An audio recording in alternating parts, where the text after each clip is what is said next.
His name is Maku. Maku and Chise. And hello everyone. It is time that we begun. And I say hello to everyone. It is time that we begun. Yeah, and fail, Mike.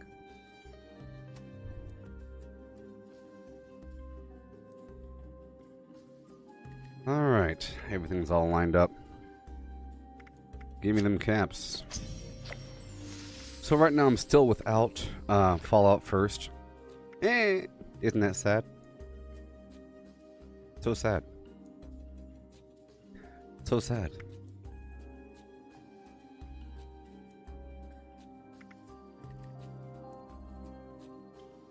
Would you like another special loadout?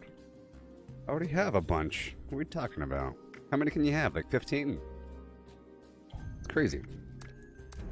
Anyways. You know?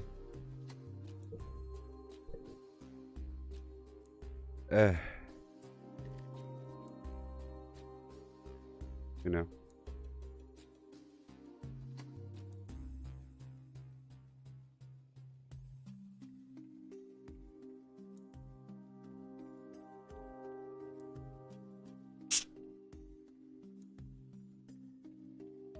Pressure.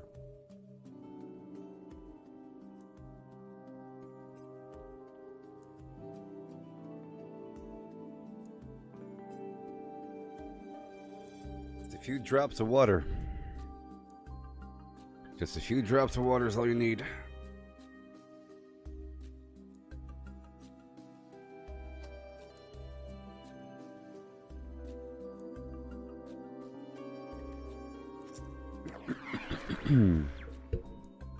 Okay. Yep. Time to rock and roll. Time to rock and roll. What am I wearing? That's not even what I look like. That's not even my skin. Or my face or my head. No. What's that, John?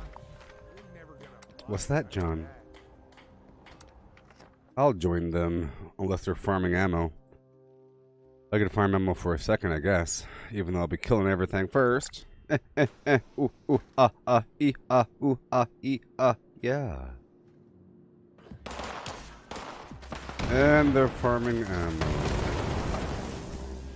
Huh? I've come to assist you!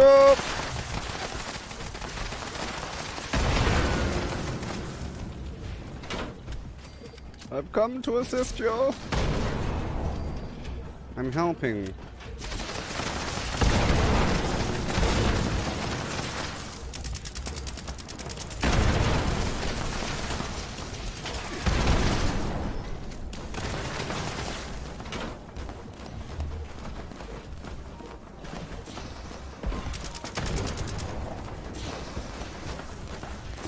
Get in the room there, Yi-chan. What are you doing?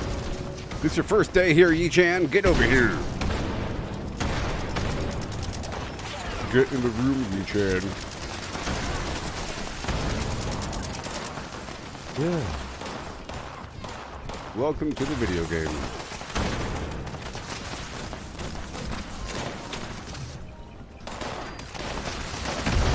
Oh, that's hot. I'm moving on. Great work. We're not out of the woods yet. It's clear that the area Into the thick of it. has been hostile. Into the thick of it. Those enemies some Oh. coordinates. Well, great. I had one shot left, huh?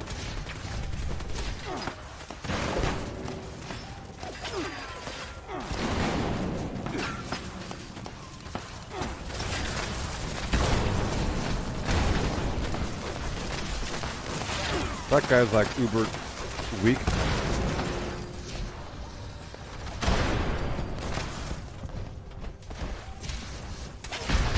Shit. 1,000 gauges are downright That dangerous. thing is. We need it taken out now.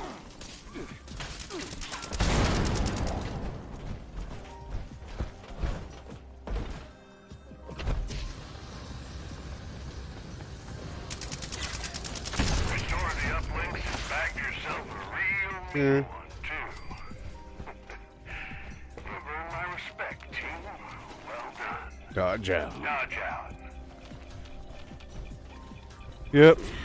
Without Fallout First, it's a whole different thing. It's actually sort of a better game.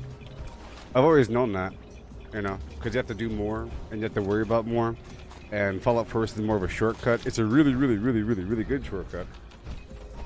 And it's worth it, but, you know. You just have to worry about your carry weight a bit more often. And you have to worry about processing things a bit more often. And you lose the really easy ability to move things between characters. You know? The really easy ability. Using your own private server.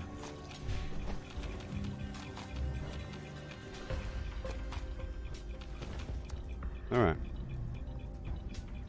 Yes, I'm still able to pull out from my scrap box. I just can't put back in. So I'm still banking on most of the materials except for the ones I use all the time. The ones I use all the time, whenever I do craft with them, I craft until I'm empty. So, steel, oil, aluminum. Pretty much that's it. I'm good on acid, adhesive, ballistic fiber. You know? I'm good on all that stuff. What? Chris, you sent me stuff? Makuchise? Makuchise? I was going to get paid in a couple days. See, I get paid around a couple days after the first, or a couple days after the normal payday, because Facebook. Isn't that weird? I get paid by Facebook and YouTube, but I'm not an employee. I'm like a freelance operative working in the jungle. Whoa, thank you so much there. I'm using my computer device on my hand here. It's a computing device. I'm so glad to be away from the pit. Boop beep bop. Beep bop boop boop. What's that, John? I'm doing it. Beep. Pointer finger.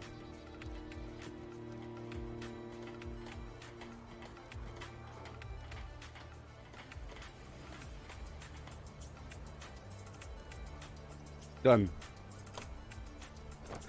Modern technology. I wonder if Sonny has any ice cream now that he has. See you like the big gun. Here you go, Chris. Back in the punch.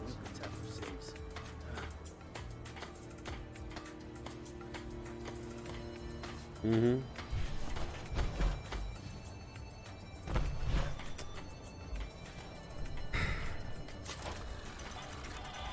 Well, that saved me money. Severely. That sort of severely saved me money a little bit. Jen's got style and respect. Oh, I want to do one thing. I have the dolphin head here, but I wanted to make this melee. Is growing every day. No, this fastest horde needs.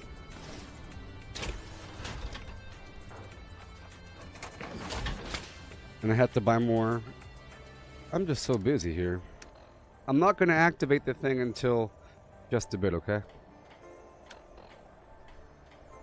Maybe I should do it now.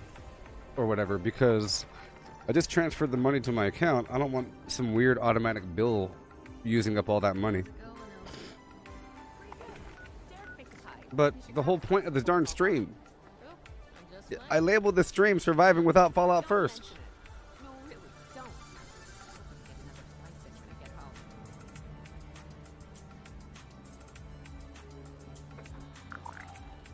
home. Alright. Let's pull a weapon out. How about this one?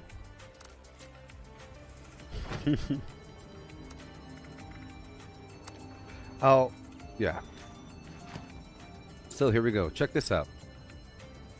Check this out, Bosco.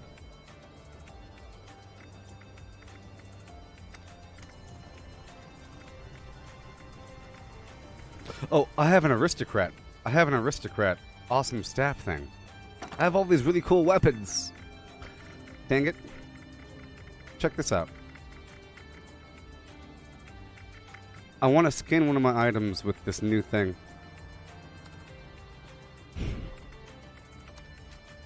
I have too much.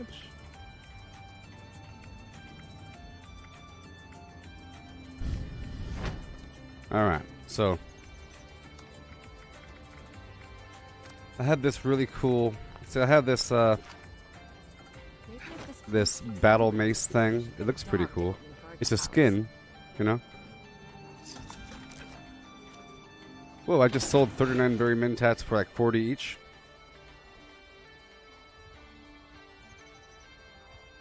Okay. And then there's this thing. One second. Bam. That's the aristocrats.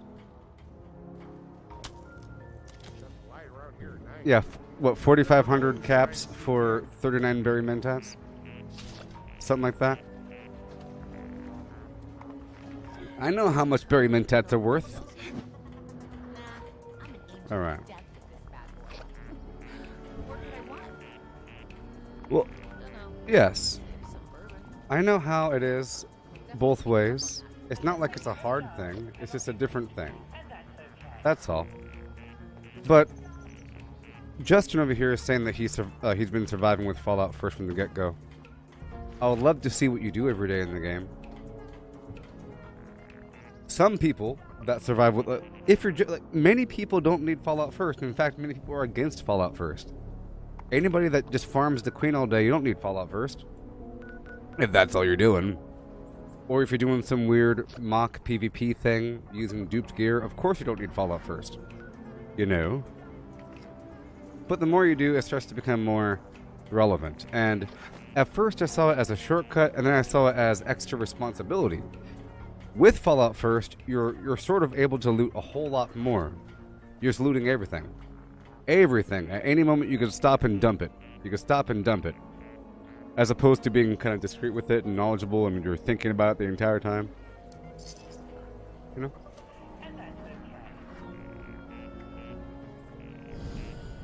Yeah. Anyways. So check this out. Check this out. Hey. Hey. Oh, wait. Oh, it's one-handed. Do I have one-handed weapon? It's one-handed. I can make a new one. Let's go make a new one-handed weapon, okay? And then I'll make it a legendary. I got this new skin. All those other weapons were two-handed.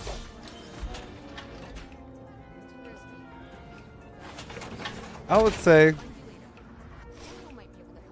I mean, there's certain things that are, it's not just about having infinite junk capacity and a survival tent and a private server for transferring your stuff.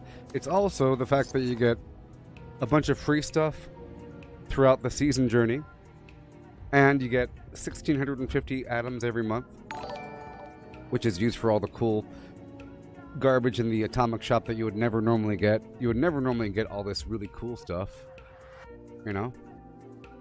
But instead, you can pick and choose what you want whenever you have atoms. And eventually, you end up getting all the cool stuff. It's pretty cool. It's sort of like having a subscription video service as opposed to buying individual movies. Like, buying and renting movies might be cheaper, right, than just paying for a subscription service and always having movies, but you're never really watching them. Potentially, you could watch a lot of movies.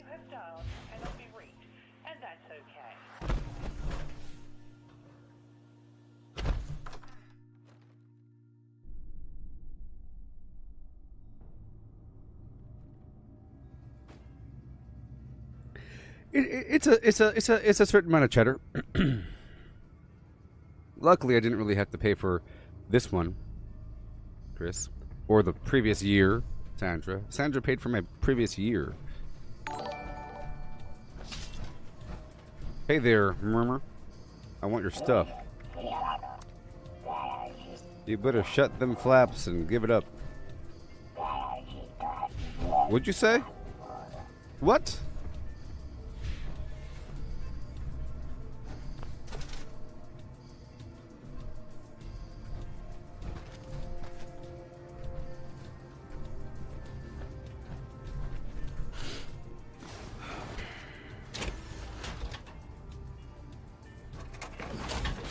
Yeah. Shh. Shh. Hello? Hello? Michaelo? Michaelo? Hello? Hello? Michaelo? Do you hear me? Do you hear what I say? I'm underground. Can you find me? I guess not. Alright, cool. Let me put my master whatever on.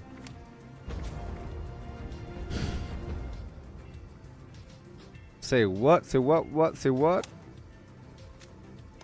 Alright, let's go make something. I'm gonna make a nice one-handed weapon. Let's see here. I don't have to go through my inventory and look for one. I'm gonna make a brand new one and skin it, baby. Let's see here. What do we got? We got blunt? No? Baseball bat. What?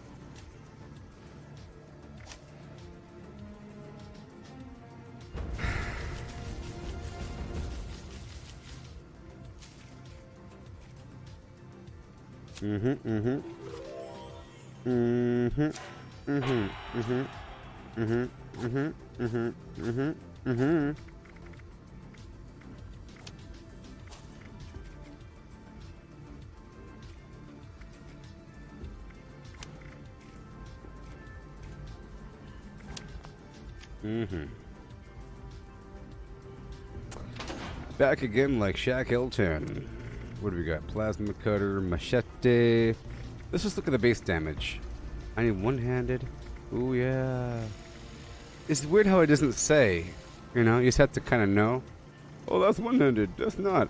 I can go for a super fast weapon. That might be the key. Go for the fastest weapon and then skin that. I think I'll do that. I'm going to go for the fastest weapon. Except for that, because that doesn't really count. I could try. Are you able to, No, you can't. You can't make it legendary. Okay. Okay. It might be the combat knife or the knife, you know. Switchblade. It might be the knife. I'm just going for a fast speed. I'm just trying to see which weapons are considered fast or very fast. You see? They should all be the same. Okay, so it's just the combat knife. I think just the knife is fast. And the Bowie knife. So let me make the Bowie knife and the knife because they have different mods. The combat knife and the Bowie knife have different mods, okay? And I want to compare their base damage. So we have the combat knife, 100, 110 for the combat, 100 for the flim flam. Let's see what these mods are. No upgrades. Okay, combat knife. We have the stealth blade. This is better. Yeah, you see? Increased damage from stealth from sneak attacks and targets bleed, or targets bleed and exceptional damage. Let's go for this one, for the serrated blade. For it makes them bleed, more damage. It brings the base damage up to 120. Okay? Yeah. Wait a minute. Wait a second. Maybe I never unlocked it. Where's my sword? One-handed blade weapons. Most. The keyword is most, not all. Most. Flim flam. Those punks. So maybe because it's fast, it has to be medium. It should just say medium speed. What's wrong with this game? Just say medium speed. Okay, so edged. The hatchet. So we have hatchet going once, machete, same damage, but machete has a better mod. But the hatchet has the electrofusion thing. So that might be better actually. So let's make the hatchet. Machete. I'll compare the damage. I think this axe is two-handed. Plasma cutter that has energy thrown in. We don't know if we could skin it. Oh yeah, I can make it energy. I can make it modded with different elements if it's possible. Bowie knife, pickaxe, two-handed. These are all two-handed, two-handed. Oh, cultist blade. Okay, Chinese officer sword. Is that one-handed? It has a very short shaft. We'll find out. Bear arm. Meat hook. Pole hook. Switchblade. Nope. Nope. Guitar sword. Hilarious. I wonder if it still makes a sound effect. Probably not. Alright. Then the gutter. Whatever. Okay, so we have the Chinese officer sword, base damage 120, 137 for the cultist blade, 167 for the guitar sword. What? The hatchet is 133. Machete, 133. Let's just see what we can skin. Cultist blade. Can't skin it. That's why it's so much damage. Chinese officer sword. We can skin this one. Upgrades, we have electrified, serrated.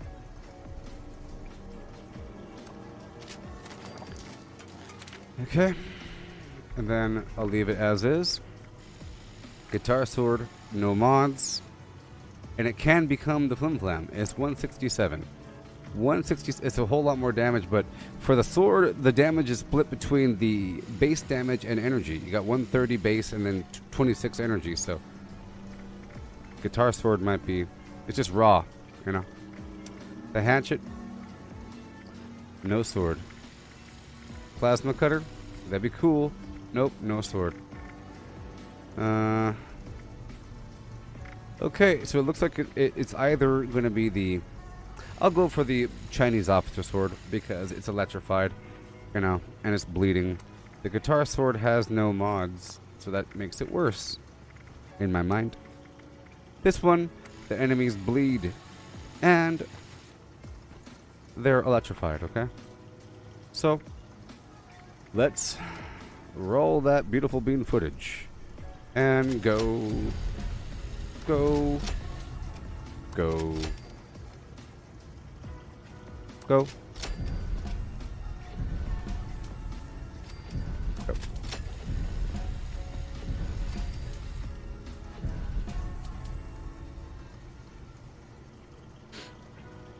What I should have done was I should have stopped right when I got the attack speed, because really all I care about is attack speed. All I care about. But I could use this weapon against the mute ants just to see. I want to see if it makes any sound. I mean, all I ever do farm is mutants, so for XP. Mutant Slayers, non-attack speed.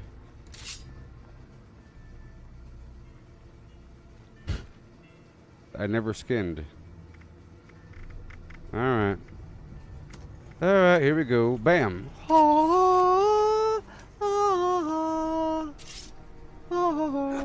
There's no special sounds? There's no special sounds? I wanted, like, some cool sounds. You could barely even tell. You could barely even tell. It just looks like a gray piece of concrete. It looks like I made it with my old fence in the backyard.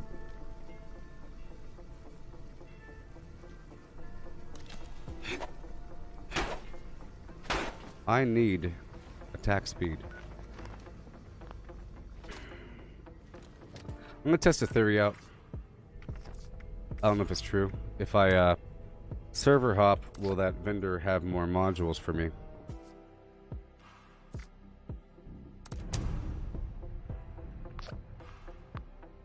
VG Uvajavi.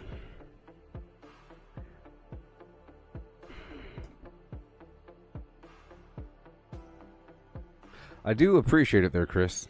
That's a lot of money, you know? That could have bought you another controller for your console. You could have had like another spare controller. You could have had a spare controller.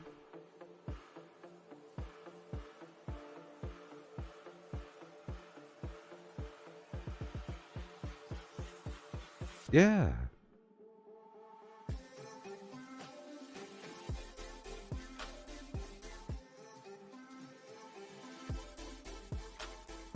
Yeah.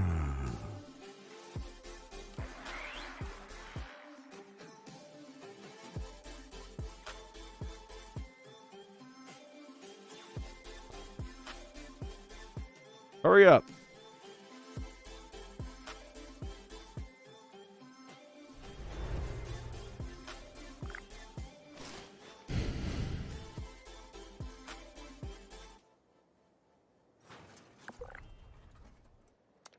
Peter Dinklage.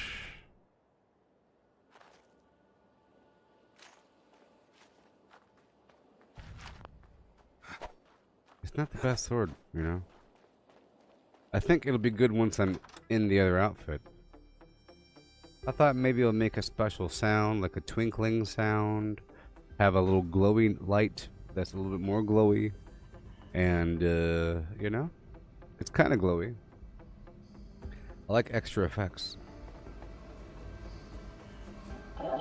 Yay. Alright, sword.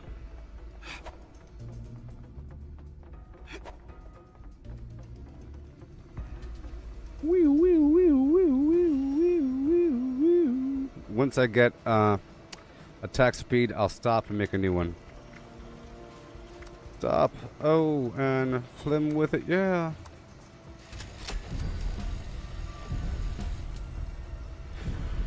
Ignores armor, replenishes action points. Take less damage while... Nah. Oh, that's even worse. Get out of here. Oh well, back to what we're doing.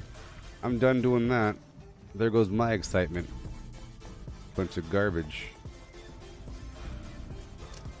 Alright.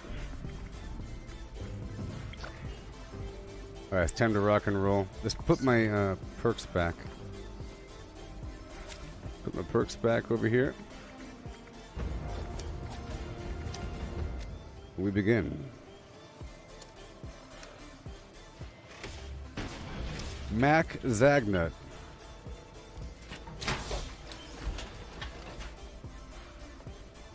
Oh, hey there, Mr. Bed Zeppelin. Oh, in October you'll have no more Fallout First? Sorry, I missed what you wrote. Yeah. Well, I'll get it back soon. It's just, I'm in between pay periods, and it wore out. I had an annual subscription thanks to Sandra. Alright, let's hurry up and get some free fusion cores, and then I'll take over a power plant. Come on. Come on, people now.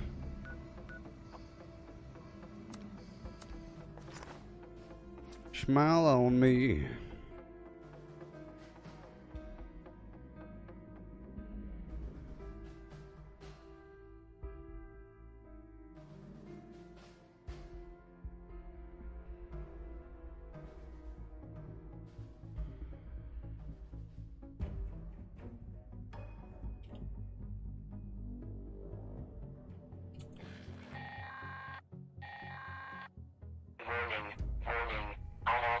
Presence detected near Mount Blair train yard.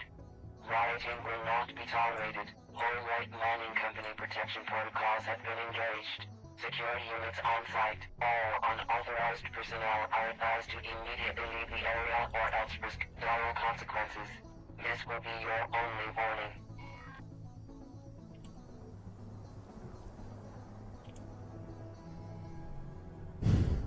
Yeah. Yay. Still arguing on Twitter about about the Scarlett Johansson Black Widow situation. So here we are at the Mount Blair area. I come here to get some free fusion cores. And I have to repair my other weapon. That's great. This should be fun. See, this right here is my vampire's weapon. It's not the strongest. Okay. What will you do when the Red Menace comes to destroy our free way of life? You think you have what it takes to serve your country? Not much of a talker, are you? Good. We like that. Well, if you Good. think We you've like got the that. guts That's to funny. protect this great nation of ours from the ever-looming threat of communism, head on down to Camp McClintock to enlist. Be sure to tell them recruiter Gutsy number 092613 sent you.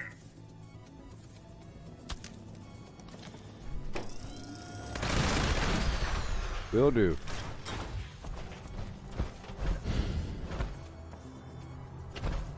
Bouncy, trouncy, fun, fun, fun. Warning. Unauthorized presence detected near So, Mount here we Blair go. Train Yard. This is like a little quest that pops up. All right mining company protection protocols have been engaged. Security units on site. All unauthorized personnel. Gotta kill these two robots to get the keys to that room. Or else risk dire consequences. This will be your only warning.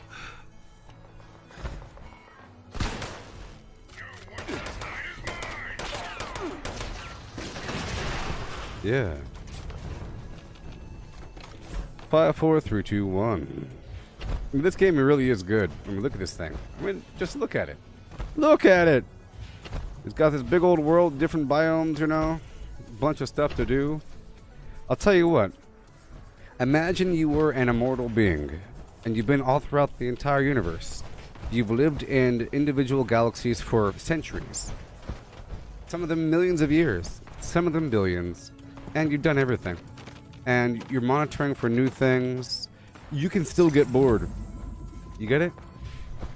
You can still get bored even though you've done everything. And once you've done everything, you'll catalog it in your brain. It could be 10,000 different things to do, but because you know of all of them, you can still sense the repeats. And you'll still look for new things. It doesn't matter how much you have. It's really sad, you know? Because there's a lot of stuff. This isn't like Mario Brothers with like 2 levels. Come on. Crazy town. I'm looking for the fusion cores. Boeing.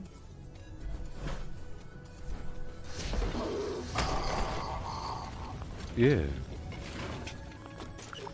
And do you know what to say? Oh. Yeah. Gotta appreciate what you got in front of your face. Yeah. Go for this bobblehead right here. No. Okay.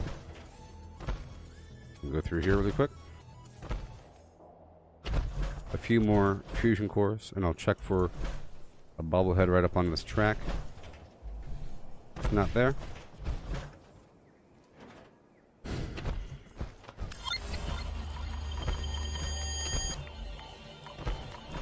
Hey there, Golang. Underscore. On top. Is it on top? Is that how you pronounce it? On tip. Yeah. Woo!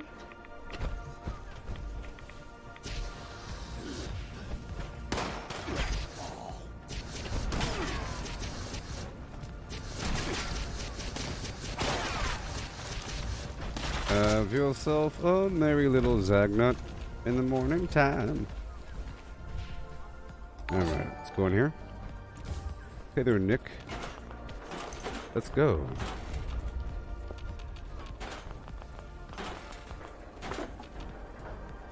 Yeah. We're going.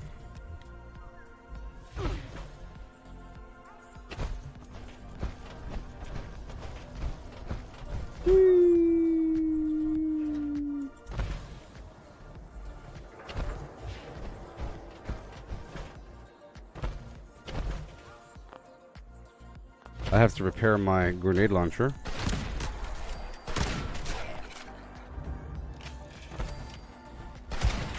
Shoot him right in the ankle. No, you're the man, Arthur. You're the man. I don't want to gender you. I'm just assuming, as Arthur is traditionally a man's name.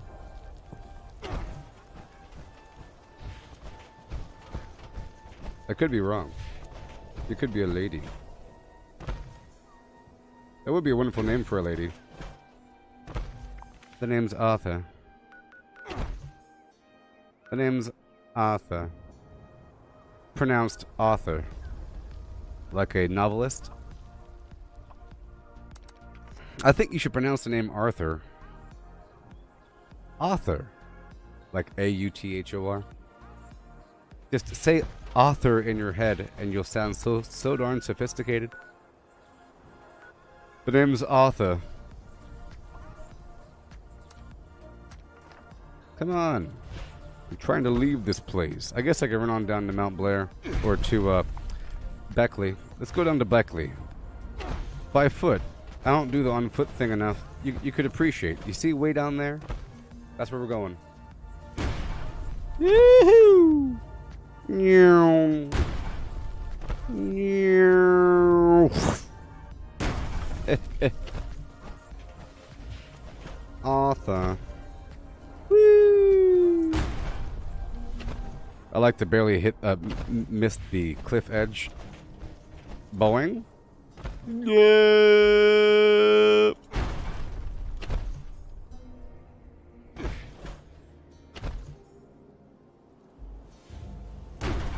I couldn't imagine a mount or vehicle any faster than all this garbage.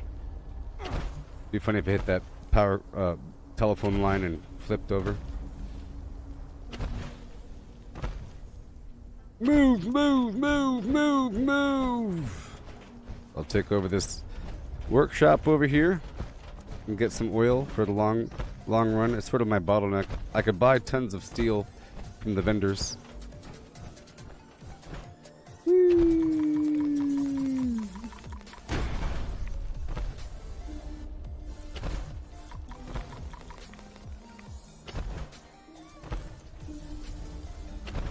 I feel like I'm not going fast enough.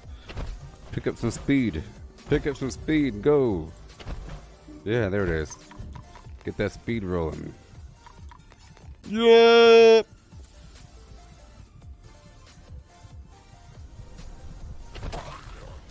Shut up.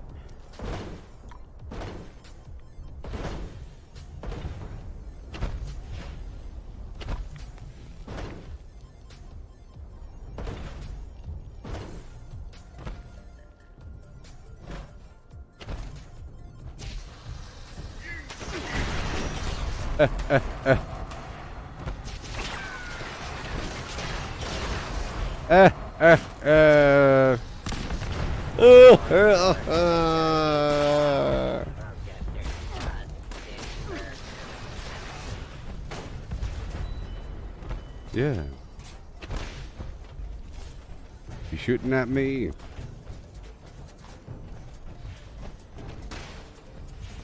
I'm not going in there yet. There's a lot of stuff back there.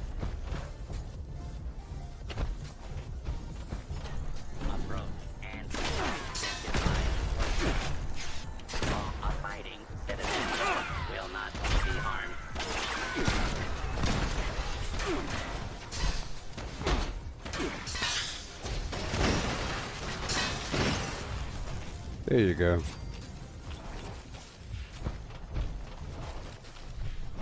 I'll take it over, check the map for other players. Okay, we're good to go. Hide back here for a second. Check the daily challenges. They just rolled over.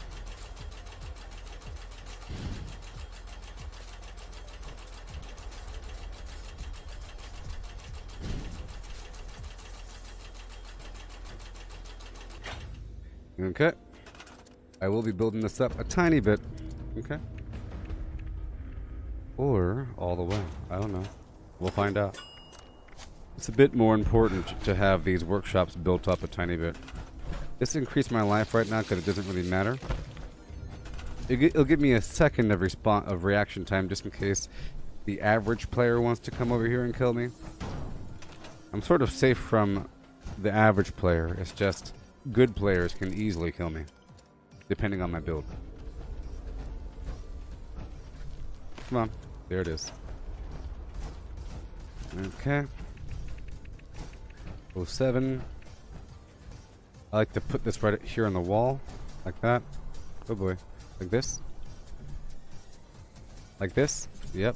And over here, way over here in the corner, so it overlaps. Yep. And then right here in the middle, I'll have the Bloodbird building with a turret on top, kind of blocking off this way. Like so. Like so.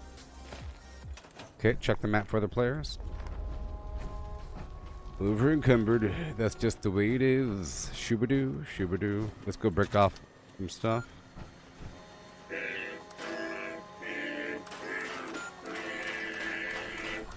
I just love songs. Now we're good to go. See? Don't you? I have to be able to run around. Yeah. I'll put this right over here. See? There's lights on top of it as well. Over yonder, I'll put down the resources.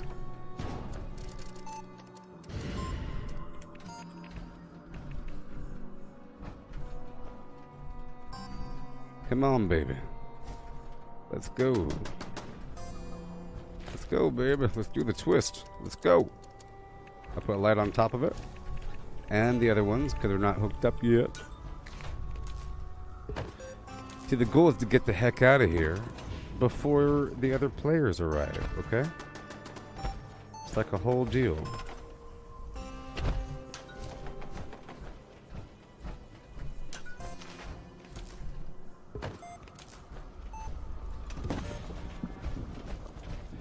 Let me just drop this off really quick. Good stuff.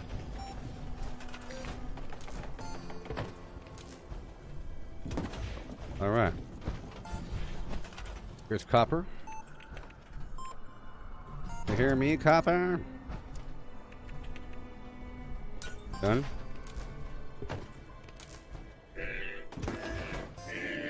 Now I'm gonna put a wall right here. I just love songs. Don't you?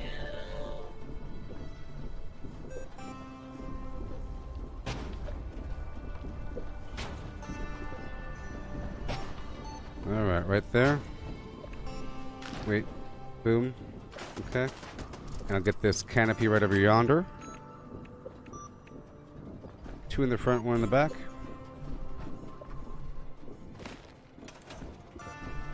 I want to welcome you to my house. No. Half wall. Done. Because do you see what I'm doing? Can you see me? What I'm doing? Oh baby. It's for the people. You know what I mean? Come on now. Come on now. Come on people now. Oh, I hear you. Oh, I hear you.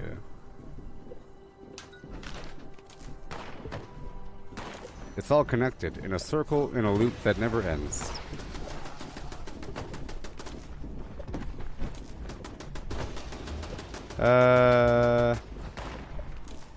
You go this way.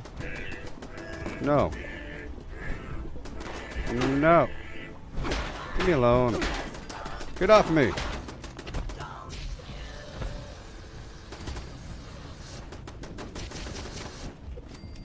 Trying to connect it this way. So right now I'm in massive danger because there's a defensive event. I don't like to hang out during the defense events. I think you're a sitting duck from other players because other players that are bored, they'll come here and then they might get an itchy trigger finger and come kill Mac. So I'm putting the laser on top of here, but I can't afford it. Unfortunate. I'll put the defensive wall right down there with the turrets on it, made of a trailer.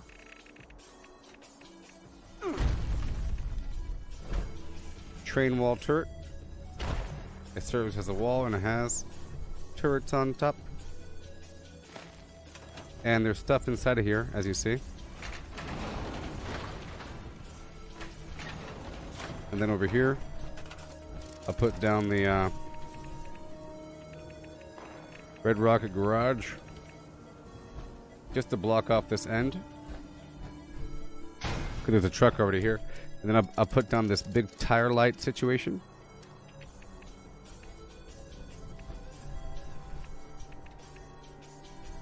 Right here. With lights on the top. I'll put it right over here in the middle.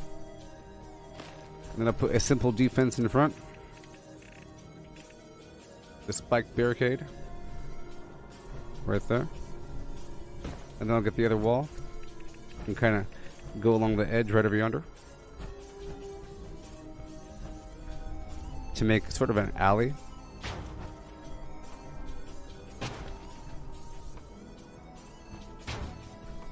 Yeah. Okay.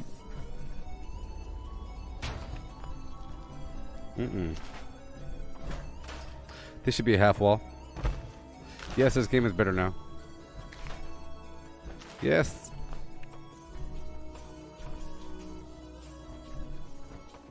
Come on, let's go. We gotta go before the enemies get me. Oh no, I think they are coming, baby. Where? Take them down. Oh.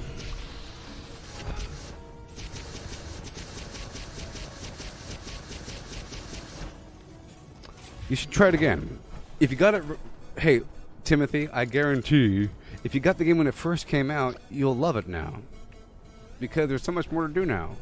Before, there's been several big old updates. Several huge updates that sort of changed the nature of the game. Meaning, well, I'm in danger. I gotta get out of here. It changed the nature of the game, okay? Meaning, there's a bunch of NPCs now. There's the Wastelanders update that added the Settlers and Raiders with 2 big old quest hub things. And there's a bunch of people everywhere, like wandering the wilds. Like there's random encounters all the time with people. So it feels like a real game. Like a nice, good game. Alright. Let's get the heck out of here. I just love songs. Yeah.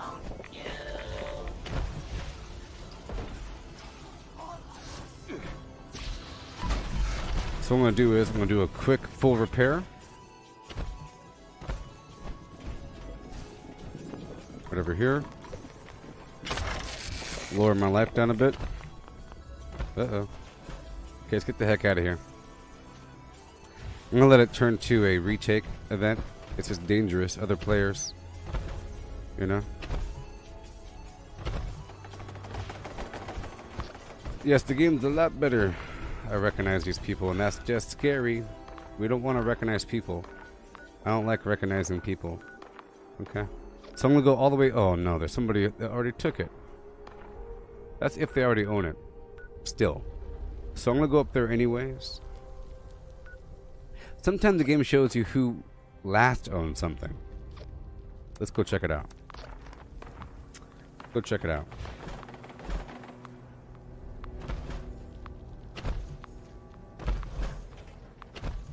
Yeah, if you have any questions, Timothy, I'm happy to demonstrate anything you want to see. Okay? It could be all about you, Timothy. Want to become famous? Buy followers, primes, and viewers on flimflam.com. That's flimflam.com. Not really. Okay, let's go all the way over here. Let's go down to Mananga and take it over, okay? taking over the power plant. It's a workshop. There's power here. I use the power for my fusion cores. There's a fusion core generator machine, but it requires 100 power. When you bring the power plant online, it provides 400 local power. You can use the excess power for water or for the resource nodes. But on top of that, the connected workshops also get 100 power. So it makes it easier in the future to produce stuff like purified water, which can be used for healing or for selling. 5 caps each. Attention customers! Monongah Power Plant has experienced an unexpected failure. We apologize for the inconvenience. Yeah. Rest assured that our maintenance crews are working hard to minimize Awesome. the outage and safely restore power. Based on current projections, I still have to most customers repair should my expect grenade power launcher. to be restored by- So right here is like a natural, organic sort of event because I'm doing this for a reason. But it's almost like a raid. I have to come in here and repair all these pipes, repair all the panels, and then restart the power plant. It's sort of a maze and it's sort of complicated and it sort of requires access. But over time it gets easier because you know what to do. It requires like a security code sometimes. But you get that from the security room, and once you get it, you always have it, sort of. I could jump all high because of my mutations. It really is an awesome, wonderful game. You know what I mean?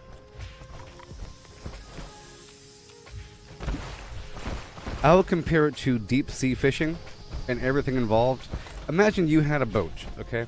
Imagine you routinely took your friends out. Like, you're the guy. Like, you're the person that takes all of your friends out to go deep sea fishing. You're not, like, renting a boat.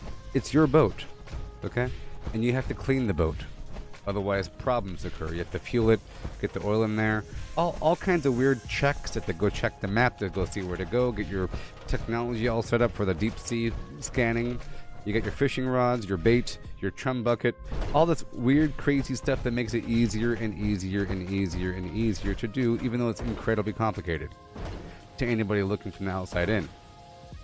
But eventually, even deep sea fishing will be boring and routine, and a person wants to go do something else eventually, even though they know exactly what to do for the deep sea fishing, and it's like an art form. And whenever you're doing it, you could appreciate it every so often.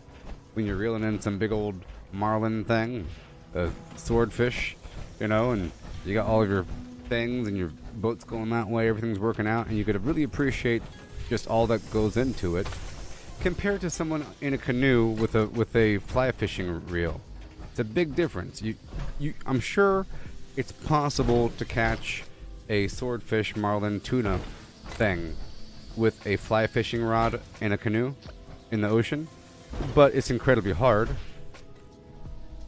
But that's how this game treats you. First you have no boat, and then you make a canoe, and then you have like a spear that you're throwing in the water, and then eventually you have a whole setup to go deep into the ocean to go get some awesome fish.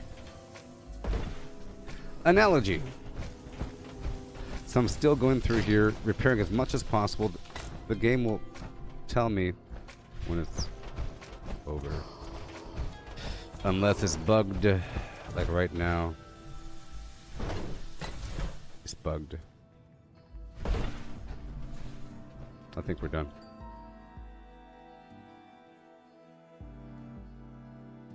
But I'll tell you that it's still the occasional bug, you know? They're usually temporary. And it's almost always due to latency of some variety.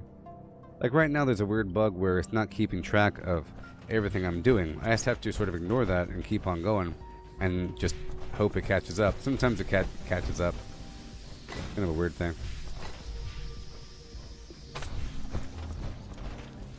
And there will be frustrating times, but the game used to crash all the time, you know? You could barely even fast travel before it would crash.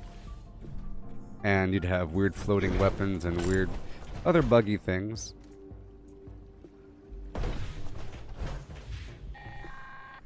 See, look, it caught up. See? Generator system repaired. Well, I did the cooling system game. You're gonna catch up? It'll catch. Look, it'll catch up. It'll catch up. It'll catch up. Keep on going to the reactor system. The 3-star. Where'd he go? There he is.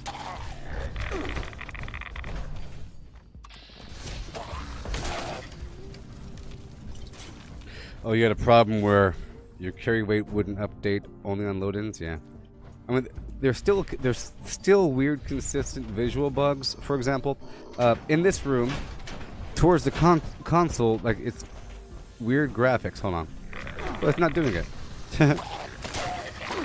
Forever it would have like this weird, horrible, pixelated situation up here, but they fixed it.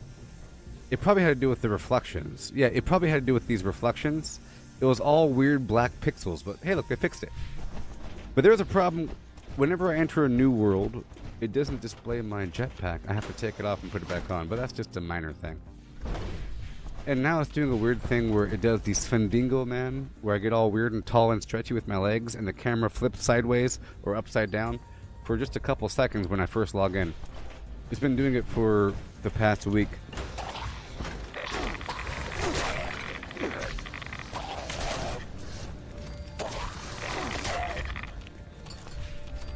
You know how scary and hard these enemies are when you're not prepared for them? Where you don't have an amazing flamethrower or something? It's just a rough time. It really is. If you have like a stick and you're hitting them, and so let's just say if it takes more than 4 hits to kill them, then they're going to swarm you. And then it gets really annoying in a good way, like a high stressful zombie apocalypse, you're going to die soon if you don't react situation. I mean, the way that the enemies move in this game is really awesome. It's almost like, I would say these zombies, ghouls, are like the World War Z type. They sprint full speed and throw themselves at you. You know, they'll throw themselves and try to get you. Reactor system repaired. So I'm gonna see if it works now, because I got the coolant system up, but it didn't seem to keep track of what I did. So I'm just gonna act like it's good to go and see what happens, huh? There it is, the weird black pixel thing. You see it for a second? There it is, right there. Ah! There it is. Hey. Hey. You can't look directly. Ah! Can I restart now? No. Can't restart now. Okay, let's get back out there. I didn't keep track of what I just did.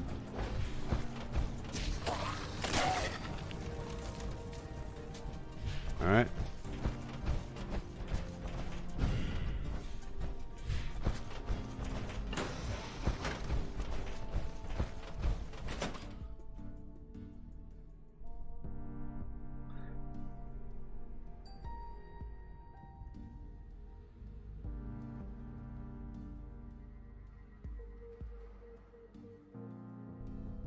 Yeah, that's water right there. That's water. That's definitely water. You have audio but no video there, Games. Try to reload your screen. Twitch is straight garbage. I'm live on YouTube and I'm live on YouTube, Twitch, and Facebook right now. I don't know. So it's not you, it's me. I'm looking at it right now. It's black for me too. Well, that is definitely Twitch's fault, because I'm live on YouTube. I'm live on YouTube, Twitch, and Facebook right now at the same time. But only Twitch is having a problem, because they're garbage.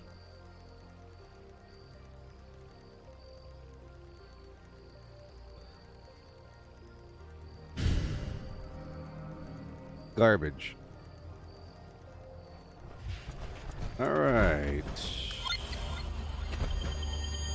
My Sharoni. My Sharoni. So what's up with this thing? Just the coolant part is broken, huh? I mean, come on.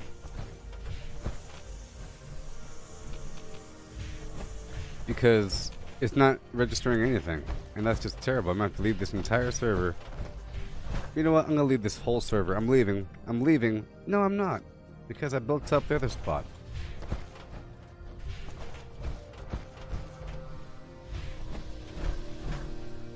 I guess I'll just go for a 100% flim flam, even though...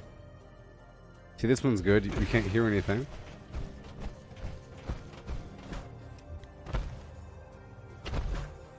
Twitch is really for a bunch of weirdos. If they're not watching me, they're watching some hot tub lady. Hot tub lady streams. Bikini streams. You know? Bunch of weirdness. Oh my gosh.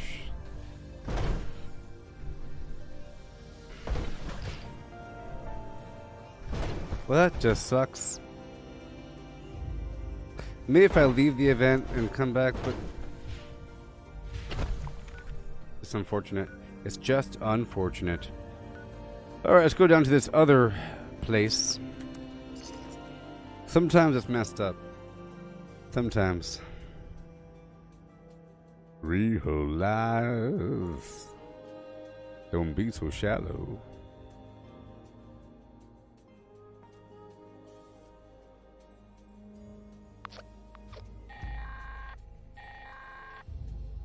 This is Squire Rosen. Thunder Mountain is offline. Repeat, Thunder Mountain is offline. Any brothers with a background in engineering, report to the plant for immediate repairs.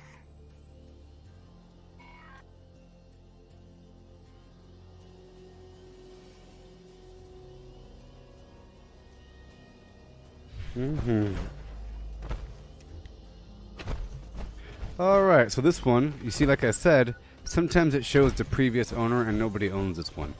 So, let's do this other power plant. I need a power plant every so often.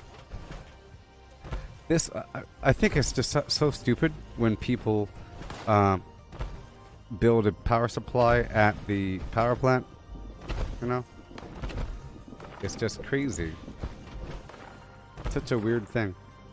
Alright, let's go bring this power plant online. I mean, it's such a weird, stupid thing. You know? For example, if there is a video game where there's like a gas station, let's just say that there's a Mad Max video game and there's like an old gas station on the map and you have the option to go there to fuel your vehicle because there's a fuel pump. But you have to first get the power online. But people instead put fuel in the fuel pump at the gas station. Like they bring their own fuel in,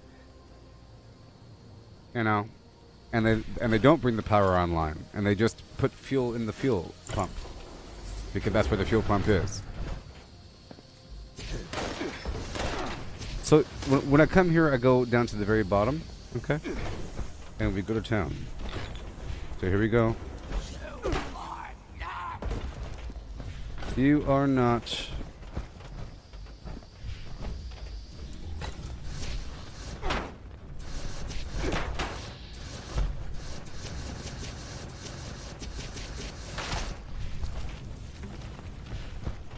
Yeah. All right.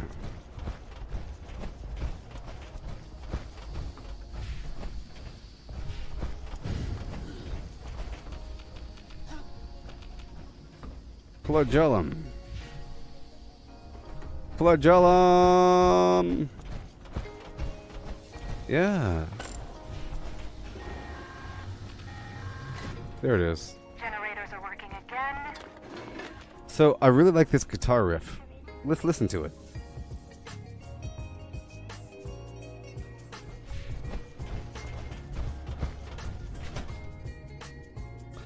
Yeah. Yeah. Hey there, Rianne. How you doing there, Rianne? 11? Yeah.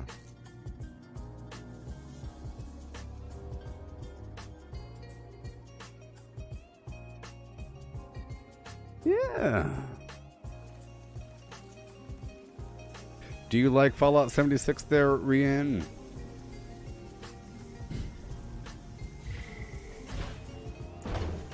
One time, Justin Roiland, the creator of Rick and Morty, said my name like that.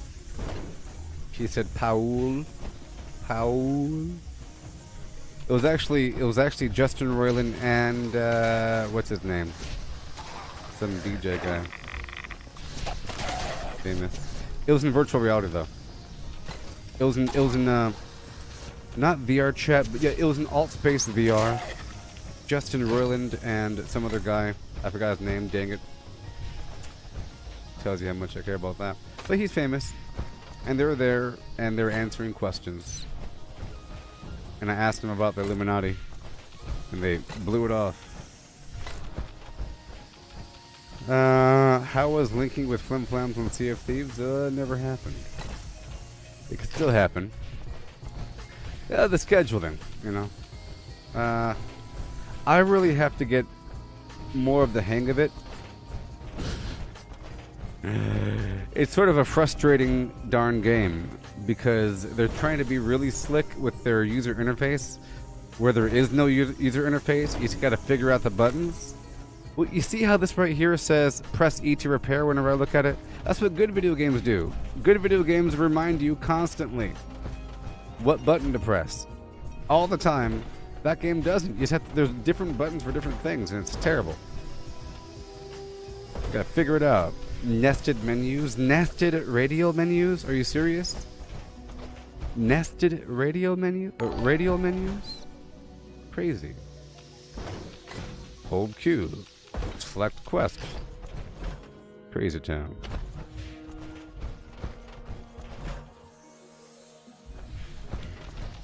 Yeah, I was playing last night. I got the hang of it, really.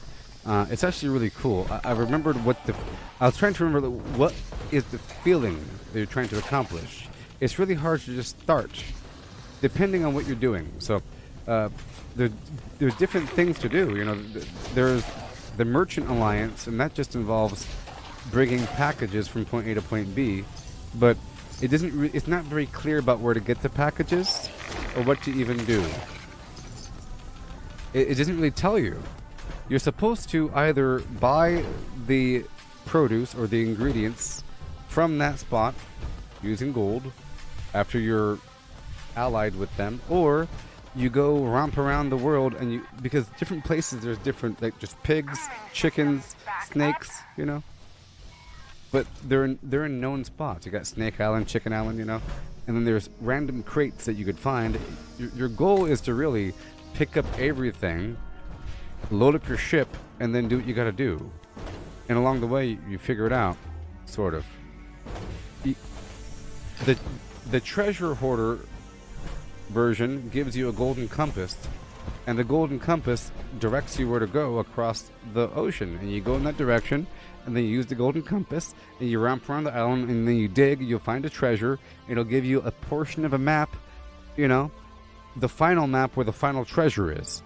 And while you're on the island, you load up everything, and you put everything on the beach, you bring the ship over, you find a little canoe, rowboat, and you load that thing up, and you know, and by the end of it, you should have a ship full of treasure, all nicely organized and ready to go. And the whole team systematically unloads the ship quickly, you know, systematically. It's like a cool thing. And everyone's helping to steer to drive the boat, to sail the boat, the ship, you know. Everyone should know what to do and how to work it. You repair, you load cannons, you bucket out the water, you adjust the sails, the height and direction constantly. A person could be looking for other ships out there with their telescope on this ship, starboard side, ho, you know. Parking's a big deal. It's really like a naval simulation thing. Like it's a sailing sim mixed with exploration, and it's just like an immersive time. That's why it has no user interface. You know what I mean? But once you figure it out, and once you innately know the buttons and everything, I mean, there's a lot of buttons here, but not really. Like here, I got Q for VATS, and then I mouse wheel for the body part, you know, and then E is clicking on things, and then R is reload, and then space bar is jump, and then left control is crouch, you know, whatever. A person might be really confused at first, trying to figure out what buttons to press. But the game is pretty, like, I mean, you have, most games are the same. That's the whole point. Most games are the same with buttons. Shift is always run. Spacebar is typically jump. It's either crouch or C. Sorry, it's either control or C for crouch. And then you have other buttons. R is usually reload. E or F is activate. You know? And then you have specialty buttons for, like, Q is usually like your ulti button or your some weird gadget or something like that. You know, in this case it's VATS. But every game sort of has that sort of concept. And here you have a radio wheel with F. You are clear to restart. You assign stuff to it with 1, 2, 3, 4, 5, 6, 7, 8, 9, 10, 11, 12. And if you have a mouse, you can press those buttons. But, however, Sea of Thieves doesn't really work like that. It has a set order of where the buttons are and where to obtain things, because everyone's the same. Everybody already has a sword and a gun and a little rifle thing and a bucket and a shovel. Everybody has it. You cannot escape having these things, and there's a known way to get it, to use it, you know? Versus being able to put anything anywhere and organize things perfectly, you know? What if you wanted shovel number 2? You probably could. Thunder Mountain is I mean, back online. you could assign anything to any letter, Online. but that's just a bunch of things for a bunch of You are clear letters. to stand down. For example, Ad Victorium. what if I had to put Barry Mentats on a letter? J is Barry Mentats. L is grenade. That'd be kind of weird. You end up having 7 buttons for 7 different skills, plus the radio menu, and then a nested radio menu. You know, like, you have to press and hold the Q button, or whatever it is, and then you go to more, and then you hit the button. You know? Q, 1 through whatever, and then you do more, 1 through whatever. You know? Or Q, and then quests, and then 1. So, it's pretty smooth. Hey there, Patrick, you're asking me how to get lead? Fantastic question. The Lucky Hole Mine, number 1. I'll explain more. Okay? Lucky Hole Mine is number 1. You have to wear excavator armor. You get ×4 the amount of lead. Probably more than that. But Lucky Hole Mine's right here. You go in there with excavator armor. You get a ton of lead. You smelt it using acid. You get a bunch of acid from all over the map, but the best spot is Hemlock Holes, because you see right here on the workshop it says 3 acid. That means 3 acid nodes. Snallygasters have acid. Crickets have acid. Grafton monsters have acid. Yaogwai the bear has acid. There's sometimes big old herds of Yaogwai over here in the Blarney bush. Okay? On top of that, if you're still here, Patrick, there's locations such as the Eastern Regional Penitentiary. Okay? The Flatwoods Hotel, the Green Country Lodge, 1st floor by the pool. There's a weight room. Okay? Right over here, the Charleston Fire Department. You're looking for weights. The Vault-Tec University. There's a bunch of weights. Inside of each silo, here I'll show you right now. Inside of each silo there's a gym. There's a bunch of weights. So that's a bunch of lead. Okay, weights are lead. There, in the burrows, there's a bunch of spots. So basically look for weights. Also look for cans. Look for cans. Hey there, Sandra, thank you very much. Here's a thumb for you. Okay. Over at the Sons of Dane compound, there's a bunch of cans. You're looking for tin cans. Tin cans are lead and steel. Aluminum cans are aluminum and steel. Okay? And right over here at the Sons of Dane compound, there's a bunch of cans chilling in the back. Also, you want to look for those can chimes. There's a bunch of can chimes by the top of the world, you know, all throughout the area. There's a bunch of can chimes. Also, they're over here in front of the Crevasse Dam. And you get like 8 lead per. Okay? But right here is the silo. It's a secret. I don't know if you have access to here. You have to go through the Enclave storyline. But because there's access, it's almost always available. It's almost always, there's almost always lead here. You know? So what I do is, normally I use a T65 armor. Right? There's no bonuses for that, for looting. But if I want to harvest resource, or like O-R-E. If I want to harvest ore, I go down to the ash heap, the lucky hole mine and whatnot. There's a public event called load bearing, L-O-D-E B-A-R-I-N-G. Ha ha ha, load bearing. You're bearing the ore. Whatever.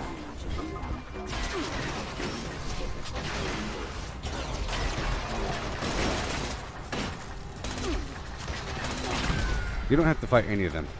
Oh, sorry. I'm backwards. Okay, right here.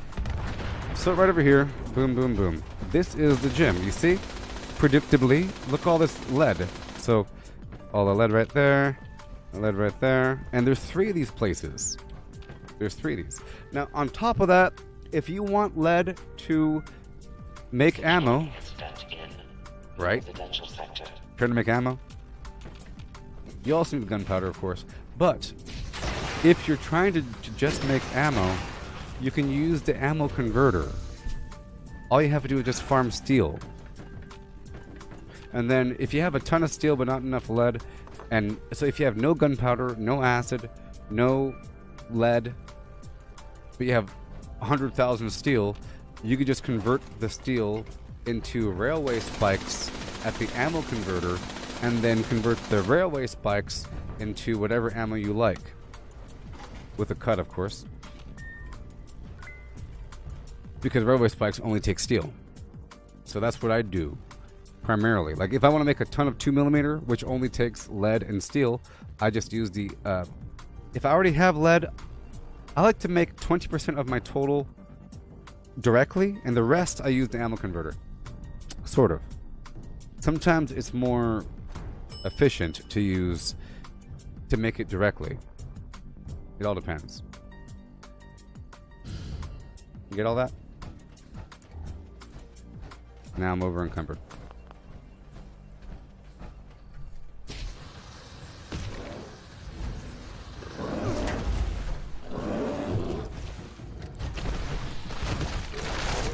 Do you have any other questions there? If you do you know how to get the excavator armor? To get the excavator power armor plan, right? First of all the mods for the excavator armor are found through the responders vendors, right? There's a representative of every faction inside of White Spring. This fast travel point right there. There'll be a chalkboard set up in front of the vendor, down the vendor row. It'll say responders.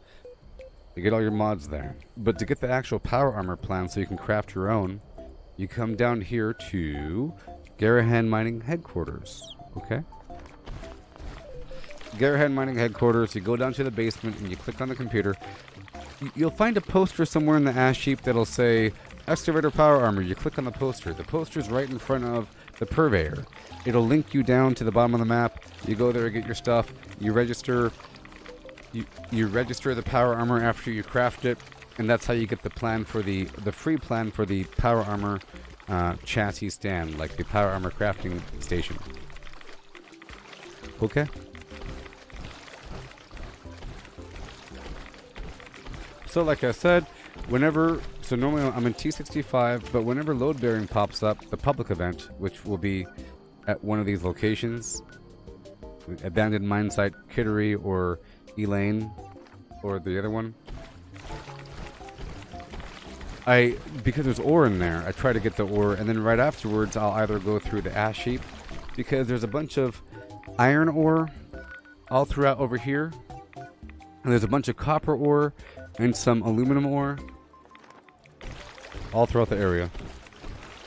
And it's nice to do it every so often, but you have to make sure to get a bunch of acid. Like I said, you can go through Hemlock Holes. Right over here on top of Tanagra Town, there's a bunch of crickets, but there's crickets everywhere. And I recommend that you take over some workshops, because sometimes you'll have like 3 waves of crickets, like tons of crickets, and each cricket has like 8 oil each or something, or 8 acid each. It's crazy.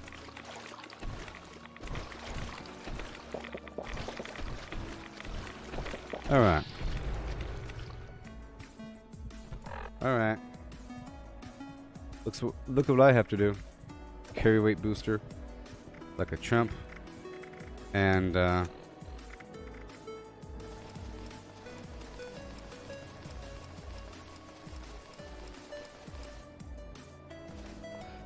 And just until I get right under.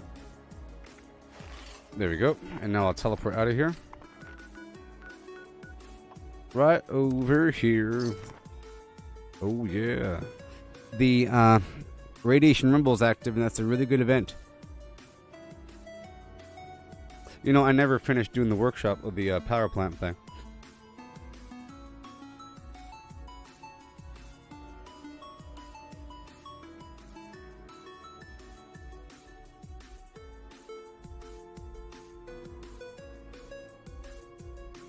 Yeah.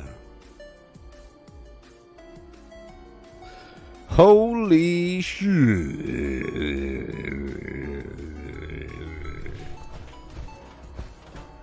Hey there, human. We say hail around these parts. We say hail. You have to say hail when you first come in here. Otherwise, I'll banish you.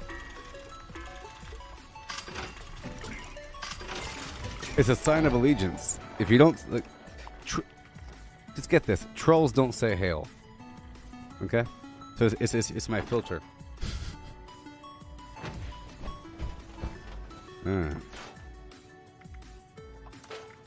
Yeah. Also, Patrick, you could buy a bunch of lead ore. Sorry, you could buy a bunch of lead from the vendors. You know, vendors sell junk. If you really, really, really need it, you can just buy it. See? 5. So basically, 100 lead for 100 caps. Sort of. No. Yeah.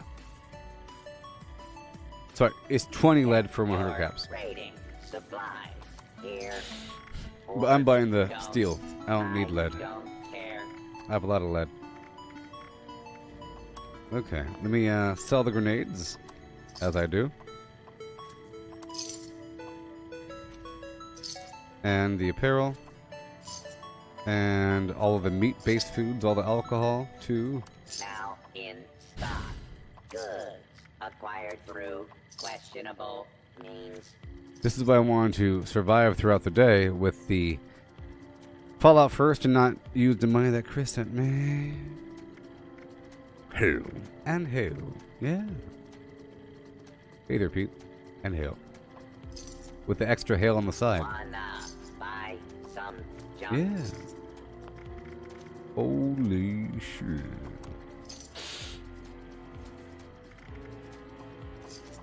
There's so much controversy. Y'all should follow me on Twitter. I implore you. There's so much controversy. It's so crazy. Not responsible for your safety or the safety of goods purchased. All of these. I know what I'm getting rid of. Alright.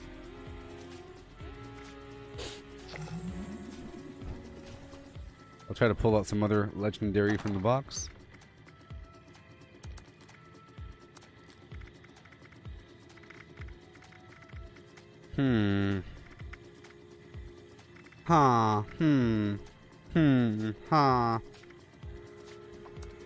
There we go.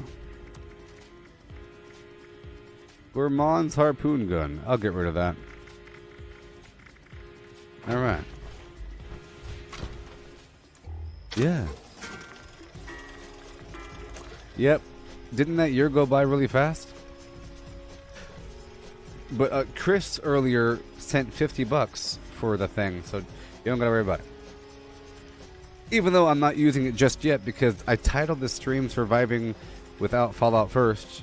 I was gonna pay for it in a couple days whenever I get paid from Facebook, you know.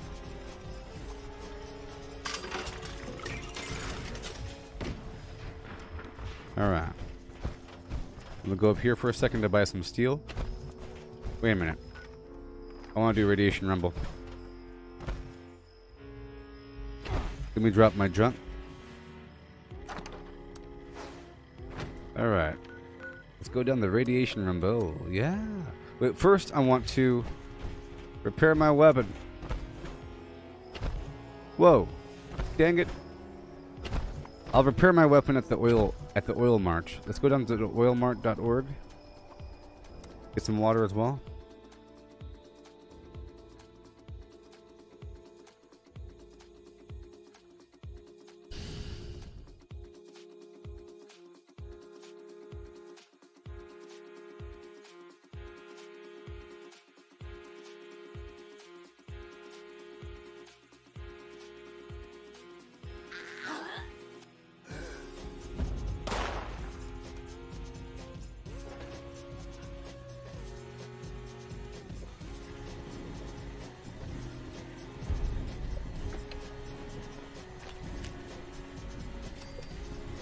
Collecting fun is what I do.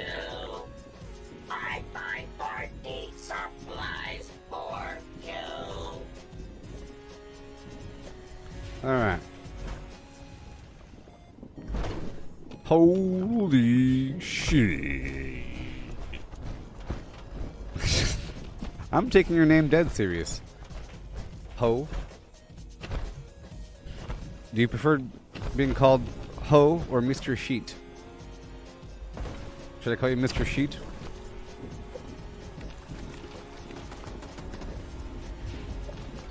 They call me Lee.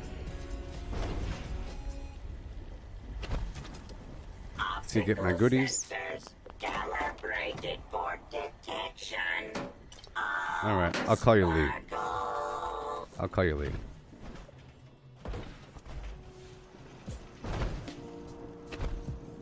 Alright. Let's quickly repair my weapon in this unsafe environment.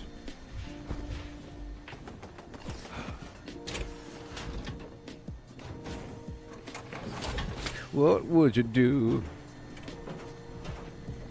Oh no. If I pooped on you.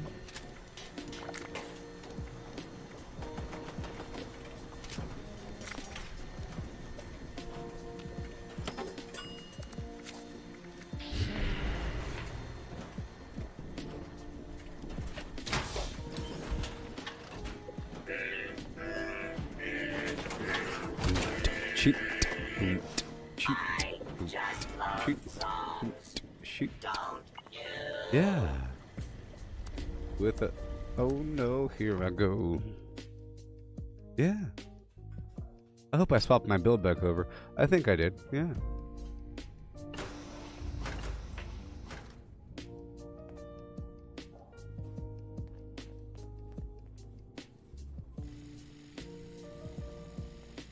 Wow.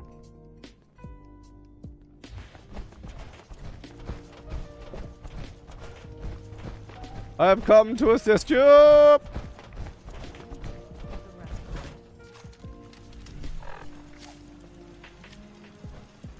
45, 44, 43. Would you believe me? Okay, everyone. Today, 42. we're going to be recovering ore to decon. I need some of you in those tunnels gathering goods. Keep them Some alive, of you beasts. guarding the stash of my crew. Don't expect a reward if I'm my gonna try to people get some of go this down. ore. The goal is to Survival actually is a finish this priority. darn thing. And don't forget it. Ghouls don't like us messing around down there, so gather as much as possible before they overwhelm us. I like your sideburns. Let's go. I appreciate your sideburns.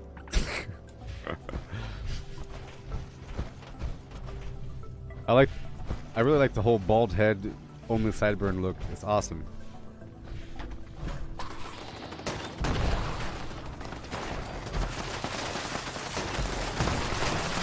Protect them while I get the ore. It was a real wild world. The name was Kim Chastical.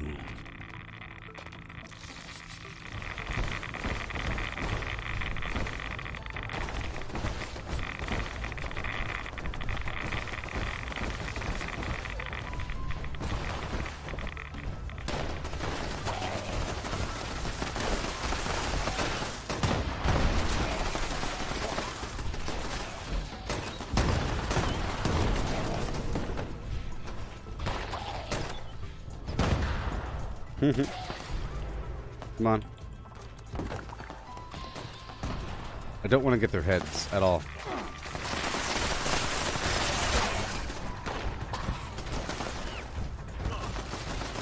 Come on.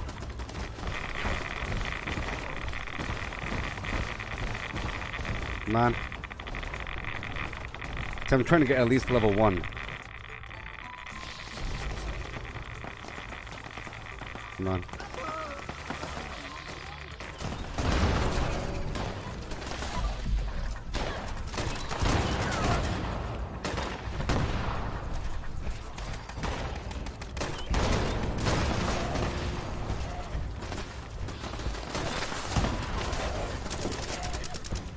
It's important to keep those turrets prepared. Okay. There we go.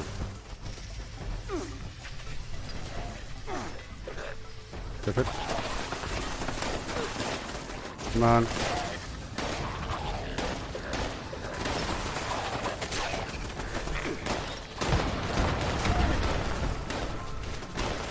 Okay. Gotta run. Then I can focus on the bad guys. I care most about finishing this event, you know? For the treasury notes.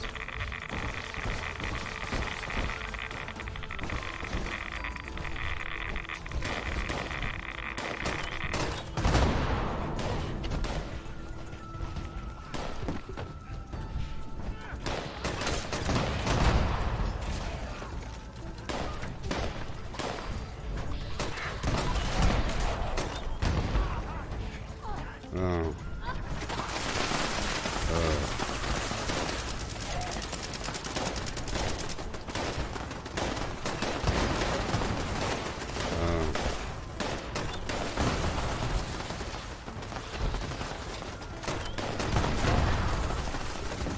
Gotta repair the turrets.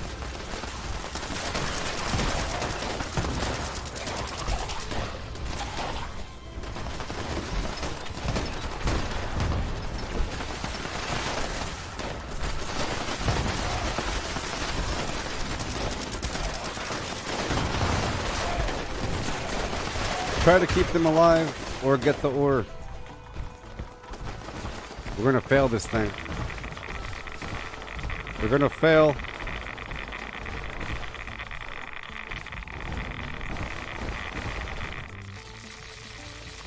What the f— Come on!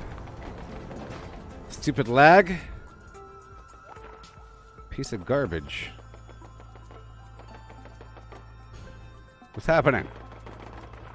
It's like my right away ain't kicking in. My right away ain't kicking in.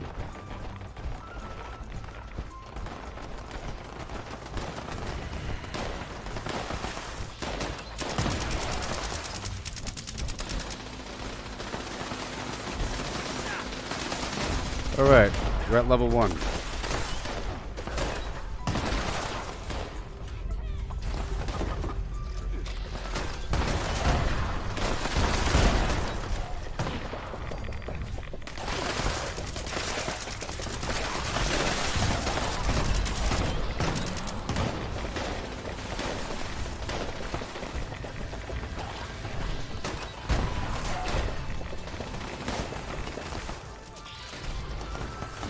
Come on.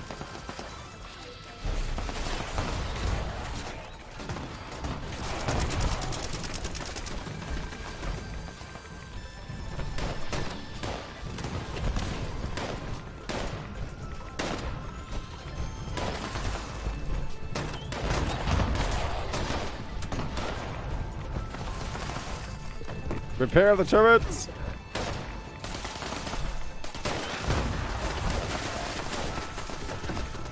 The turrets are effective.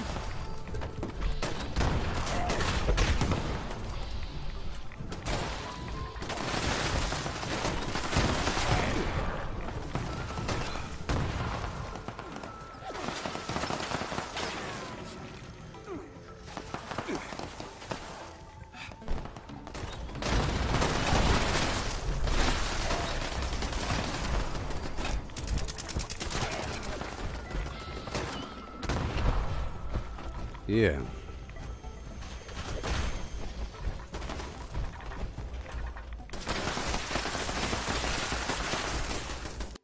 No. No!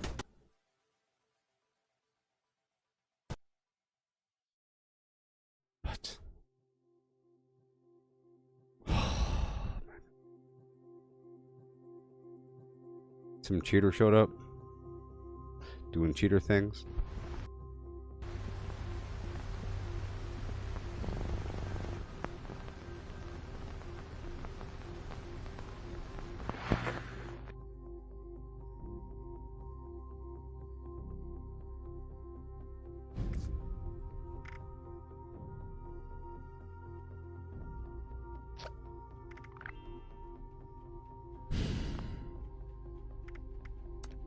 Yay.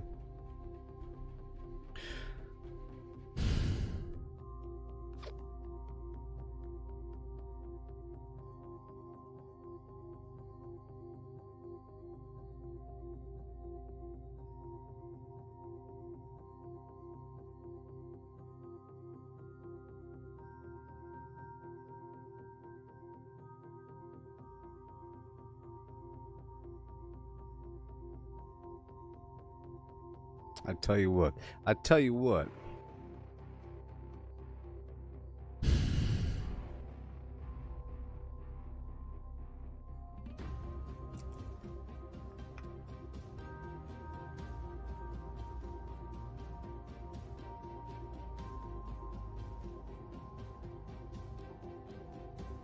Hurry up.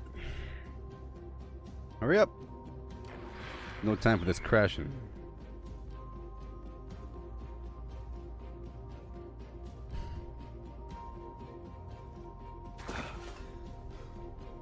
Come on. Come on. Why am I here?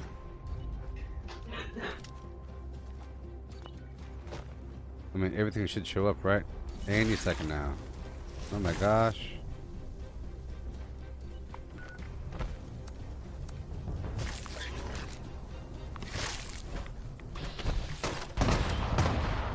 Come on. Whew.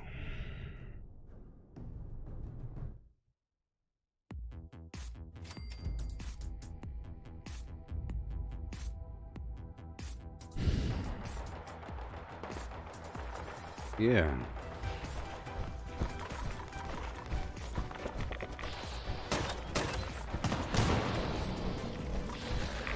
Do I lose? Ugh.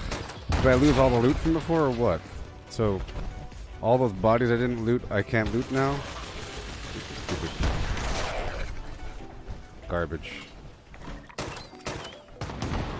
That is just so upsetting. This event over now?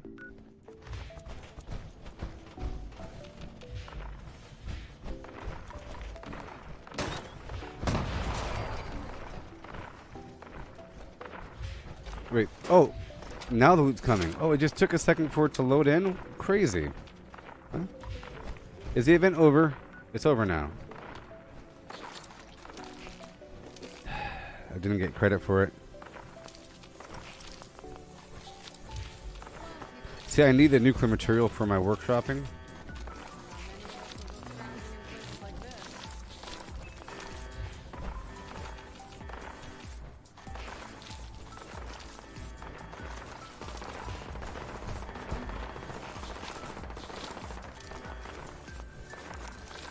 Yeah.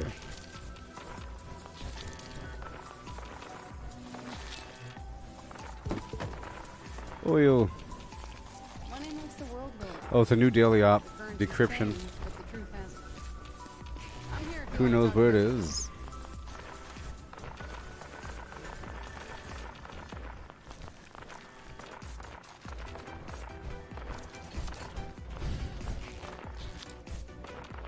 Thank you. You can script that. See, the trick to scavenging is to scavenge where no one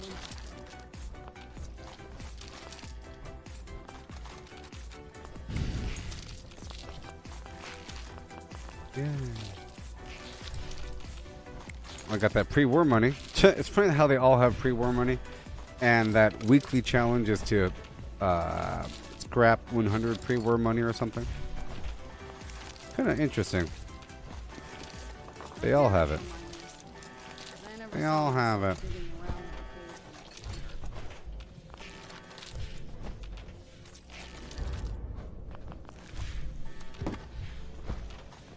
For later.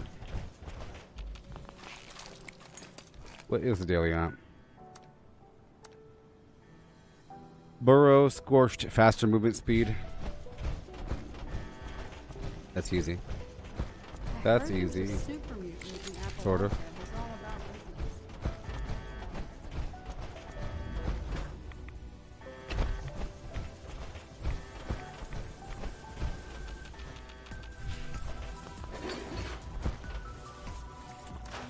Mm-hmm. Yeah.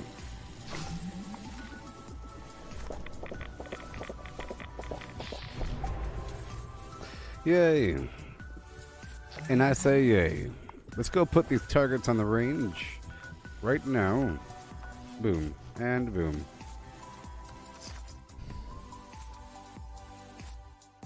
Yeah, so Twitch has no video.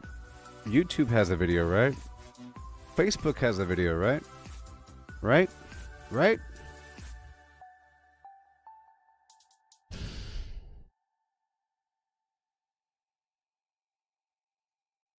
Mm-hmm.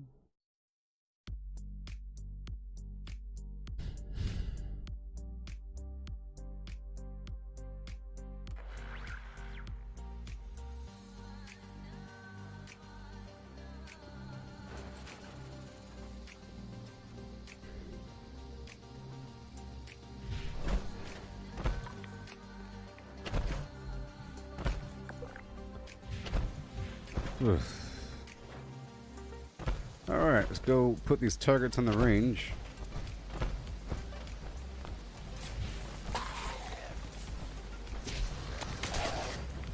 Home on the range. Oh no.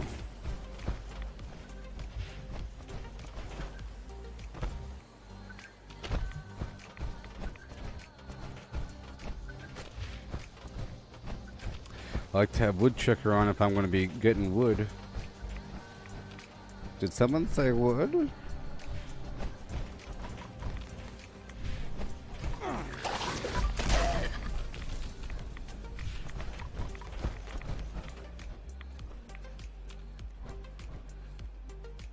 Come on. Come on.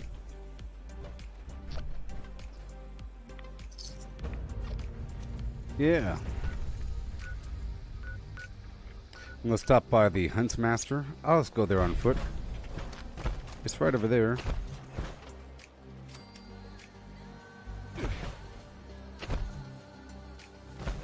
Pop over to my grenade launcher.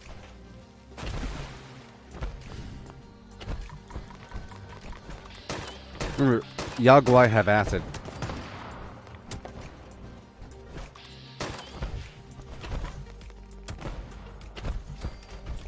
Jailbreak's a pretty fun event.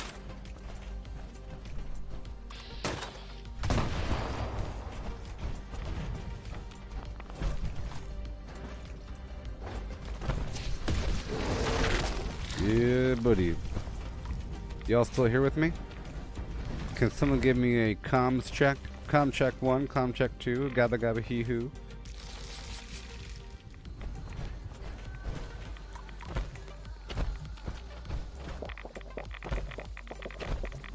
There you go.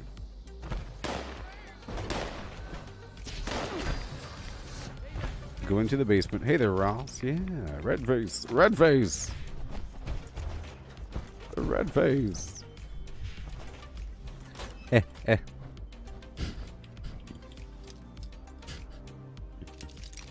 Hilarious.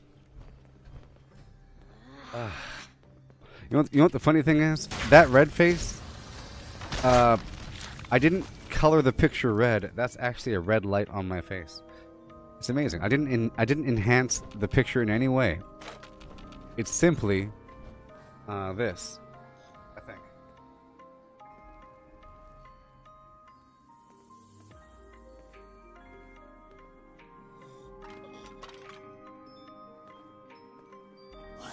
Something like that. Isn't that amazing?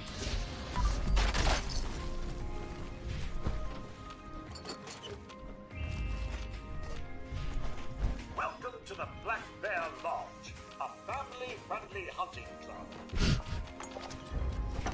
I am the Huntmaster, Black Bear Law. Yeah. Yeah. You must be here to sign up for the tournament. Okay. Well, I'll add your name to the roll. Let's go. Each hunter is given 3 animals to trap and kill. I see you there, Ho. Lee. Or Lee Ho. You'll be surprised when you see your list.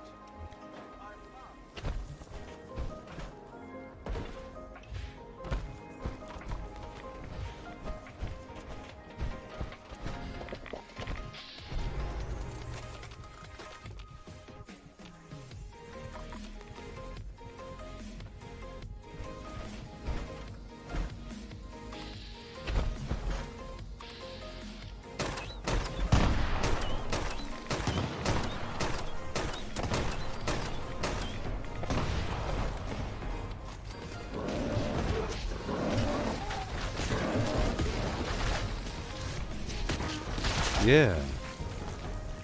Messed them up, didn't I? Shock and awe. Aw. Yoo-hoo!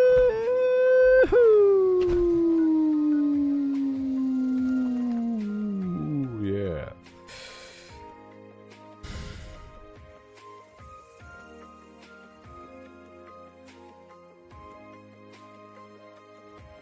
Oh, yeah. This is the warden of the Eastern Regional Penitentiary. I have an emergency. I have an emergency. Is about to solve my I've come to assist you. with the unlawful Oh, man. Come on. the temerity of Temerity. all armed citizenry. The word of the day is temerity. Prepare. Move, move, move.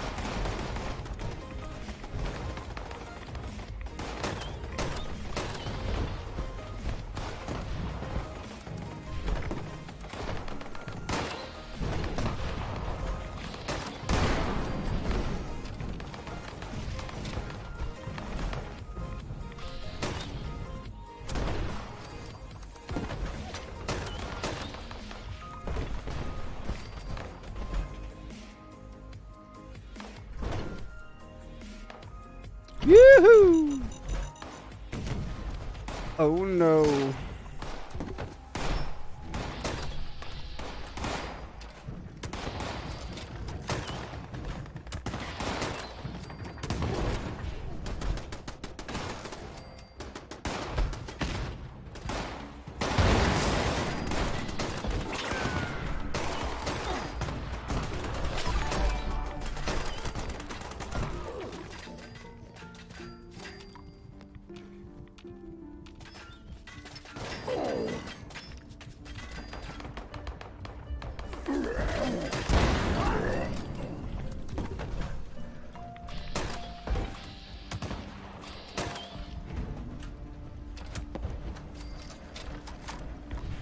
To repair the first turret again.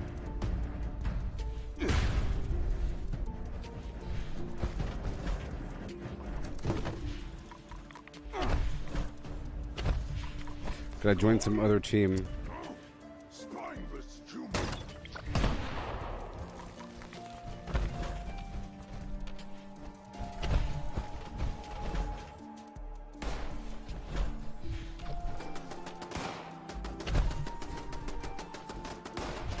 All right.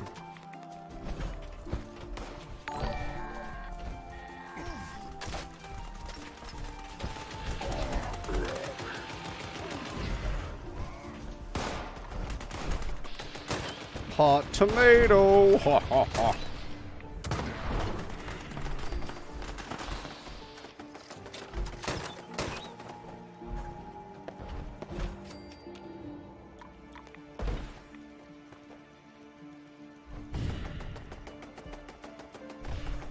That turret broken? Yep. Well, somebody fix my turret, so... Yeah.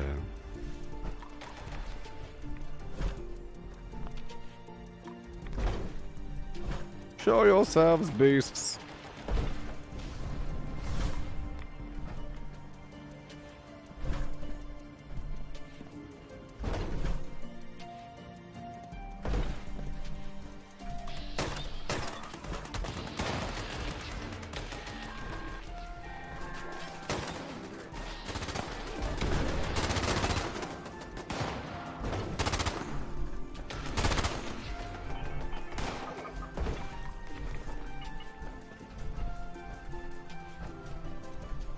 I've never been to West Virginia, no. I don't think I have. I've been all over the U.S., sort of. I was in the Army for 14 years. If anything, maybe I was in an airport or something. I've been in a lot of places.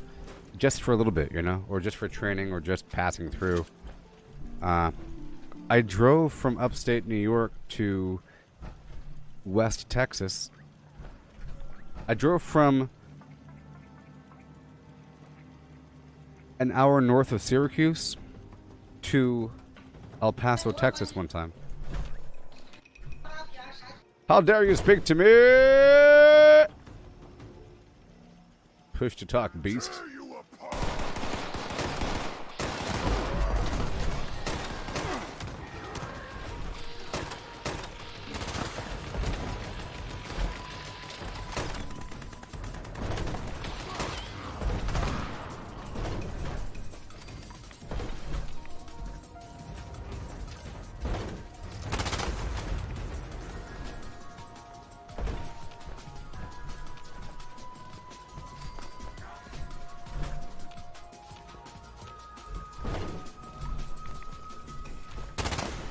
Won't someone think of the children?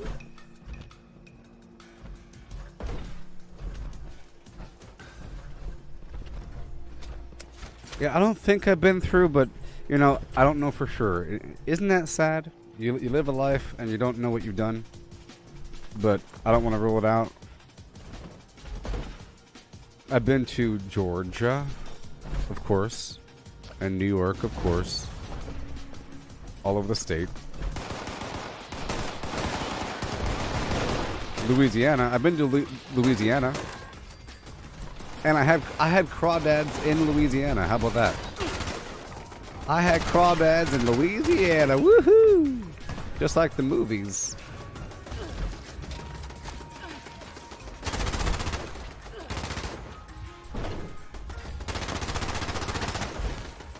What are you even shooting at?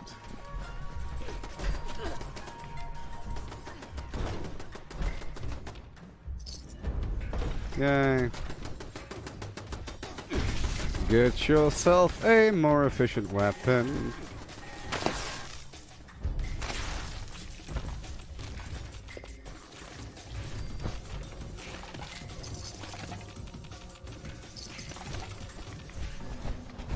Yay.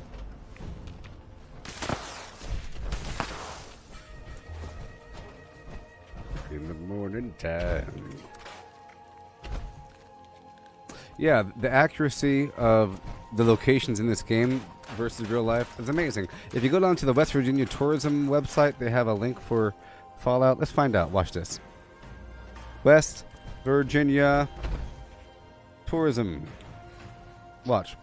I go over here. Here's the official West Virginia Tourism website. Country roads, boobity boo. Take me home way over there. In your face, don't you say. Don't you know, and I don't care. All up in the mountains, oh yeah. Of West Virginia, won't you take me there? You know I will stay with my friends. Hey, it's no longer here. It's no longer here. They took it off their front page. It used to be on their front page. How about this? Fallout? Can I type in Fallout? What then? Psst. There we go. Golly. The Insider's Guide. Look at that. Wow. It's the Palace of the Winding Path. Look how cool that place is. It's real, baby. It's the lighthouse. It's the Landview Lighthouse. Oh my gosh. Look, it's Berkeley Springs West. Wow.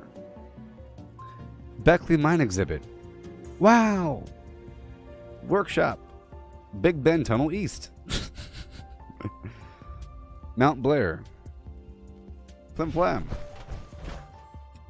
Who's on my team? Nobody. Woohoo! What would you do if I walked out on you? Ha. Let's go over here by Prickett's Fort and pick up the wood. There's a daily quest here.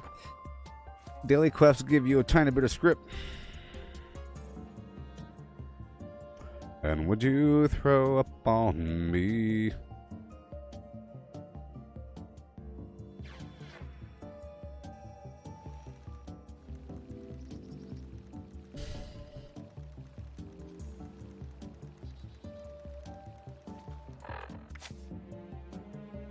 Boom, beam, bum. I'm gonna take off Ricochet for a second and put down... Oh no. See that garbage? The double clicking? It's gonna kill me someday. Okay, I took off Class Freak or something. All I want is Woodchucker 1. Here we go. Welcome to the Pickett Ford Historical Site. Hello there. Hello. From the Archaeological Preservation Team. I have a real problem. Go check out my challenges. While building new outhouses, we discovered Okay, now I have to visit someone's shelter. war Union soldier. Although the body is highly irradiated and strangely fresh. Looks like it died 20 years ago instead of 200. Now I need you to properly inter the body in the Philippines. I'll inter it. And it needs to be done before our next No, Berkeley Springs is not White Springs. White Springs is Greenbrier. Berkeley Springs is a different location, but it looks good too. But here's the Greenbrier. Check it out. Check it out. Discover America's Resort. Discover America's Resort. With golf spa and 55 activities. Book today. If it wants to. You see, look. Wow! It's White Spring. Wow!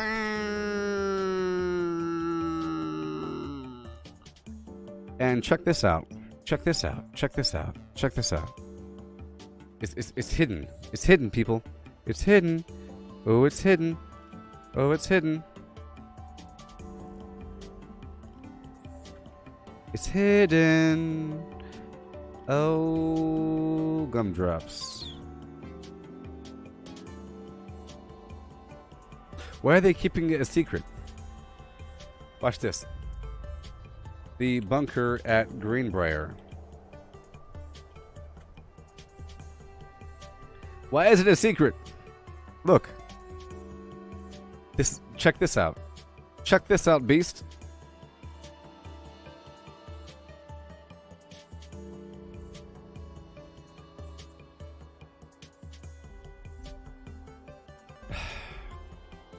Why aren't they showing pictures? Why would they? I'll read it, okay? The declassified bunker at Greenbrier is a must-see experience that takes you behind the scenes and walks you through a fascinating period in the resort's history. Carved deep into the mountainside beneath our West Virginia wing is an emergency Cold War fallout shelter. Once a top-secret U.S. government relocation facility for Congress, the bunker is now open for anyone that wants to do some flim-flamming. Yes.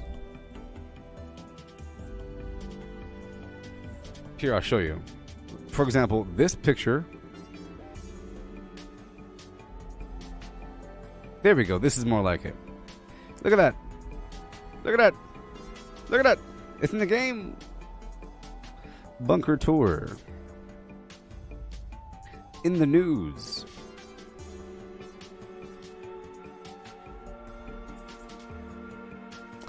Yeah. So the Enclave is real.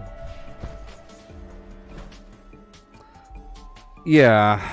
The Black Mountain Ordnance Works is real. Some people say that that's the origin of Mothman. See, watch. Mothman. Right? Black Mountain. Right?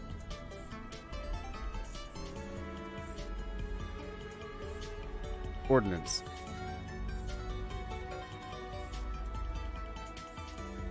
some people say that that's where he came from, you know? Because it's mysterious and weird, and it's like a government storage facility, and some people even think that the Mothman might even be an alien that's visiting this site, because Point Pleasant is right near it in reality. Anyways.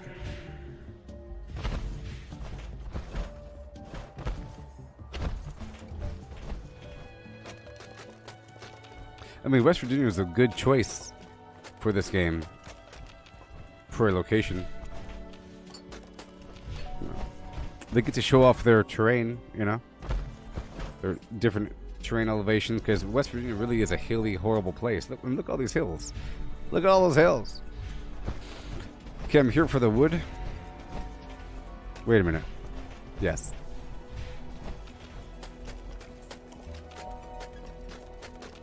I'm pretty sure I went down there.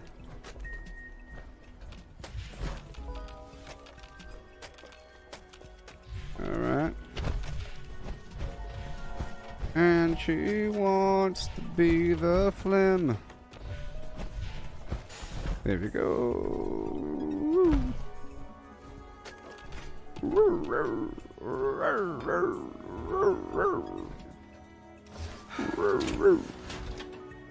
No.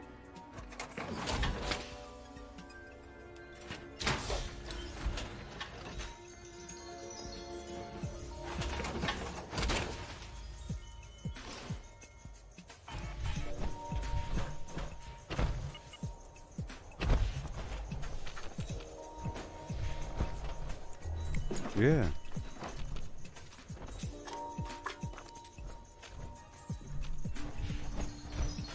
Whee! Soul Train.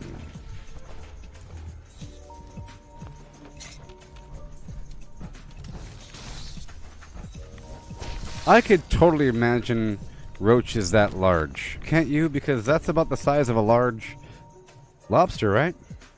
Isn't that about the same size as a large lobster? But I feel like a roach is a lot more scary than a lot. Lobsters are kind of slow.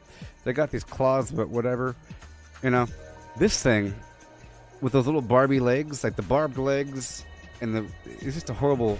The flying, the fact that it can fly a little bit, terrible. But I think a roach about that size is pretty realistic. Now, a mirelurk also looks pretty realistic because of the shape of it, you know? A crustacean that large would have to have a pretty thick shell and everything, and that looks like it's the right dimension. It's not like a normal crab shape. I mean? Okay, we're going to go all the way down here to the Philippi Battlefield Cemetery to go bury this body.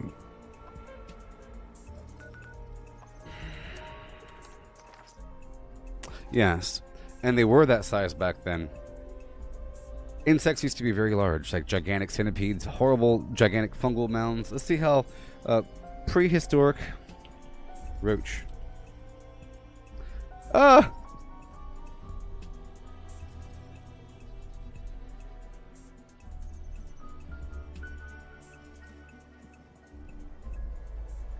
The largest fossil cockroach found. How big is it?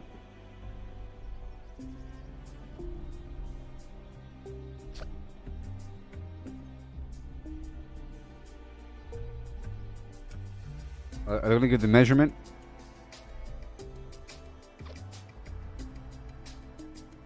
Nine centimeters, 3.5 inches long. That's not very big. Like this? That's not very large.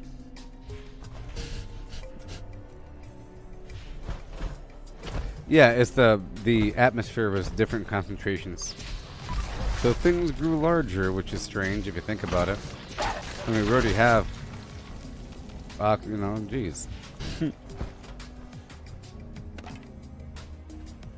That's what they say, but whatever.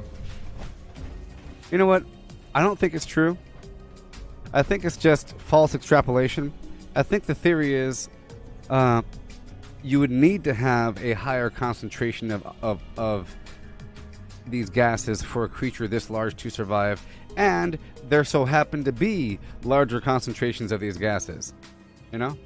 Based upon our data, we know how to determine what the atmosphere composition was, and we say, based upon our knowledge of biology, something to grow that large needs different gas composition. Otherwise, it won't work. Therefore, vis-a-vis ergo, it grew that large because of it. But there's no reason to, you know. It's like you're making up the cause after the effect. And that's not good science.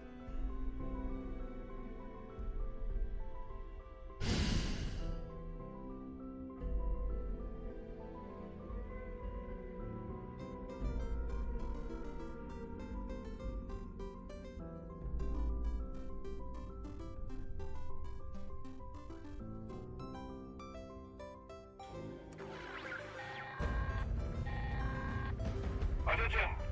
This is Grafton's mayor hailing you from lovely downtown Grafton.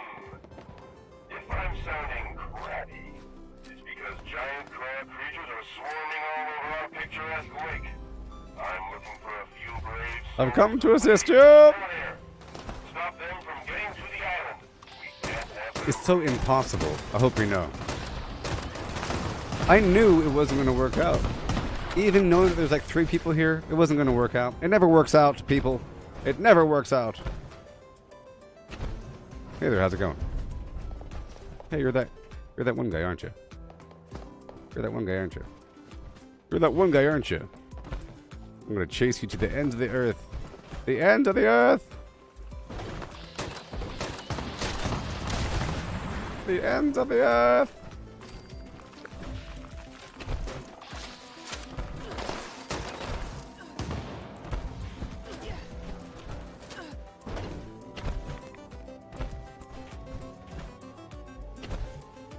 It never works out.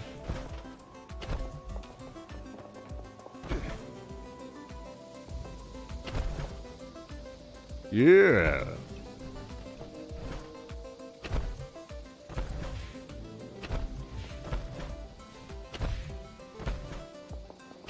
Boom, dam, boom, da boom, da bam, boom, and a boom, and boom, ba dam, boom. Oh yeah. If humans lived back then, would we be giants? In the period of megafauna, right? Was there a mega primate?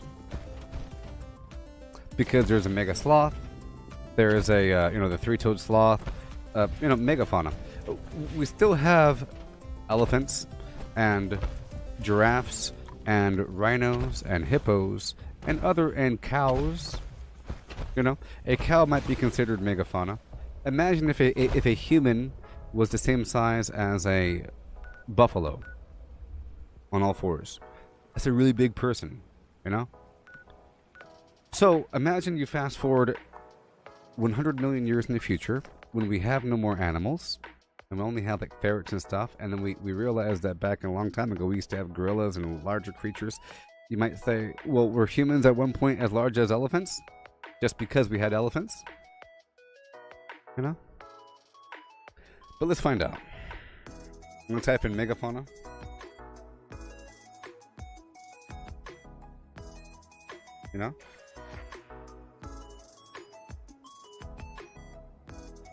Yeah, everything was much larger. Like, we still have megafauna, It's just... You know what I mean? I think the problem is we have this mental image of what a creature is and what it isn't, For example, a bear is like a mega dog, sort of. And a...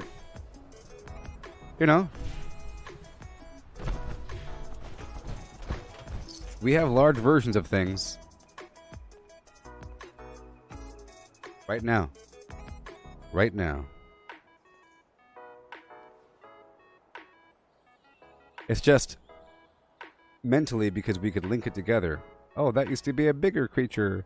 Much larger. A much larger creature back then. Yep. I mean, we still have a ton of megafauna right now. But they're dying off. whatever, there's not enough food. Maybe they're shrinking. The way I see it is, because there's not enough food for these creatures, you know? Think about how much food a rhino really has to eat. How much food does an elephant really have to eat? They're just really good at surviving and finding water and doing mass migrations. But at one point, there's food everywhere, you know? Because of the levels. And if you think about this, what if we didn't have any more tigers or lions, but all we had were house cats? A tiger is a megafauna version of a house cat, right? And tigers exist right now, and they're doing just fine. So it's all relative. Right? Right. Where is my flim flam? I can't see anything.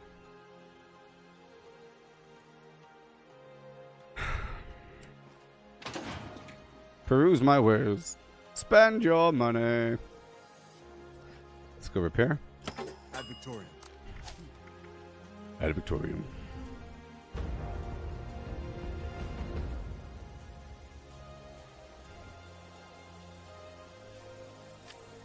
Boop and boop and boo boop. Booby booby boop and boop and boo boop. Booby boop boop and boop and boo boop. Booby booby boop. Oh no, boo boo boop. Okay. Hey, I have weapon artisan on. What are you talking about? Boo boo boop. Booby booby boo boop. Okay, break it all down. One time. Yeah, I'll drop the shovel inside. Okay. Hot stuff coming through. Yeah.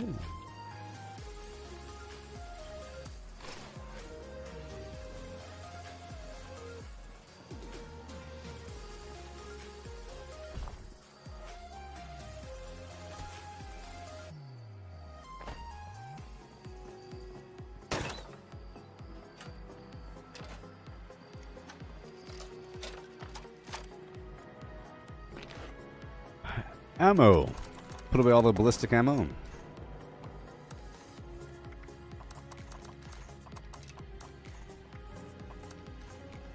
And the stuff I'm not using.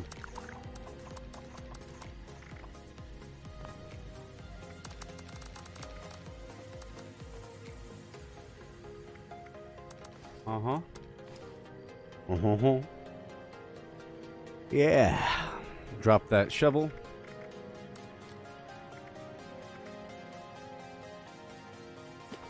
Sell some stuff to the vendor. Need some ammo, chems, or spiky bits to stab people with? You may find some here.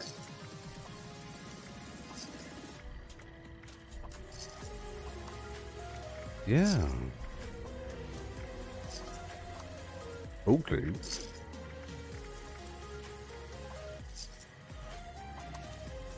This vendor unit is equipped with anti-theft measures. Don't get any ideas, chump. Now buy your junk. Give it to me now. I already bought it though, right? Yeah. Yep, I already bought it.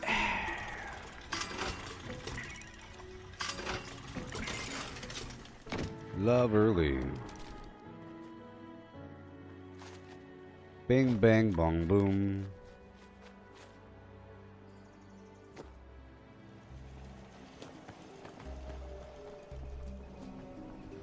Break it all down.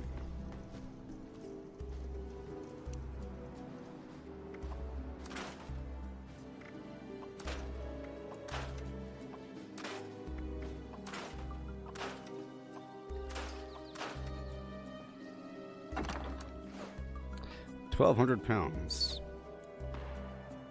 Everybody here, get your backs off the wall. Because Mr. Meaner said so. Mr. Meaner.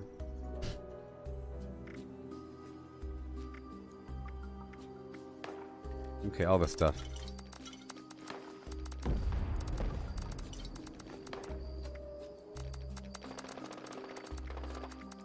Hello.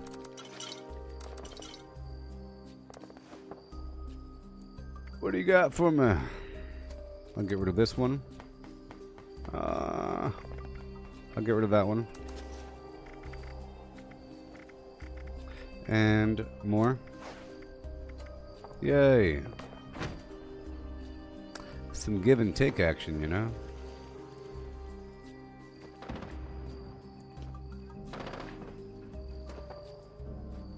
Oh boy.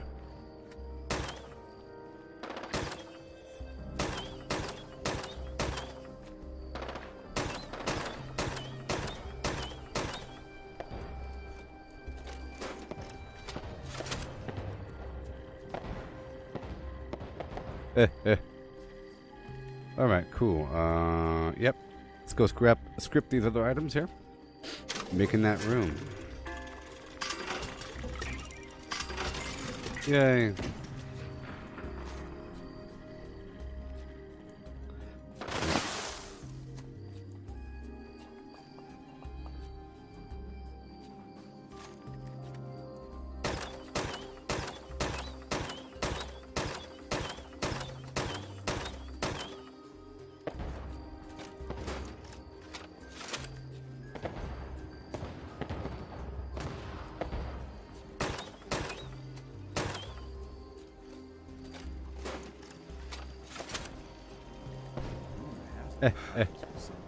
Oh yeah. Alright. Let's do some chemistry. Chemistry right now. Everybody step, step. Everybody step, step. Yeah. 1, 2 step.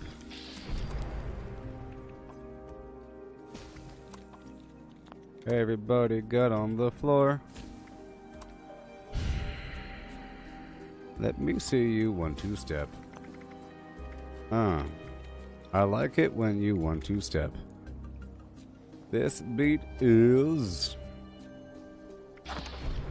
jazzy made. This beat here goes through my chest. Yeah.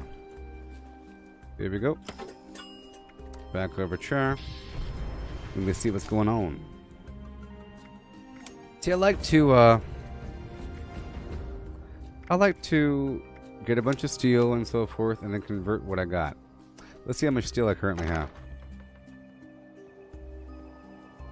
Jazzy made 21.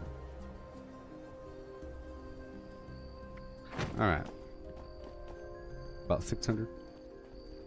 Alright, everybody.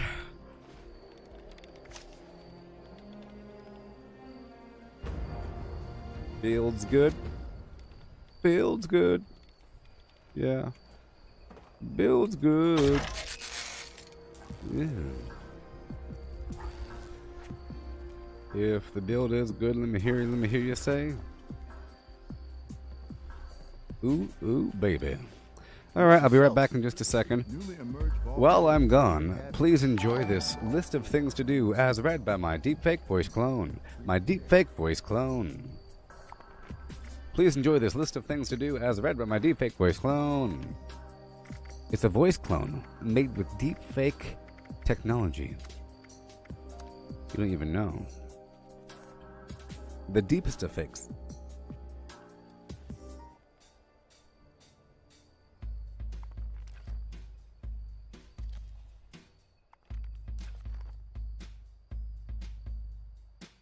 Alright, here you go.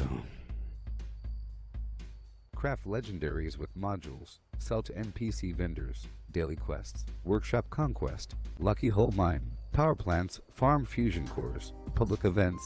XP run. Toxic goo harvest. Rebuild camp. Move camp. Repair armor. Repair weapons. Craft ammo. Lift weights. Sleep. Play music. Stock refrigerators. Stock vendors. Transfer items between characters. Bury mentat run. Dump caps at vendor if over 20,000. US requisition holotape. Garahan Building Farm, Reputation Root Farm, Iron or South Ash Heap, Multiply Crops at Workshop, Purified Water at Workshop, Tanagra Town Crickets, Faction Dailies, Spend Gold, Razor Grain Flower Farm, Scorch Beast Farm, Grafton Monster Farm, Sheepsquatch Farm, Convert Ammo at the Ammo Converter, Deathclaw Farm, Snalligaster Farm, Tarberry Farm, Flatwood Siltbeam. Check keyword status. Nuke Findingo Colossus for a cursed weapon. Sugar Run, Nuka-Cola Farm, Concrete, Late at Monorail, Abandoned Bog Town Secret Floor, Farm Mole Miners for Aluminum, Top of the World Aluminum Farm, Ski Poles, Enclave Code Piece, Keycard Search, Somerville Bookhouse, Watoga High School Plastic Farm, Chem Farm, Enclave Events, Wood Farm, Dogwood Farm, Smelt Ore, Smelt Spoiled Vegetables and Fruit, Cook Food Close to Spoiling, Mirelurk Egg Farm, Mothman Egg Farm, Nuka-Cola Factory Farm, Sunshine Well Farm, Daily Ops. Get a high bounty by picking locks. Lure player to camp with a high bounty to force vendor transactions. Hunt down wanted players. Honey Farm. Convert perks into coins. Purchase lunchboxes with gold. Harvest flux from a legitimate nuke. Purchase gold with treasury notes. Purchase gold with caps from Smiley. Stock Nuka-Cola vending machine. Candy bowl and punch bowl. Refine camp and workshop blueprints. Craft legendaries with modules. Sell to NPC vendors. Daily quests. Workshop conquest. Lucky Hole Mine. Power plants. Farm fusion cores. Public events. XP run. Toxic goo harvest. Rebuild camp. Move camp. Repair armor. Repair weapons. Craft ammo. Lift weights. Sleep. Play music. Stock refrigerators. Stock vendors. Transfer items between characters. Bury Mentat run. Dump caps at vendor if over 20,000. U.S. requisition holotape. Garahan Building Farm, Reputation Root Farm, Iron or South Ash Heap, Multiply Crops at Workshop, Purified Water at Workshop, Tanagra Town Crickets, Faction Dailies, Spend Gold, Razorgrain Flower Farm, Scorch Beast Farm, Grafton Monster Farm, Sheepsquatch Farm, Convert Ammo at the Ammo Converter, Deathclaw Farm, Snalligaster Farm, Tarberry Farm, Flatwood Siltbeam. Check keyword status. Nuke Findingo Colossus for a cursed weapon. Sugar Run, Nuka-Cola Farm, Concrete, Late at Monorail, Abandoned Bog Town Secret Floor, Farm Mole Miners for Aluminum, Top of the World Aluminum Farm, Ski Poles, Enclave Code Piece, Keycard Search, Somerville Bookhouse, Watoga High School Plastic Farm, Chem Farm, Enclave Events, Wood Farm, Dogwood Farm, Smelt Ore, Smelt Spoiled Vegetables and Fruit, Cook Food Close to Spoiling, Mirelurk Egg Farm, Mothman Egg Farm, Nuka-Cola Factory Farm, Sunshine Well Farm, Daily Ops. Get a high bounty by picking locks. Lure player to camp with a high bounty to force vendor transactions. Hunt down wanted players. Honey Farm. Convert perks into coins. Purchase lunchboxes with gold. Harvest flux from a legitimate nuke. Purchase gold with treasury notes. Purchase gold with caps from Smiley. Stock Nuka-Cola vending machine. Candy bowl and punch bowl. Refine camp and workshop blueprints. Craft legendaries with modules. Sell to NPC vendors. Daily quests. Workshop conquest. Lucky Hole Mine. Power plants. Farm fusion cores. Public events. XP run. Toxic goo harvest. Rebuild camp. Move camp. Repair armor. Repair weapons. Craft ammo. Lift weights. Sleep. Play music. Stock refrigerators. Stock vendors. Transfer items between characters. Bury Mentat run. Dump caps at vendor if over 20,000. U.S. requisition holotape. Garahan Building Farm. Reputation Root Farm. Iron or South Ash Heap. Multiply Crops at Workshop. Purified Water at Workshop. Tanagra Town Crickets. Faction Dailies. Spend Gold. Razorgrain Flower Farm. Scorch Beast Farm. Grafton Monster Farm. Sheepsquatch Farm. Convert Ammo at the Ammo Converter. Deathclaw Farm. Snalligaster Farm. Tarberry Farm. Flatwood Siltbeam. Check keyword status. Nuke Findingo Colossus for a cursed weapon. Sugar Run. Nuka-Cola Farm. Concrete. Late at Monorail. Abandoned Bog Town Secret Floor. Farm Mole Miners for Aluminum. Top of the World Aluminum Farm. Ski Poles. Enclave Code Piece. Keycard Search. Somerville Bookhouse. Watoga High School Plastic Farm. Chem Farm. Enclave Events. Wood Farm. Dogwood Farm. Smelt Ore. Smelt Spoiled Vegetables and Fruit. Cook Food Close to Spoiling. Mirelurk Egg Farm. Mothman Egg Farm. Nuka-Cola Factory Farm. Sunshine Well Farm. Daily Ops. Get a high bounty by picking locks. Lure player to camp with a high bounty to force vendor transactions. Hunt down wanted players. Honey Farm. Convert perks into coins. Purchase lunchboxes with gold. Harvest flux from a legitimate nuke. Purchase gold with treasury notes. Purchase gold with caps from Smiley. Stock Nuka-Cola vending machine. Candy bowl and punch bowl. Refine camp and workshop blueprints. Craft legendaries with modules. Sell to NPC vendors. Daily quests. Workshop conquest. Lucky hole mine. Power plants. Farm fusion cores. Public events. XP run. Toxic goo harvest. Rebuild camp. Move camp. Repair armor. Repair weapons. Craft ammo. Lift weights. Sleep. Play music. Stock refrigerators. Stock vendors. Transfer items between characters. Bury Mentat run. Dump caps at vendor if over 20,000. U.S. requisition holotape. Garahan building farm. Reputation root farm. Iron or South Ash heap. Multiply crops at workshop. Purified water at workshop. Tanagra town crickets. Faction dailies. Spend gold. Razorgrain flower farm. Scorch beast farm. Grafton monster farm. Sheepsquatch farm. Convert ammo at the ammo converter. Deathclaw farm. Snalligaster farm. Tarberry farm. Flatwood silkbeam. Check keyword status. Nuke Findingo Colossus for a cursed weapon. Sugar Run. Nuka-Cola farm. Concrete. Late at monorail. Abandoned bog town secret floor. Farm mole miners for aluminum. Top of the world aluminum farm. Ski poles. Enclave code piece. Keycard search. Somerville Bookhouse. Watoga High School plastic farm. Chem farm. Enclave events. Wood farm. Dogwood farm. Smelt ore. Smelt spoiled vegetables and fruit. Cook food close to spoiling. Mirelurk egg farm. Mothman egg farm. Nuka-Cola factory farm. Sunshine Well farm. Daily ops. Get a high bounty by picking locks. Lure player to camp with a high bounty to force vendor transactions. Hunt down wanted players. Honey farm. Convert perks into coins. Purchase lunchboxes with gold. Harvest flux from a legitimate nuke. Purchase gold with treasure. Yeah. Alright.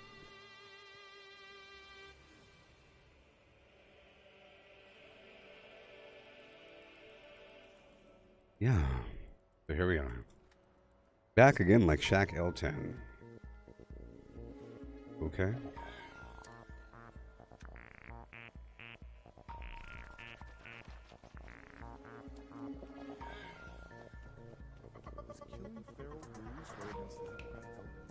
Get my armor. We're on the razor's edge. And we go. Yeah. Boom and a boom, boom, boom. Yeah.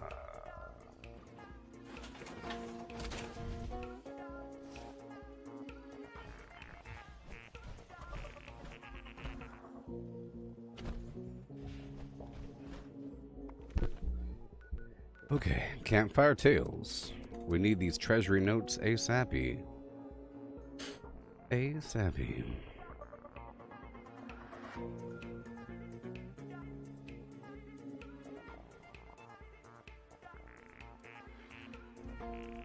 Hey there, Scott.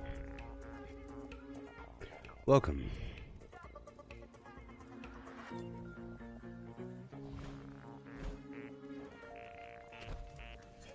We're doing one of our very favorite Pioneer Scout pastimes, Campfire Tales. This on? Oh, good. I'm sure glad the speakers are still working. Hello, campers. Ready for a frightful tale? Darn right. Remember, these tales are interactive, so put on your brave face and act out the story when prompted. When prompted. Today's tale is called Terrors of the Dark. Since the holotape has some errors. Well, I'm sure it'll be fine. Hello? This story. Yeah. A pioneer scout. I wake up one night in a cabin, and I see that I'm alone. Everyone's beds are empty. My heart is pounding. But I know I have to go outside and look for everybody. I want to get up. But the shadows are reaching for me. They're gonna attack me. Please help me fend them off.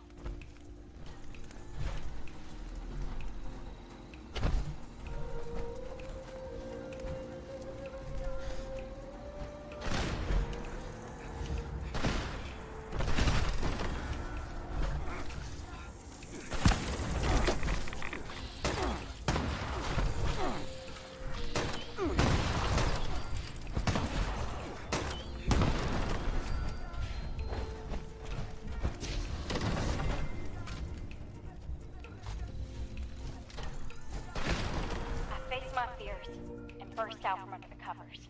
Not Sure. stopping until I've made it outside.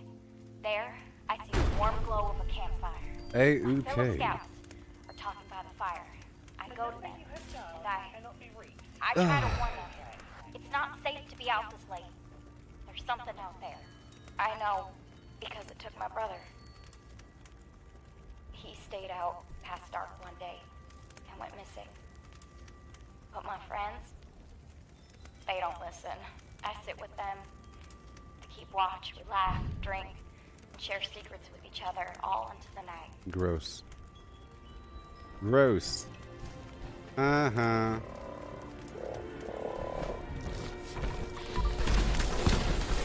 As the night dwindles on, so does the fire. The scouts pay no mind to the increasing darkness. I track in to warn them that the dark is dangerous, and no one listens. So I go into the forest alone. Firewood. Find them. Yeah. Firewood. Kind of off to the side here, you know.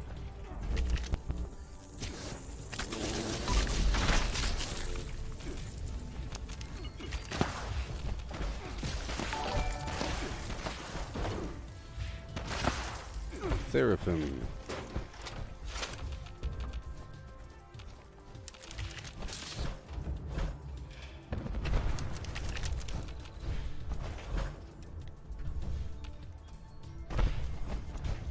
Seraphim. Eyes on the ground, find enough wood to rekindle the fire.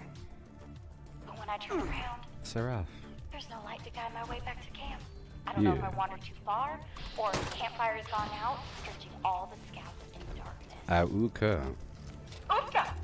I'm so sorry to interrupt the tale, but we have an emergency. Or at least my scout leader emergency protocol says we do. My protocol is pulling up a missing camper flag. Now, I'm almost certain I counted everyone correctly, but we should be thorough just in case. Oh, good old buddy If we can't system. find our shadow camper, let's look for traces they may have left behind. Occult And tones. remember the buddy system. Petrock.org.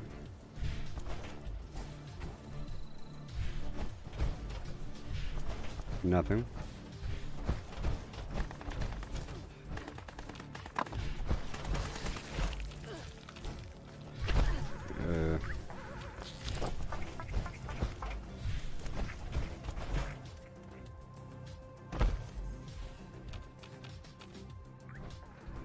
Why are you doing emotes over there? Stop it.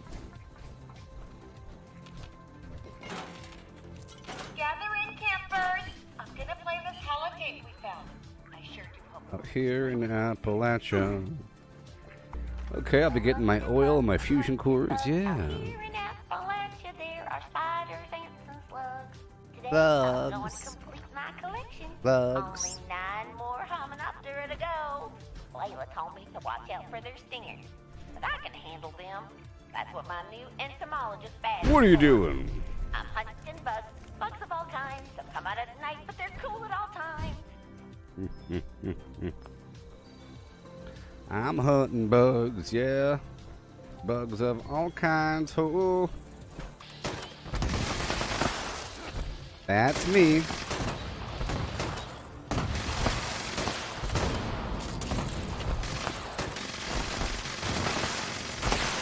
Garbage guy over there. Shooting randomly. Big old piece of trash. Can't fire it efficiently. Oh.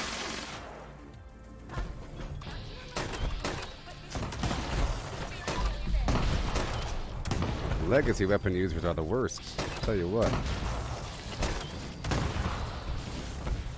The fire beasts. The fire.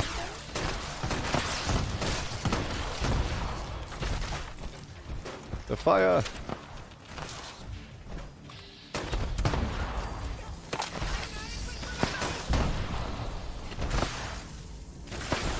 The last time this guy went missing Yeah. was... The fire.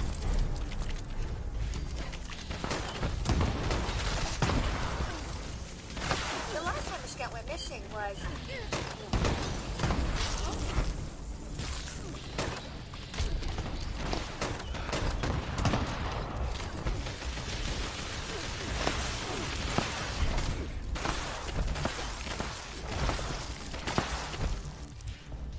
Okay.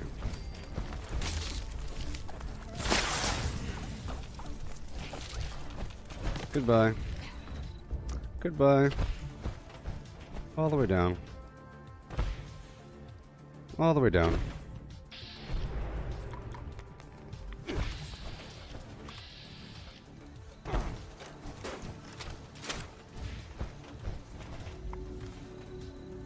Okay, now let's go back down to Thunder Mountain again. We'll see if it kept the last status of the workshop of the power plant, you know?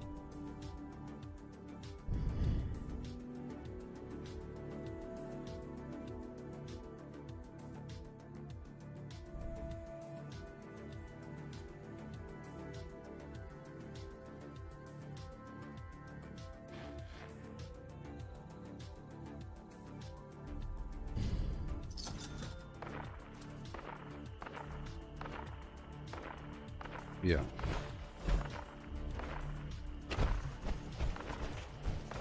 Are we good here? I don't know. I'll take it over. Maybe. Yep.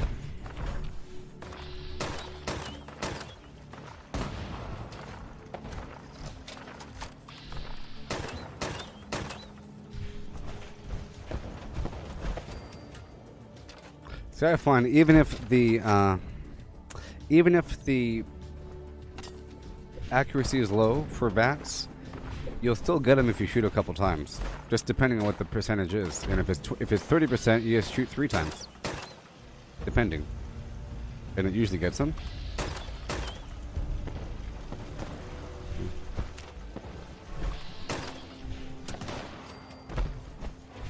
All right. Let's hurry up. Right now. Okay.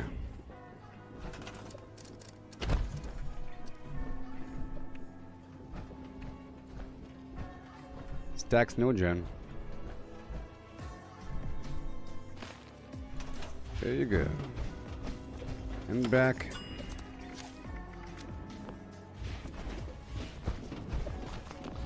Fusion core. Yeah. Let's do this Enclave event. While we're in the area, I'll clear through the region for all kinds of steel, you know? All kinds of steel.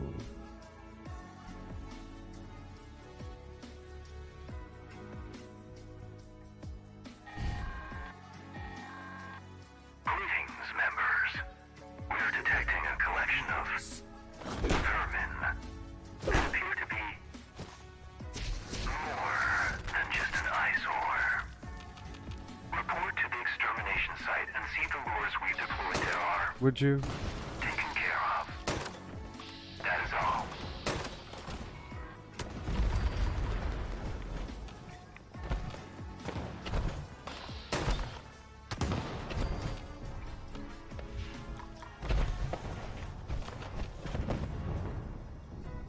Yeah.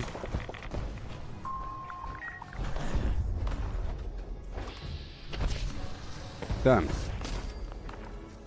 And to go.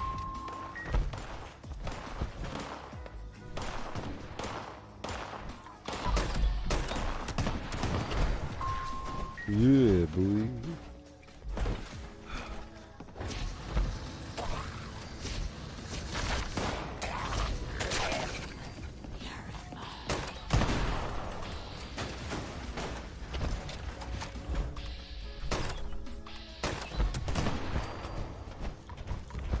Yahoo.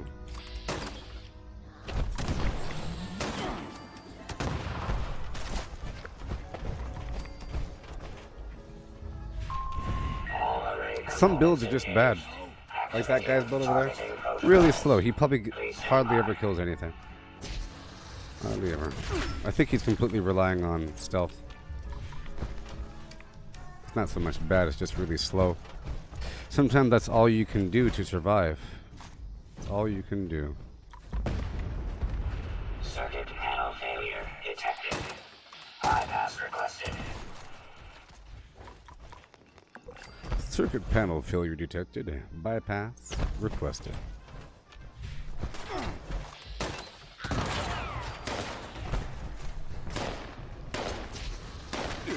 Attention users. Component bypass detected. Resuming function required. Is this guy even killing anything? Jam I don't know. detected. Mechanical intervention required. Yoo-hoo.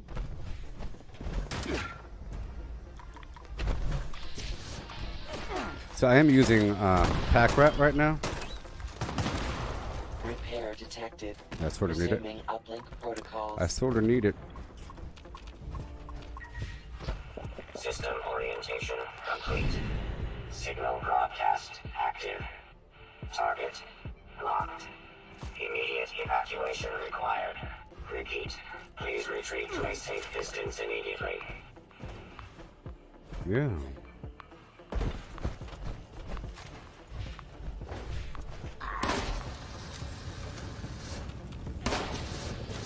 There you go. We'll clear through the area.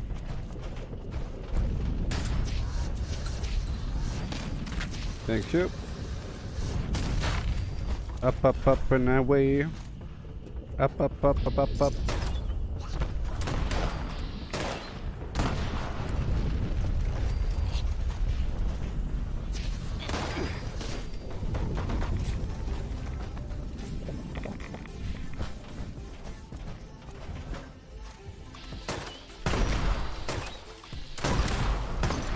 Specified hostiles.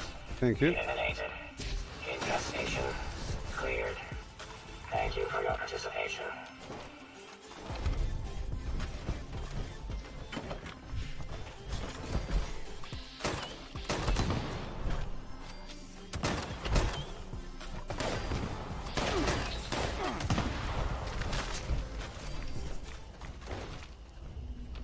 Yeah, boy. There you go. I'm gonna go through here. Does my teammate not have a mutation? What is up with these people? I can tell by, you know, how far I could jump, or how high I could jump, and how slowly I land.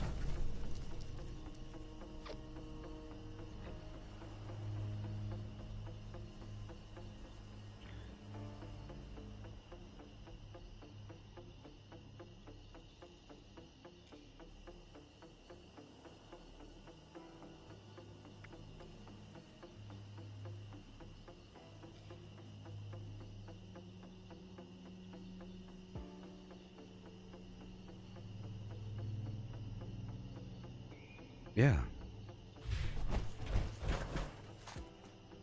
Water. Okay, here we go. Yeah.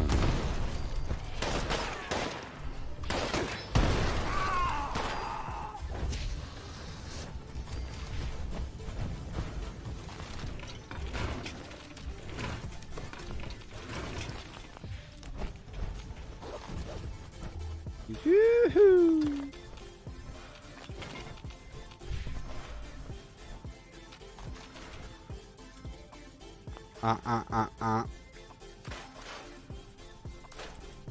Yeah.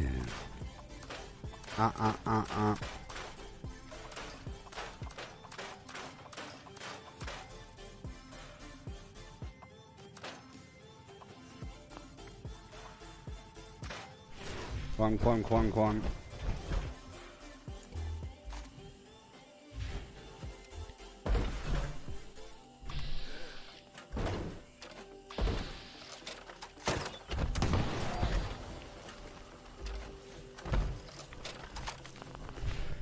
Okay. Woohoo! Oh. Get this aluminum. I'll go down to the burrows, clear that out. They have some loot, you know. And it's some general XP. I'm just doing it because it's just a nice trickle, a steady trickle of XP. I'm not using unyielding gear, I'm in power armor. And I'm not eating the foods, really. It just happens.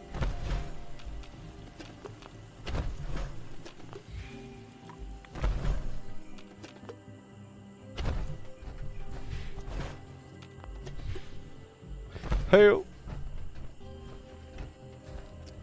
Would you like some free XP? Come on down and join me. I'm going down to the burrows. You can tag stuff and get all the credit. Yeah. So much XP down here. It's the best spot in the game for XP and legendaries. Sorta. Quan. Enpada Quan. I could open up a lunchbox for him. Quan.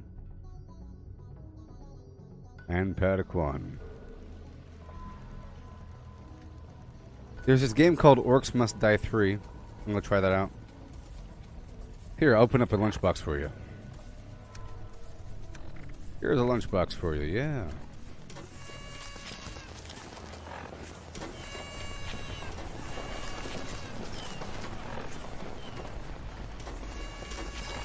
One more. There you go. Now try to get some tags in. I'm gonna have them follow me. I'm gonna aggro it up. I'll make sure you don't die. I'm coming right back. I'm coming right back. I'm coming. Okay. Boom. Here they come. It'll be helpful if you had a Molotov or something. Yeah.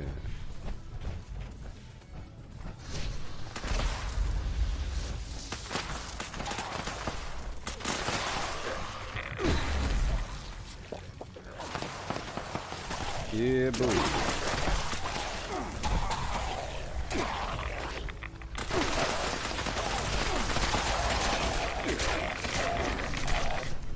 Yeah. Okay, this way. I'm gonna pull him up. Give me 1 second. I'm coming. Yeah, boy. Okay. Here they come. Right here. A lot of them.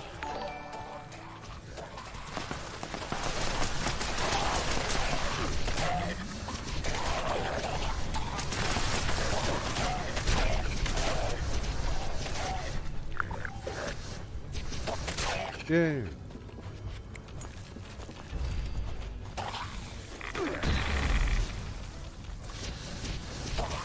I'll wait for you to loot. If you're ready. I'll collect the next bunch, but I'm not going to kill them until you're there. Let me collect them before you start shooting them.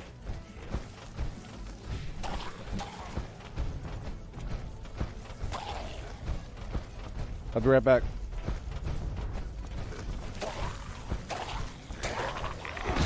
Right over here. I got a bunch. Here I come. They're right behind me, ho. Over here. Yeah.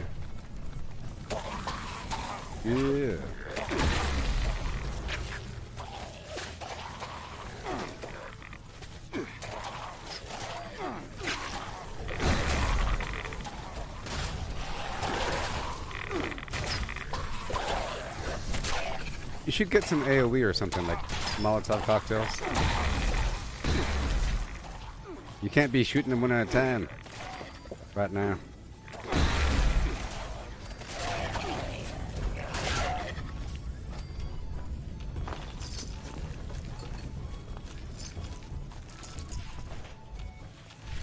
Yeah, if you have grenades or something. Or Molotov or a Tesla or something. I'll see if I have something on me to give you. But you're level 18, so never mind. Or 16. About to pull the other group.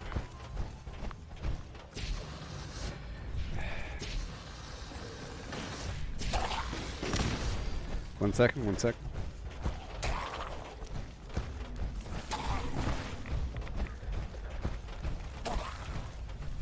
Okay.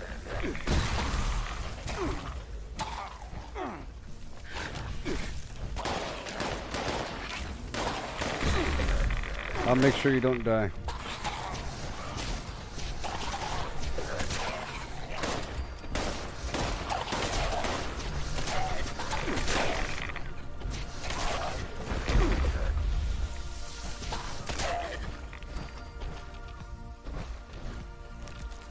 Okay, I'm about to pull a big group.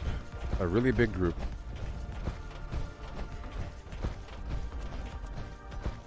A really big group. I'll be right back.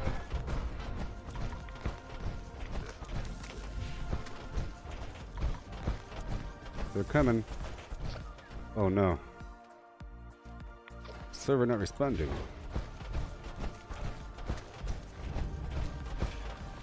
Come on. I'm still gathering. Give it 1 second.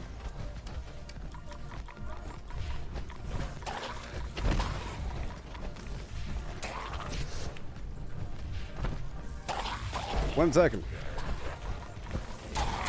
Okay, I'm coming back to you now.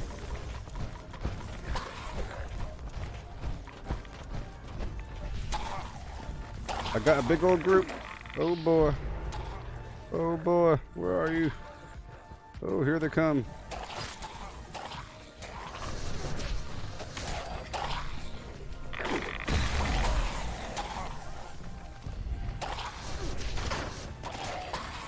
Shoot them!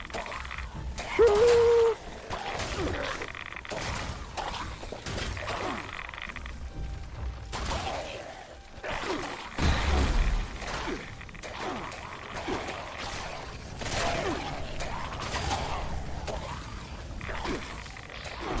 You got the wrong weapon, pal.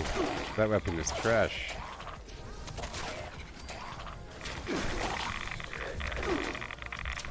Complete trash.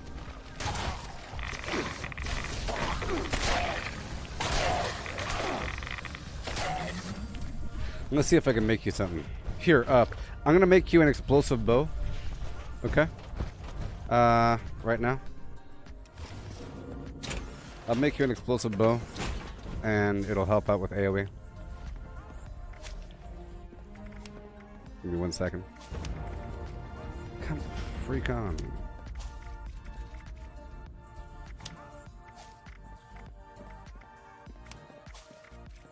One second. I need you to defend me, scumbag. You and your garbage weapon. Walking around grabbing bad guys. Trash. Trash. Trash!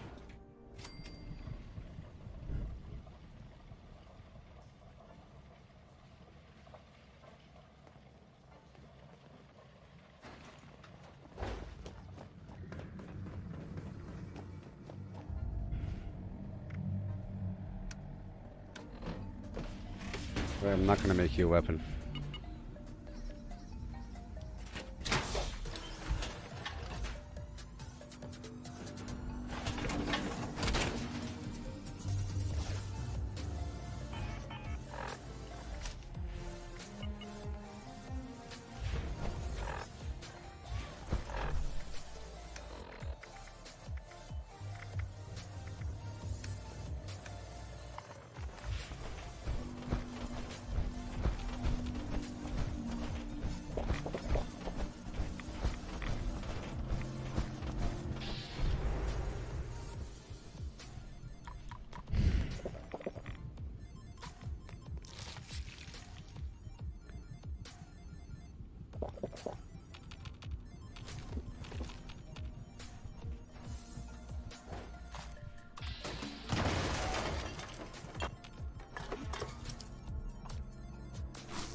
Gonna try one more time.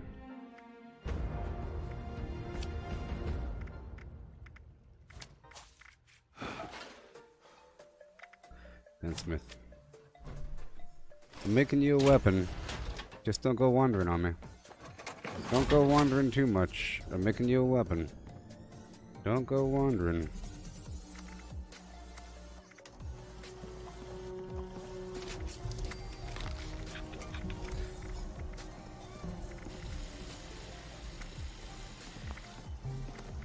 Explosive arrows. I'm making you an explosive bow here.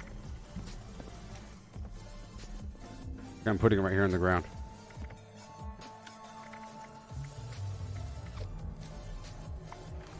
There you go.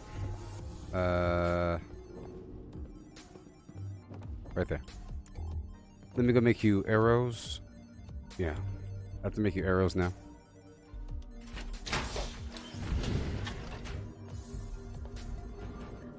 It works really good from third person. It's really fast from third person. It's kind of slow in first person, okay? If you're in third person, you can spam it. Oh my gosh. So I have to make some arrows now. Give me a second. Come on.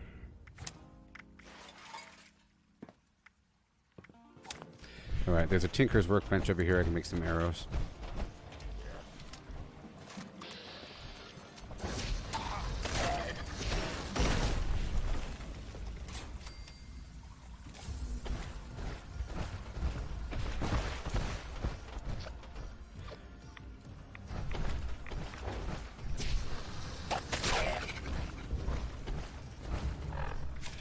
Okay.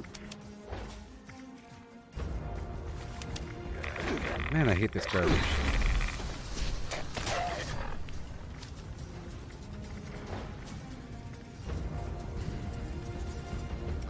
Super duper. Come the heck on! Stop it. I'm like, this mouse is garbage and it double clicks and messes everything up. It's hard to even function.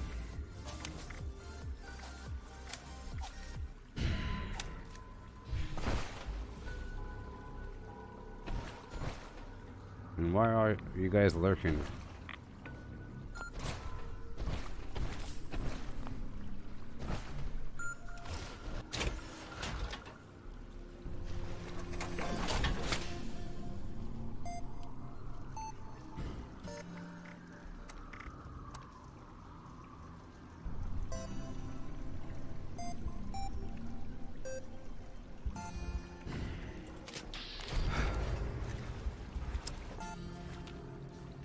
It's a lot of arrows.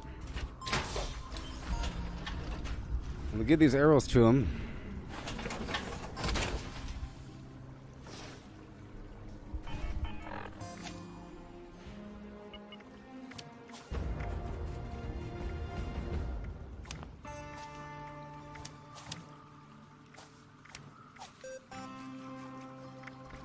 Is it through?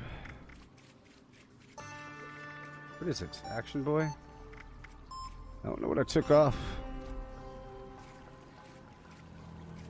Did I really have Action Boy on?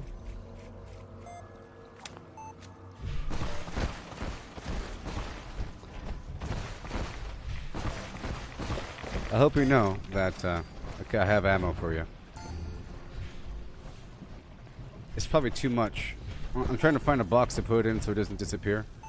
Okay, I'm putting the ammo right over here in this little box. Not that box. I think there's a box upstairs.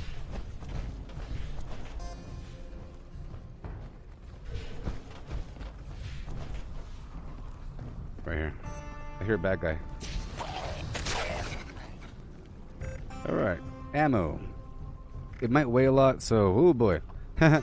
It weighs 64 pounds, so you can take as many as you want. It might hurt you, but at least it'll give you motivation to shoot the arrows. Just know that you might die from the arrows.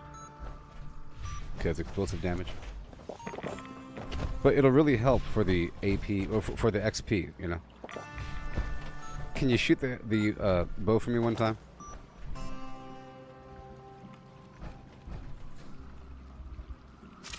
See?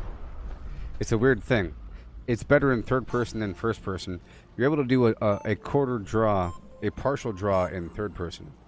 And it's pretty fast with VATS, but in first person it's kind of slow. Okay, here we go. There's more bad guys. And if you are brand new, for FYI, these can chimes are a good source of lead. It's like 8 lead each. There and here.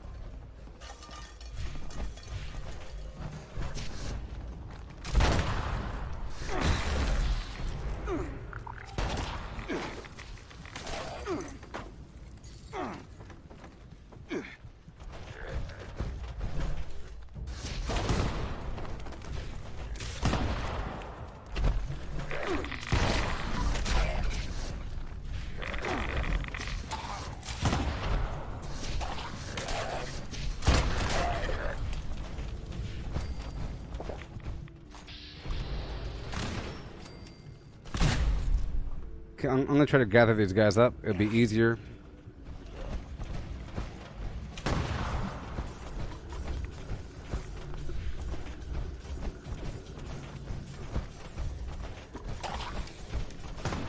Once they're gathered on me, then shoot them. It'll be easier. Otherwise, it ends up all chaotic like that. So just wait until they're on me before you shoot them.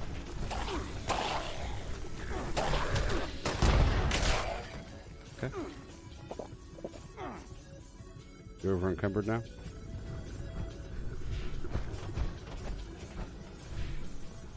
Yeah, so I'm about to gather up a big bunch here from the left and right side. Don't shoot them until they're gathered on me. Otherwise, they'll start running towards you. Give me a second to gather them. There's 1, there's 2, and then there's 3, 4, 5.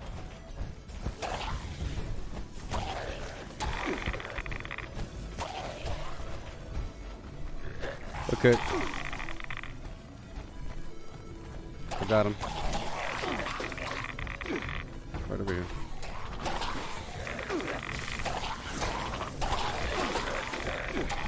Shoot her! Oh no!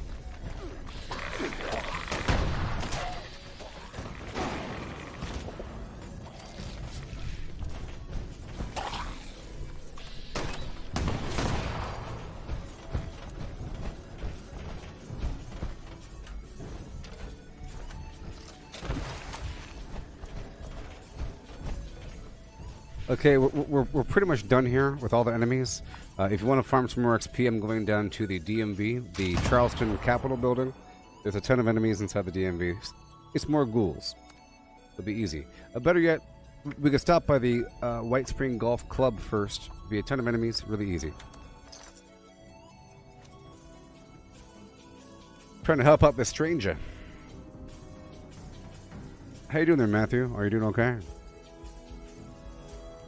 I'm feel better. I think the plague has passed me. Passed me by.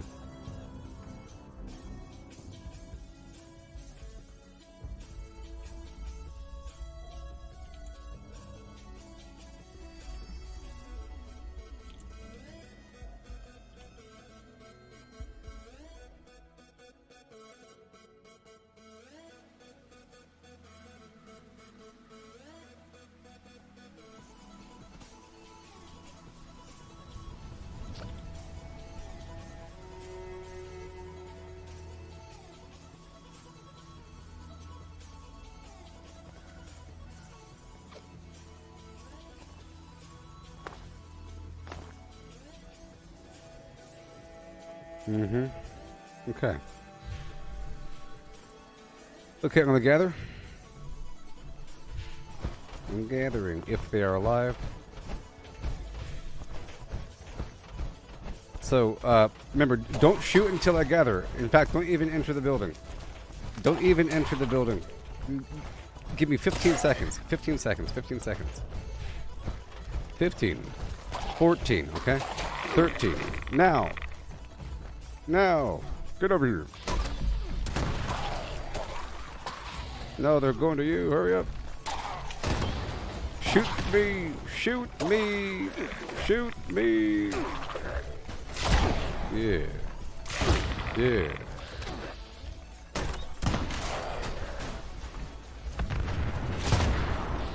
Yeah.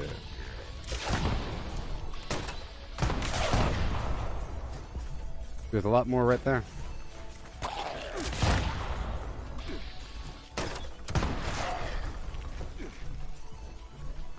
Yep.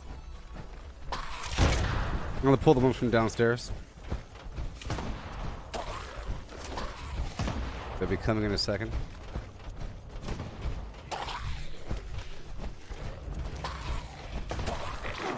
They seem to be really attracted to you because of your level.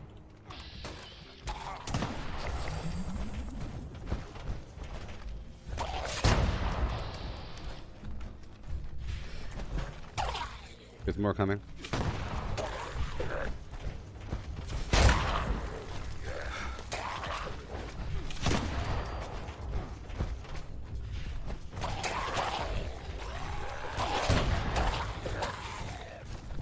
Try to shoot the horde and not the individual bad guys.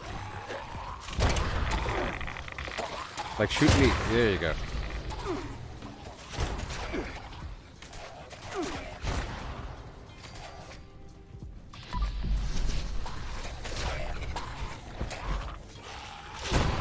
Also, if you shoot the cars, shoot the cars.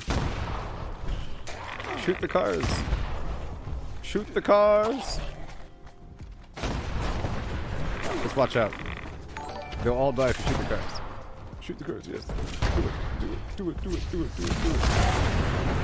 Yeah.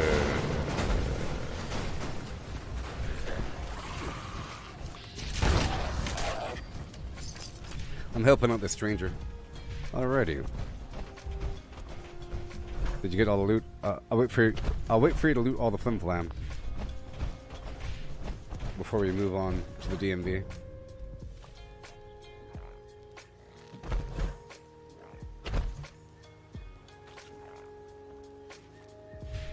Yep. I'll let you loot all the flim flam.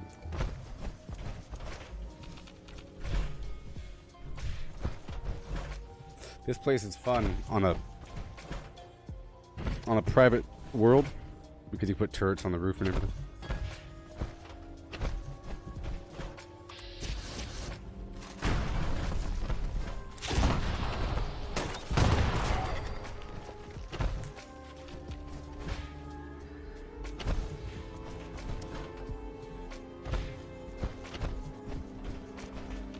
Alright, I'm heading on down to the Charleston Capitol building. Just teleport to me. Woohoo! Hey there, Patrick. Do I have any tips on leveling up? Yeah. You see, I'm helping out this dude. There's these hot spots where there's a bunch of bad guys, but you have to have a weapon that does AoE damage. I gave him an explosive bow, but he's not really using it correctly. You're supposed to shoot at the cluster. Your only goal is to tag things. A Tesla weapon, explosive weapons, Molotov cocktails, grenade launchers, anything that does AoE damage is good, right? There's certain public events like Radiation, Roundup, or Rumble, Guided Meditation, Uranium Fever. Hey, Grafton Monster down here, he always have caps on him, and oil. Shoot her!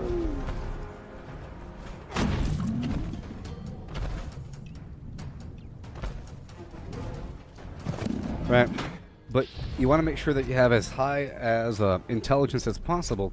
If you're not in power armor, you can use an unyielding set of armor. It'll give you plus 15 intelligence. And then there's foods that give you extra intelligence. What are you doing? Yeah.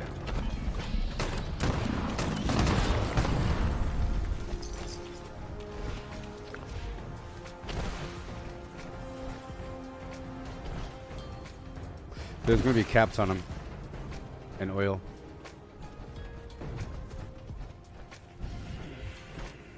Alright.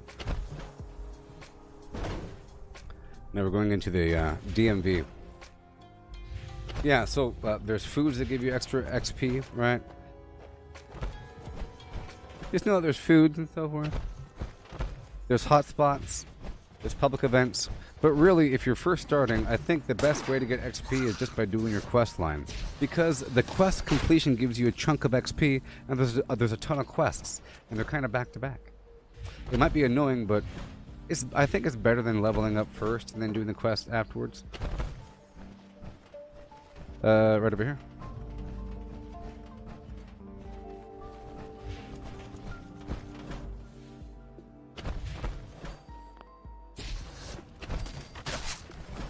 Right over here.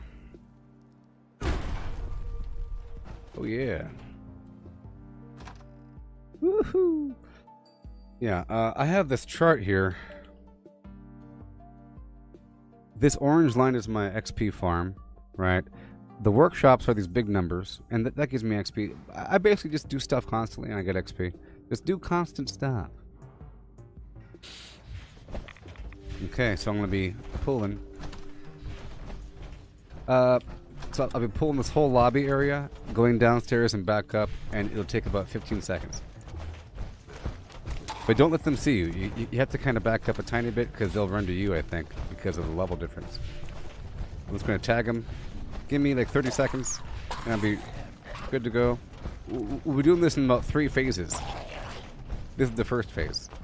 I'm just tagging everything, coming right back. Okay, I'm coming back upstairs now. Here we go, here we go. Alright, now. You're gonna shoot me. Yeah, just shoot me. Shoot me. Yeah. Yeah. Yeah. Yeah. That works. Okay, phase 2 is going to involve me running all the way down the hallway and then back down this way.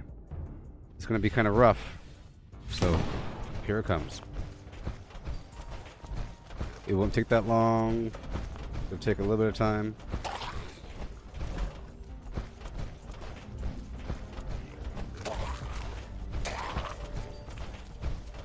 I'm coming back, sort of.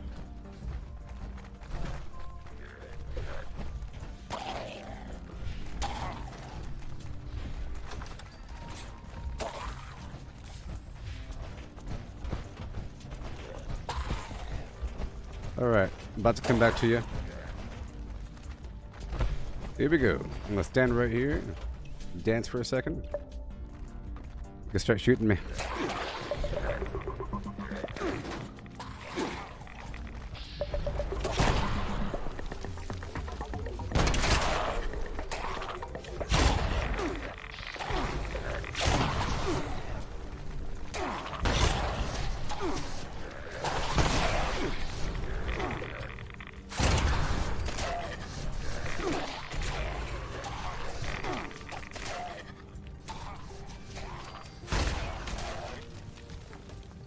Yay. Okay, you can come on down and loot.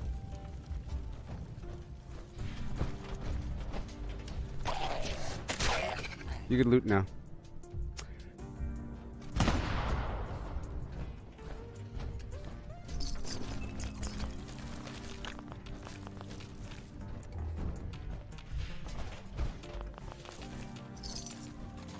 Just know that sleeping gives you extra XP.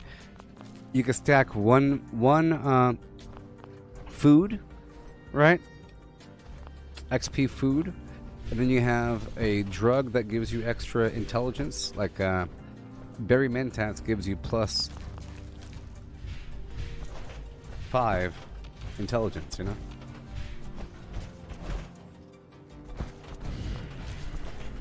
Okay, I'm gonna start phase 3. I'll be coming back from the other side. So, yeah, I'm going upstairs and around and coming back from the other side.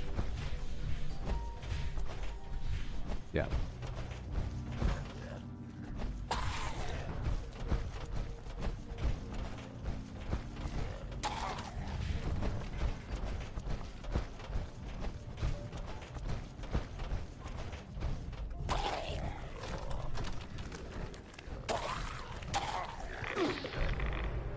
Okay, I'm coming back.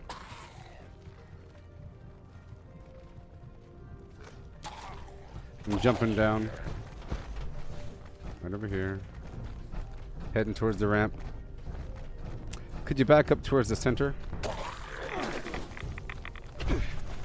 Alright. I'm just going to stand right here and they'll come to me. You might want to back up a bit more because I think they'll go to you. I don't want them to. It'll take them a second. They're kind of stupid.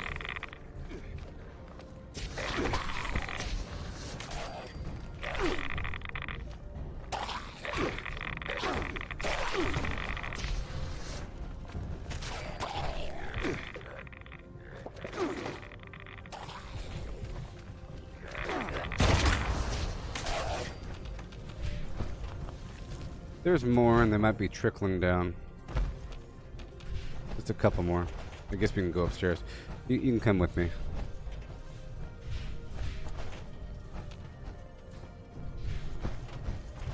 They get turned around sometimes if you're too fast, you know?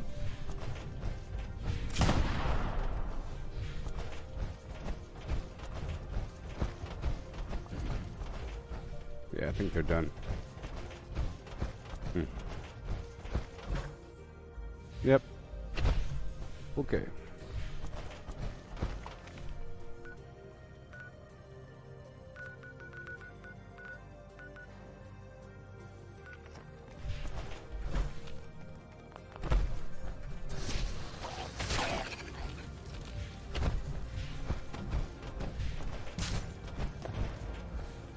All right, now I plan on going to the Batoga High School. It's going to be full of ghouls, but it's like a special event, okay? It's like a PvP thing, but I won't attack you, you won't attack me. I'll be collecting the Halloween candy, and you'll be killing the ghouls. I'll save you when necessary. I'm going there now. It's in the southeastern part of the map. You can teleport to me, I guess.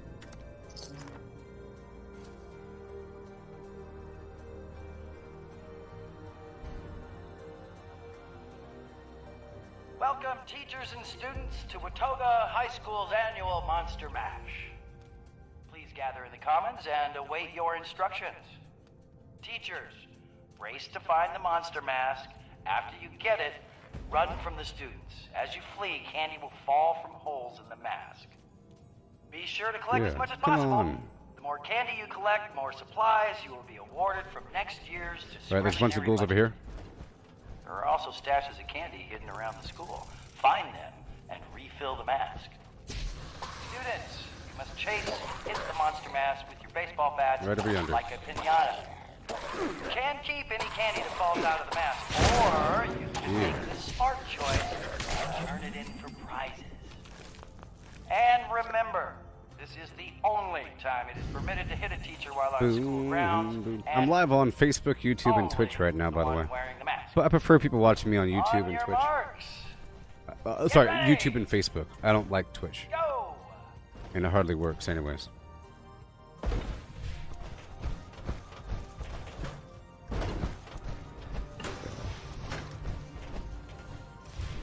Alright, the enemies will be spawning all around. My goal right now is to run everywhere here and collect the candy. Oh no, the event's broken. The event's broken, never mind. Gotta leave. But there's still gonna be enemies in here, it's just kinda slow. So it's kinda pointless. They'll keep spawning, but it's kind of a weird thing. It's not good enough for me. It's not good enough for me. Yeah. Okay, if you want to kill some mutants, I'm going down to the National Isolated Radio Array. This is my other XP run. I go through the mutant area.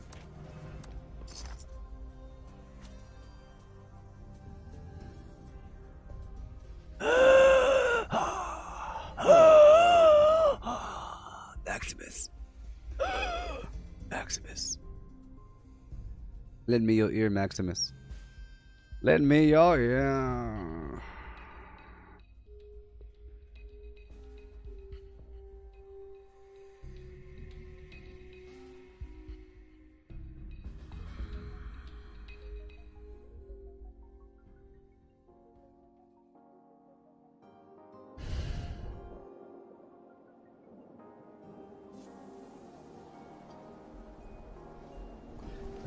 Alright, so you can shoot them whenever you want.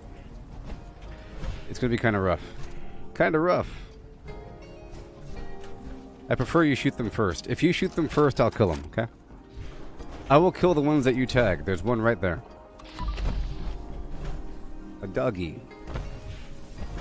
You shoot him, and I'll kill him. Okay. You can't go the way I go. Normally I go through the roof, but you can't jump, so. Here we go. Follow me close, quickly, and then go up to the left. Come.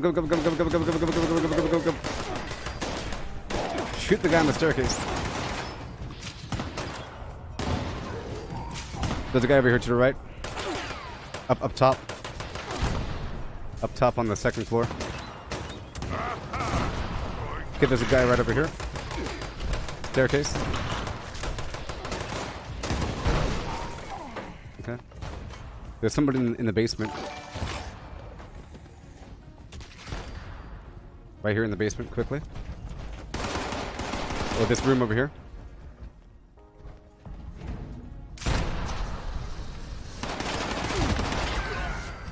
Okay, right on down. I'll distract him.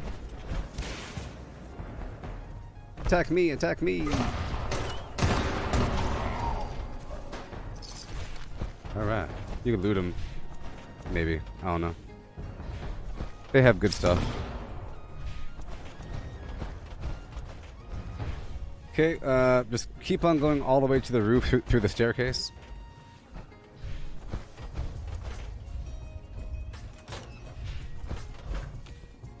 Enemies on the roof.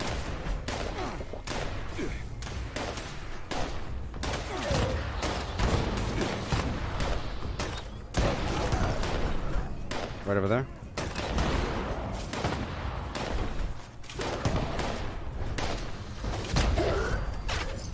Oh yeah. Maybe hop over here. There's a bobblehead over here if you want it. This is the bobblehead spawn. You want the bobblehead? It's right over there in the corner.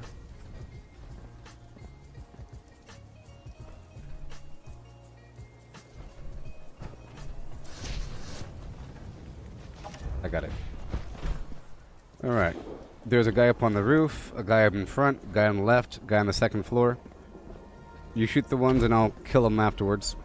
Guy in front, guy on the roof on the left hand side, guy right there in the door frame.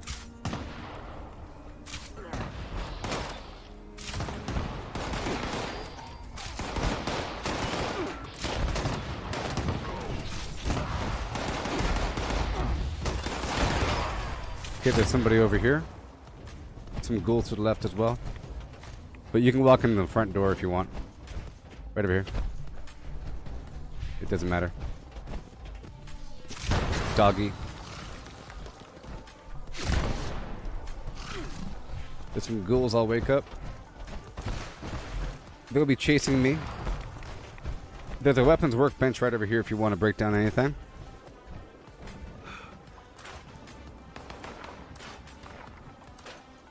Oh my gosh, I just got rid of my backpack.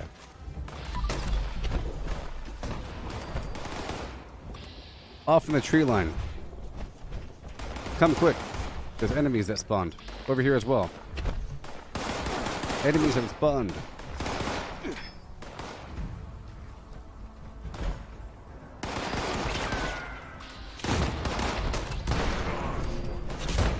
Off in the tree line.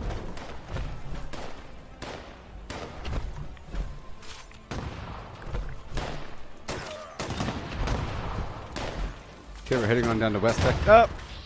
West Tech now. Alright, we're going. Down to West Tech.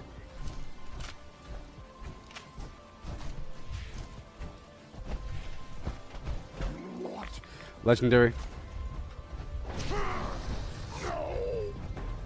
Right here. But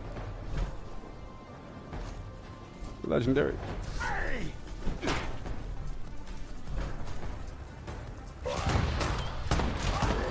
Right down here. Right over here.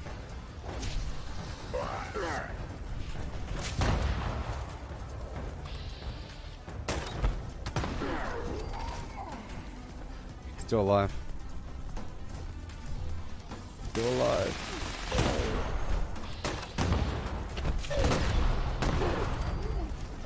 All right.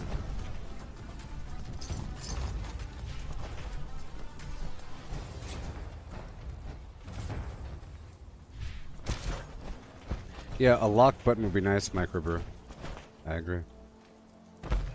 At least I wasn't wearing the backpack. It sucks when you break down something that you need to help you with your carry weight, and then you're kind of screwed for a while. Alright, this part's kind of nasty. You can shoot them from far away. I'll hit the ones that you hit, okay? You can hit them a little bit early, right from about here. You can see them all around in front. Just be careful. I'll attack the ones that you attack. Here we go. I'll distract them.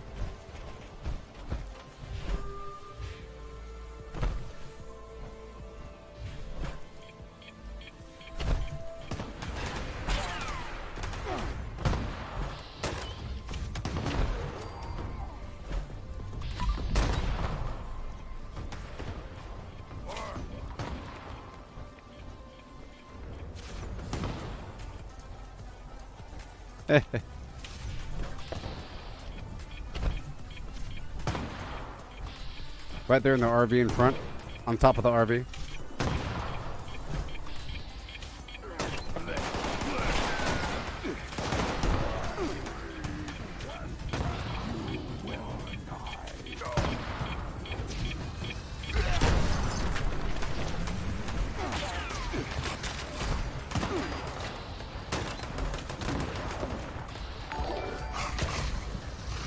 Hey there, Misty. I'm helping out some stranger level up. I'm helping out some stranger. I took him through the burrows and I made him a bow, an explosive bow, because he had some terrible, terrible weapon. I was grouping the enemies up and he's like using a lever action or something. Reloading really slowly. I was like, you got an AoE on you, buddy? I'm trying to have him shoot. See, I told him to shoot first and I'll kill whatever he attacks. A couple more. There's a turret up here.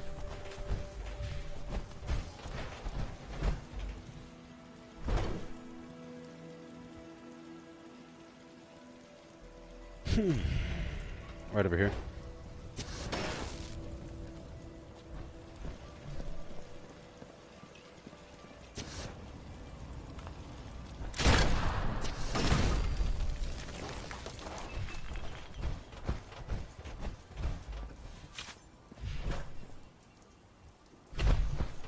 Yeah.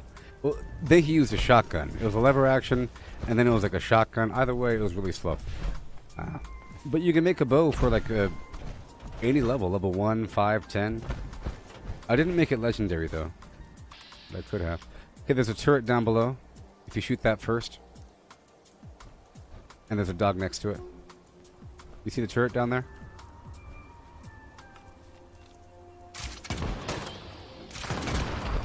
Guy up top.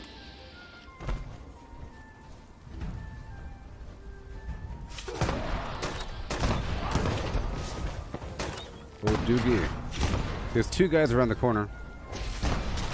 And another dog. I'm gonna get this pipe, or this, loot.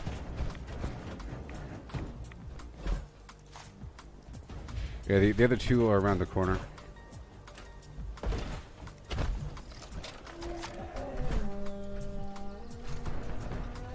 And the stupid dog.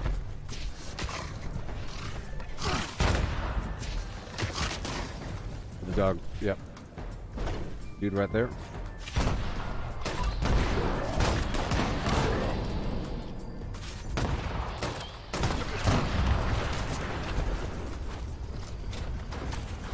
Now, I think you're the team leader, so if you go in first, I think I can join you, maybe. I think. Just enter as team leader.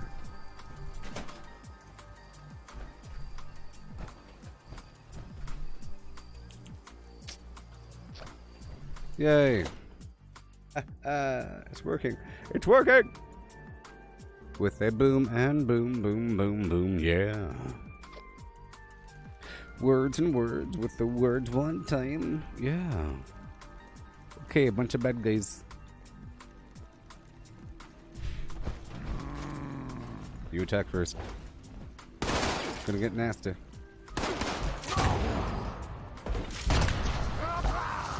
Okay, let's keep on moving through this room. We'll come back to this area. You have to keep on moving. Kind of dangerous. Come, come, come, come, come. Yes. This guy right here. See, if you stay in that first room and attack, it gets really chaotic and really nasty. Okay, this way. There's a guy in the bathroom. In the hallway.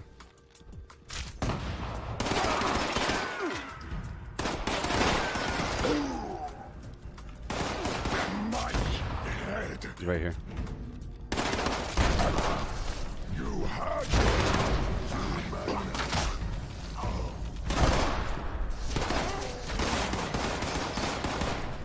Get right over here.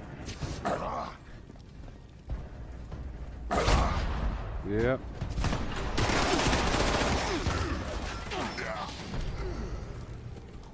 Mm-hmm. The dog on me. The guy right around the corner.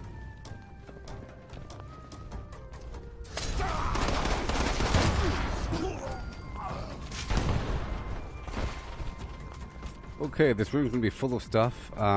Yeah. Normally I run around and do all kinds of stuff, but I can't do that because you can't jump. Normally I do this. But I can't go up there right now because my teammates have no mutations. So, this way. Up here.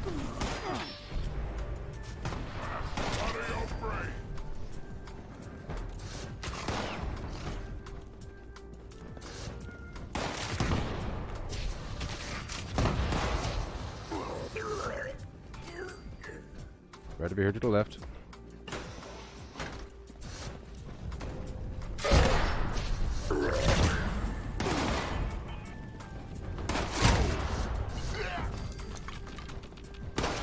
I'm gonna break down these weapons at this workbench here.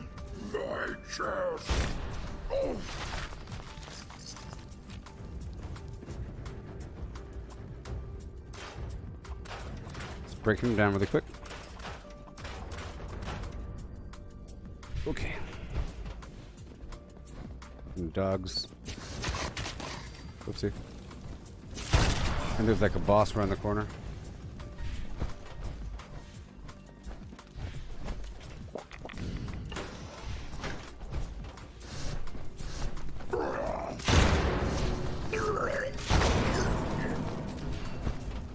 Cool. Alrighty.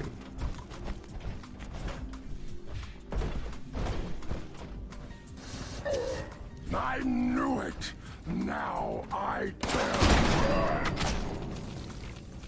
This guy's level. You're leveling up pretty fast.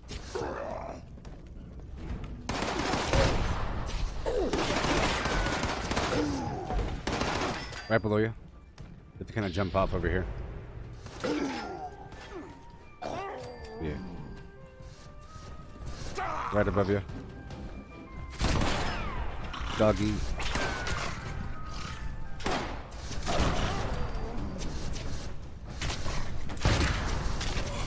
Okay, a few more around the corner. Or not.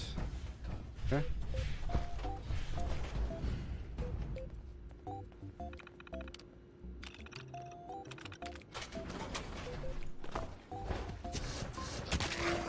There. A guy to the left and down the hall.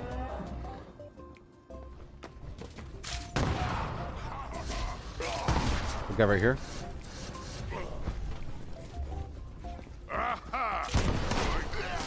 Alright. There are a lot of bad guys over here. So back over here in this room fast. Yep.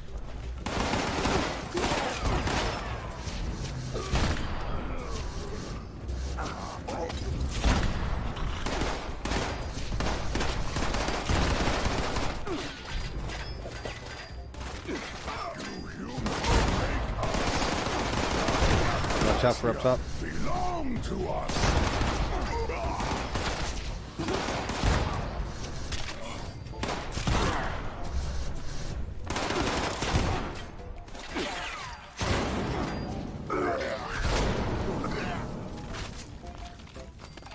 Yay.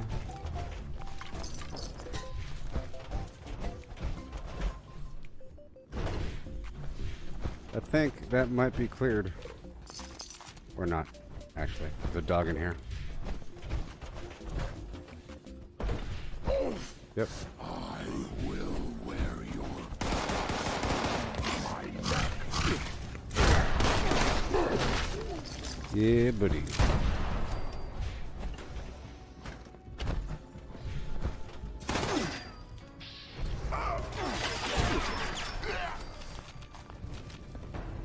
All right.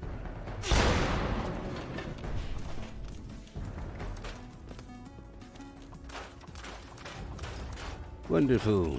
We'll be going downstairs now. Breaking down everything right now. Going downstairs.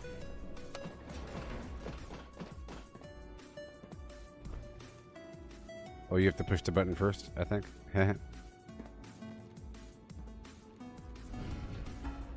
kind of funny. It's a separate instance. Yeah. Boom, boom. You know what? I bet you I have my own group of enemies. If I'm the team leader and he follows me, I'll have my own enemies, right? Alright.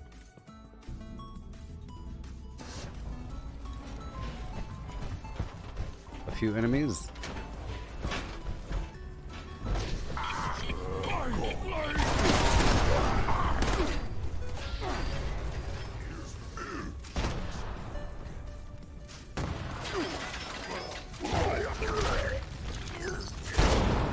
Now, this is pretty fun, helping out somebody, you know? It makes the game a bit more strategic. Okay, I'm heading on down to Huntersville, straight down. More mutants. Yahoo! Boom bam boom da boom bam boom with it boom bam boom da boom boom boom boom boom boom boom boom boom boom boom boom bam boom boom boom boom bam boom boom the boom boom bottom bottom boom the boom the boom bottom bottom boom the boom the boom bang bang the bottom boom the boom the boom. Oh yeah, boom the boom the boom the boom the bottom boom the bottom yeah the boom. Ooh, eat ooh, ooh, okay, ooh, eating the ooh, eat the bottom, boom, bottom, boom, boom, bottom. Yeah. But you can't follow me. Normally I go up and over, but you can shoot that guy up there if you want. I'm going up, then back down.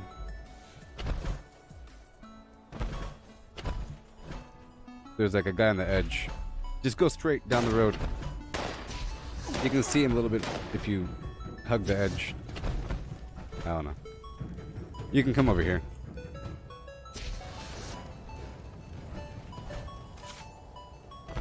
You could jump over here, I guess.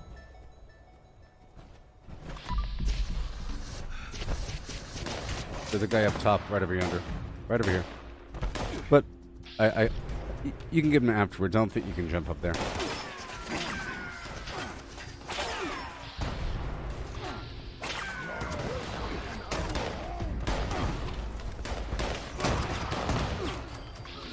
Okay, there's a bunch right down the middle. Light them up.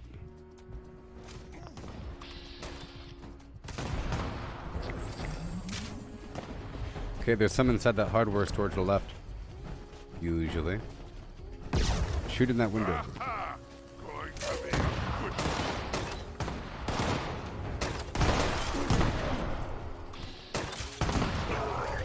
Okay, right over here. We can loot them right afterwards. There's two on top of the roof.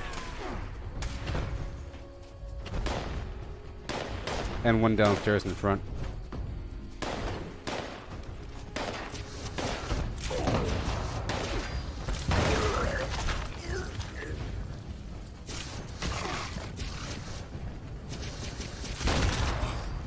Okay.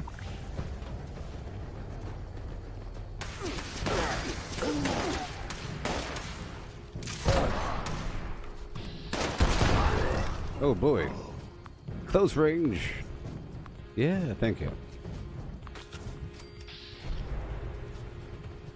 With this guy? Yeah, I think he started as level 15 or something. I don't know. Level 16?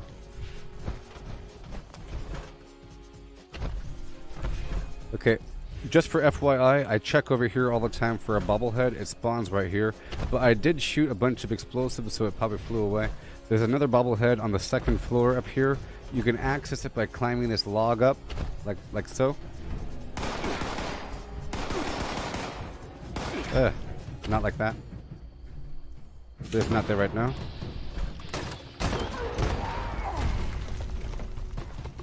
Yoo-hoo!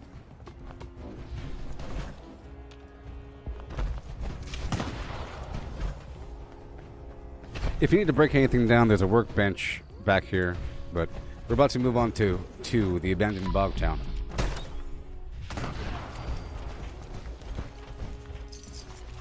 Alright. Moving on down to the abandoned bog town, but there's someone already there, so I don't want to step on their toes. So we're not going to go there. Instead, I'm going down to the general steakhouse. Off to the east. To the east. To the east. East.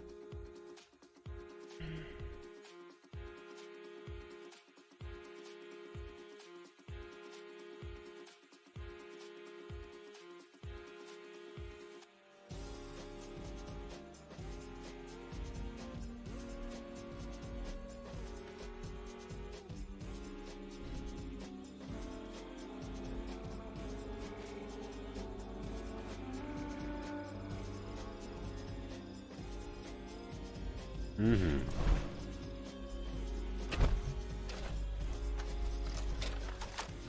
Alright. So, there's a bunch of bad guys here.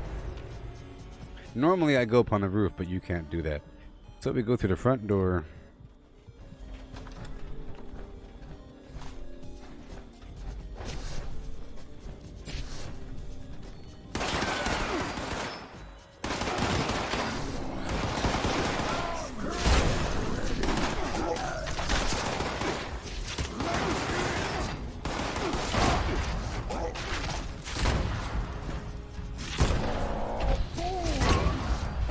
Ciao.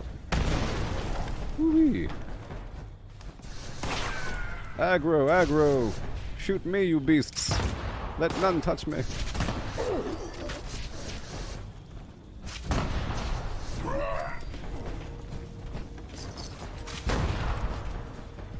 Okay, there's gonna be a couple dogs in the basement. Right there.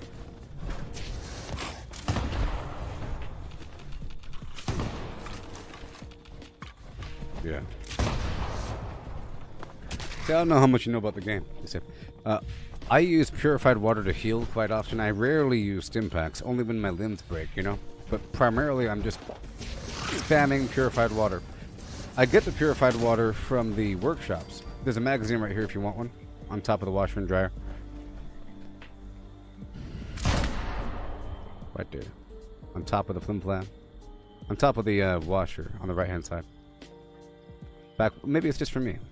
This is well, I'll take it. Back, Backwoodsman 7. All right.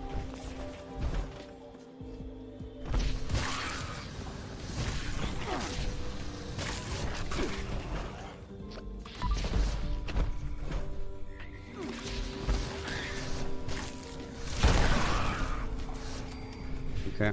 There's a few floaters here.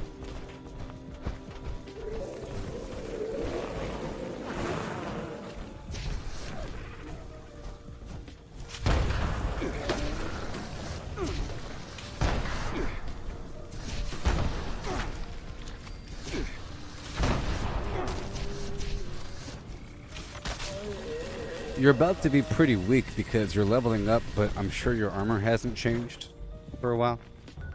Okay, I'm going to go down the road now to the Blake's Offering area. A bunch of bad guys kind of scattered around up to the workshop. Eee. Welcome to the Flim Flam, yeah.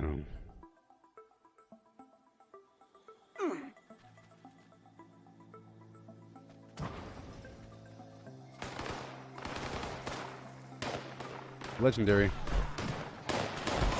All the legendaries, all the legendaries. The legendary right here. Right chop. Right chop. The guy right in front of me is legendary. This guy right here. Yeah.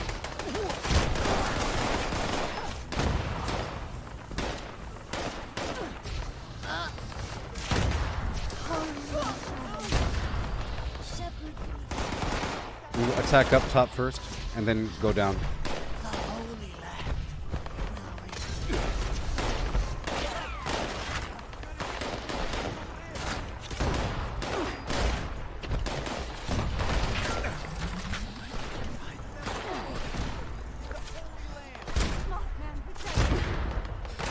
You can shoot down there now. There's not many more enemies up top. Higher value enemies down below.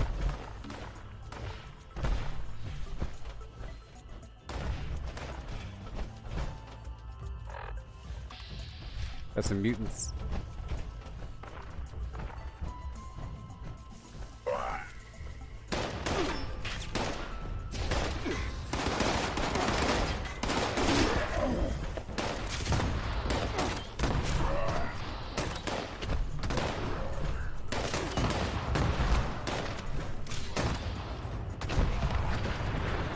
Okay. I'm gonna loot and move up the hill to the workshop. There's gonna be a bunch of bad guys up there. And some along the way.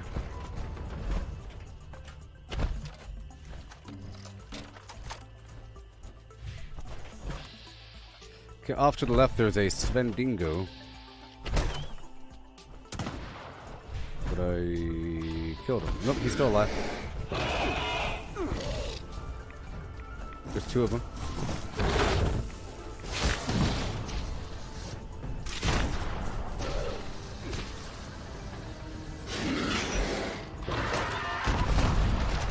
Alright. Okay, I'm going to the workshop.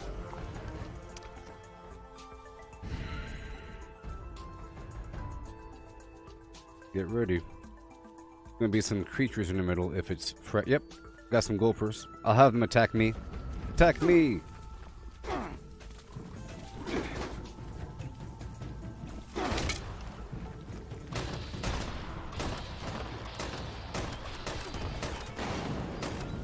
They're dangerous. Oh man. Oh man. Because my flamethrower broke.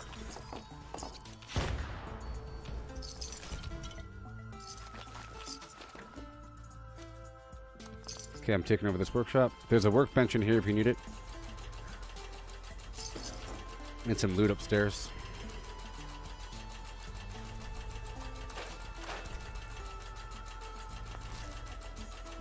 This is also a common location for the farmhand clothes. This is a nice outfit. It has like a flowing cape to it. It's upstairs.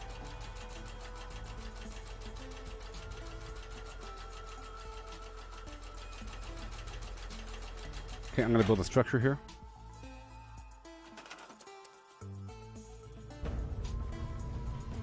I'm not building too much. Well, actually, I could. There's going to be a defensive wave coming, so it's not going to take too long, and you'll get credit for it. It's really good because you'll get some plans from it. So I'm just going to build something really quick.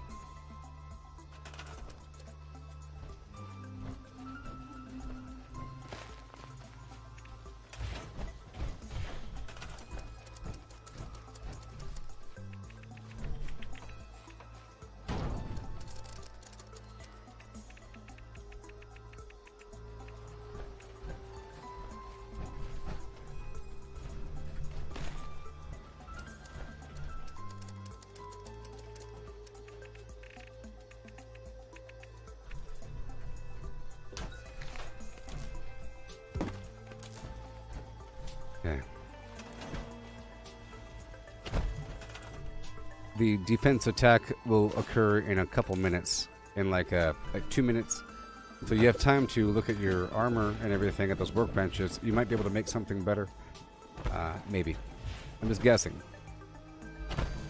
Because you leveled up a lot just now. Just take a second. Multitasking. I'm gonna build a couple things here.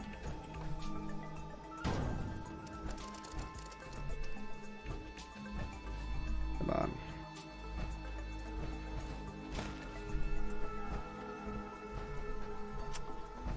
Come on.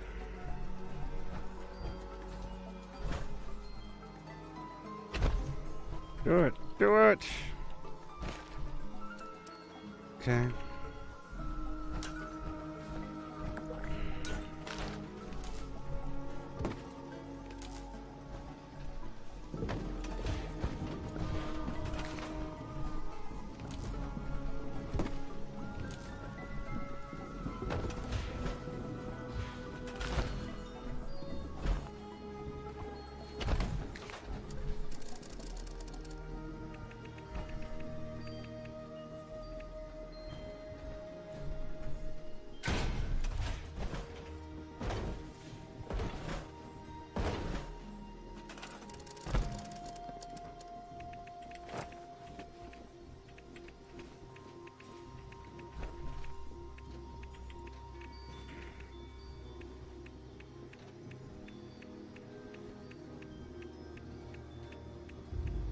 There we go.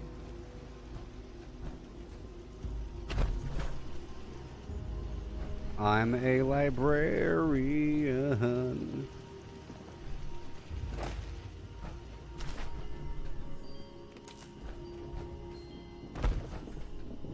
Yeah, in the summertime, in the summertime, in the summertime, in the summertime, in the summertime, you be summer, in the summer, yeah, time. You're doing summer stuff in the summertime. Come on.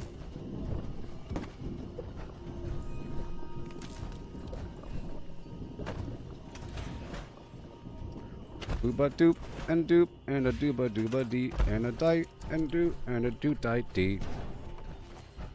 Come on now.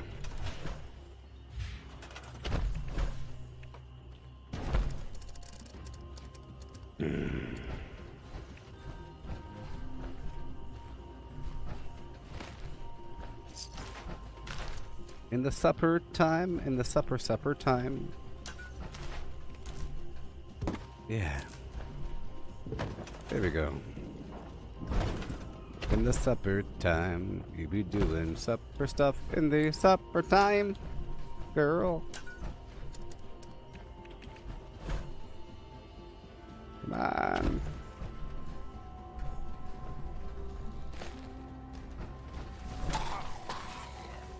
They're here.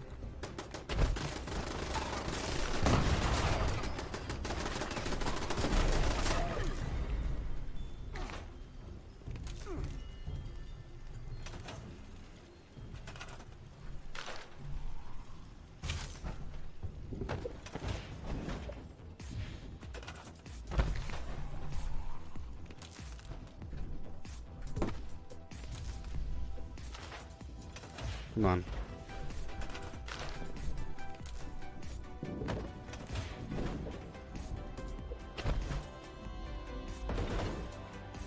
Okay, Bloodbird.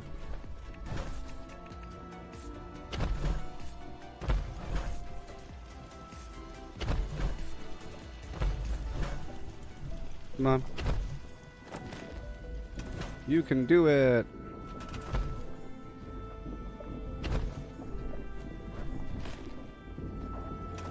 You can do it.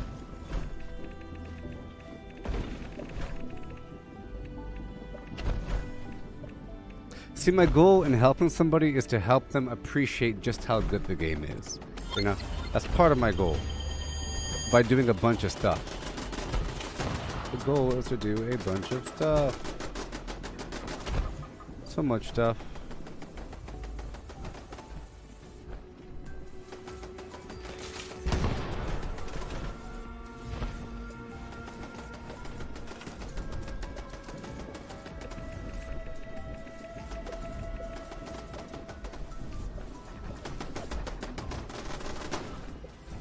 Let me show you something.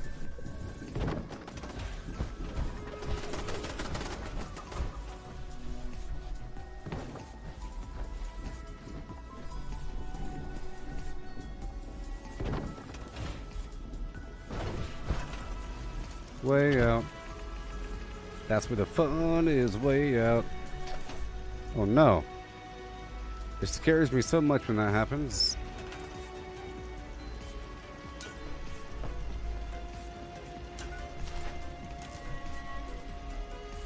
Come on.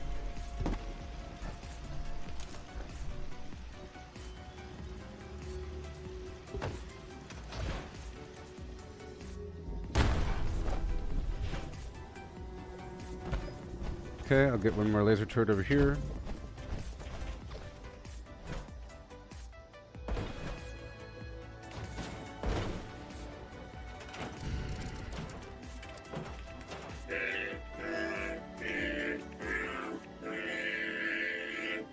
I just love songs, don't you?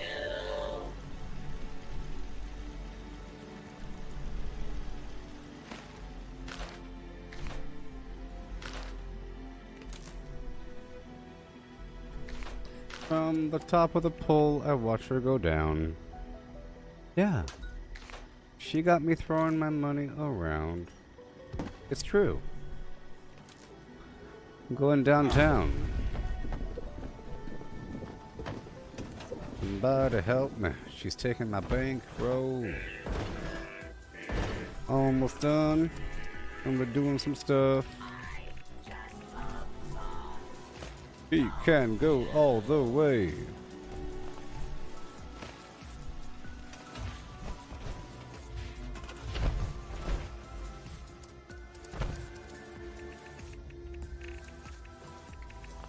There's still enemies out there somewhere, you know. There's like one ghoul left remaining.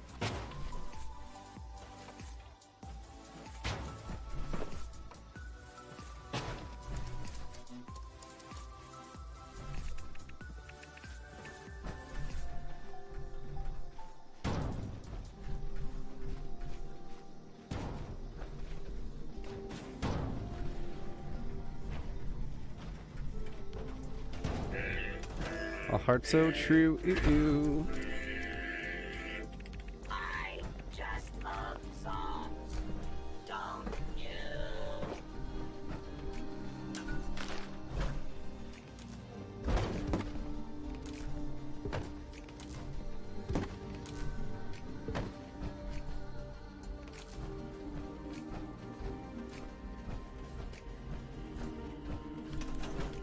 This is Stacks No Gen. This is Stacks No Gen. Oh no, it's Stacks No Gen. Don't you know? Oh no, there's no gen.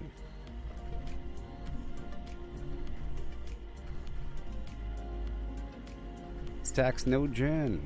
Stacks No Gen.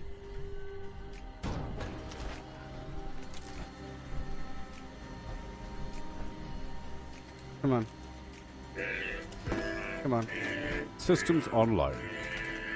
All systems enabled. I just love songs, Flim flam functional. don't you?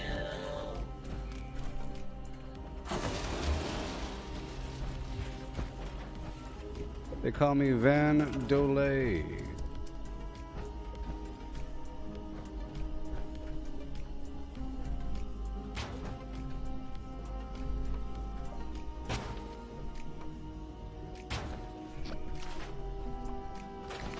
Oh, the guy left the team. I was taking too long for him. I see how it is. Wouldn't appreciate a gift horse if it was eating his face off.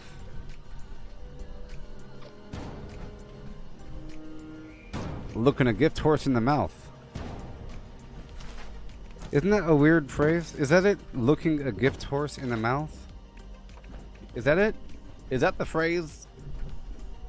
Looking a gift horse in the mouth? I don't know. Okay, we're done.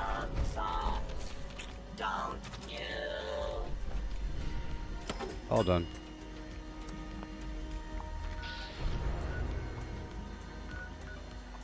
I have to look it up. Is it looking a gift horse? Looking a gift.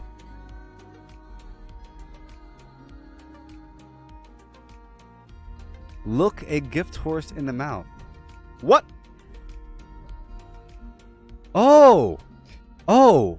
Do you know, Misty? I bet you know. Do you know where the phrase came from?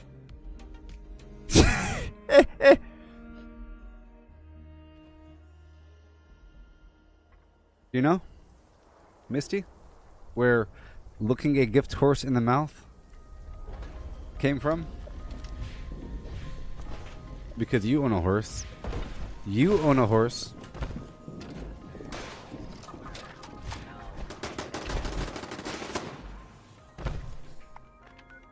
You own a horse.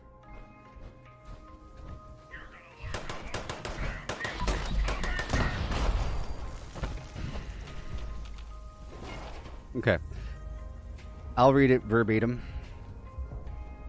Don't question the value of a gift. The proverb refers to the practice of evaluating the age of a horse by looking at its teeth. The practice is also the source of the expression long in the tooth.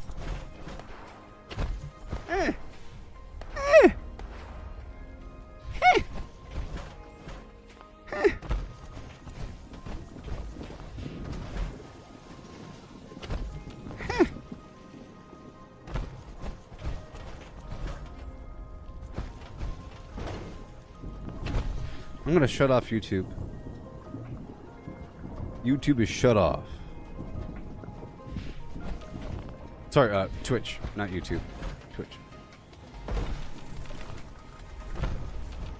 See, I thought it meant like if a horse is carrying something in its mouth to give you stuff, you don't inspect the rest of the mouth. Let me see that mouth. You know, either to see if there's a booby trap or if they left stuff out. You know, you don't look inside the mouth for more goodies. The goodies were already given to you. Right. I imagine like a gift horse wearing a little uniform, you know, little arm sleeves and everything, like a onesie, like a horse onesie. I imagine a horse onesie with a little hat on, and it has a package in its mouth. You don't open the mouth looking for more. You know? I visualize it quite clearly. A horse onesie.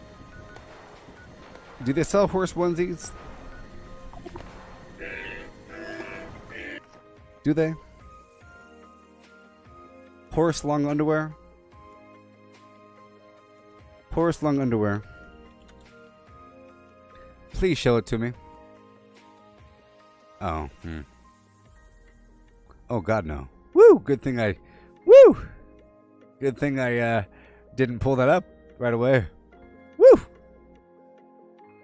Whoa. Woo! Yowza.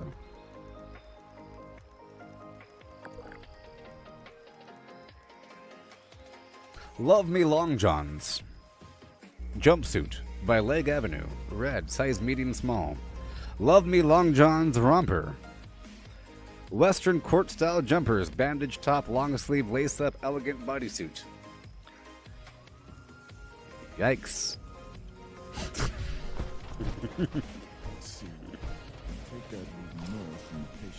It was basically a bunch of ladies wearing long underwear with the butt flap open. Like a bunch of them.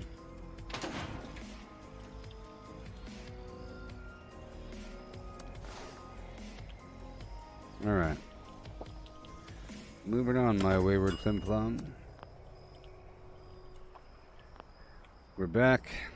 Gotta do my repairs.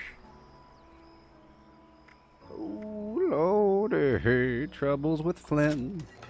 Oh, Lord, her troubles with him. Nobody knows my troubles with Flimmy Flam.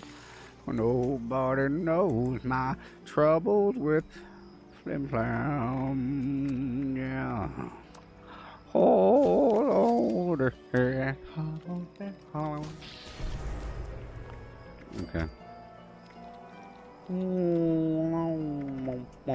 Troubles with that guy. Nobody knows my troubles with that guy. Nobody knows my troubles with him. Cool. All done. All done. Almost. Let's go over here and dump all of the ammo and the extra legendaries.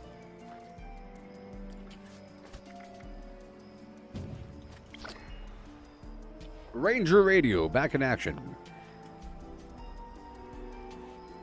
Any station this net, any station this net. This is Gooboberti. Hal copy, over.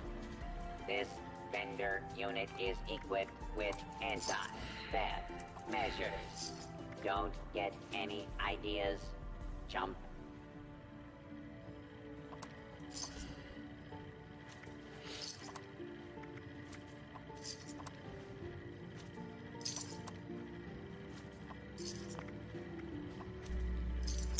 Did you know that half of the experience of going to a club is smelling old, nasty alcohol soaked into the carpet? I'm pretty sure that that's a quarter of the experience is walking around constantly smelling old, nasty, mixed drinks soaked into the carpet. Isn't it? I mean, without that... What are you, some rich person in some gala with marble floors? Please don't stab other Crazy. customers while they shop. I mean, there should be the constant smell of vomit and old mixed drinks soaked into the carpet at all times.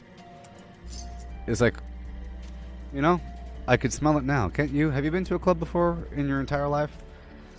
A dance club back when you used to have them before the apocalypse? Need some ammo, chems, or spiky bits You know, to stab people with. I don't think they You have may bumpy and find grindy some dance here. clubs anymore after the apocalypse.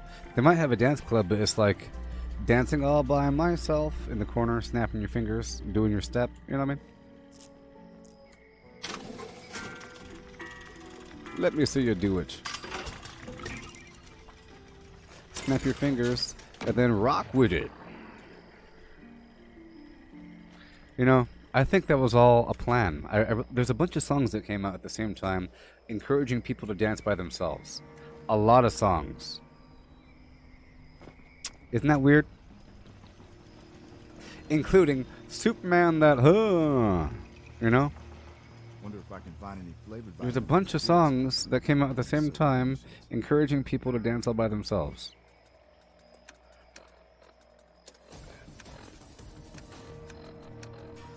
And I felt in the back of my head that it was for propaganda reasons. It's like, what is going on here with this weird situation? They're getting people to dance by themselves or like in a country line dancing format with their friends. And then you also had like the wilding out and go stupid, that whole thing. You know, there's a big era of that where it would have a bunch of people not dancing with the opposite sex, just dancing in a circle, kind of like doing stupid stuff and like playing the yo-yo with their collar, you know, and like a dance-off sort of format. It's kind of weird. I think it was done on purpose. What do you think?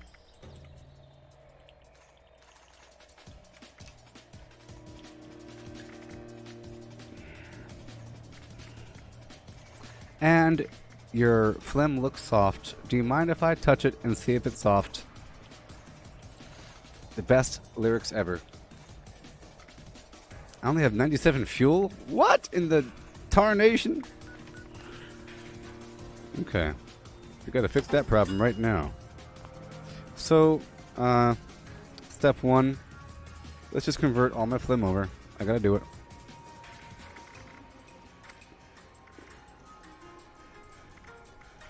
Never been to a club? It's because you're not old enough. Or something. Mainstream club versus someone's house.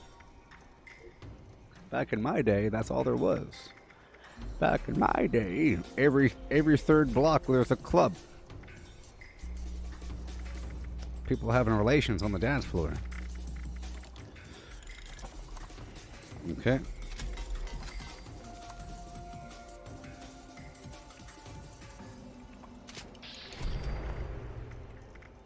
Note to self. Newly emerged vault dwellers likely have extreme systems. Treat with care. As opposed to the other people.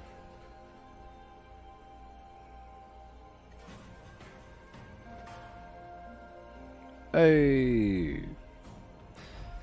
Hey.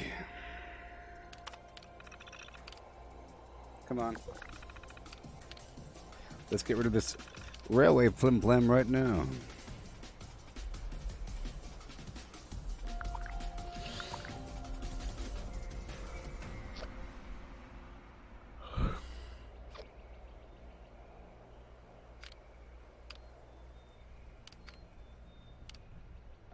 Mm-hmm.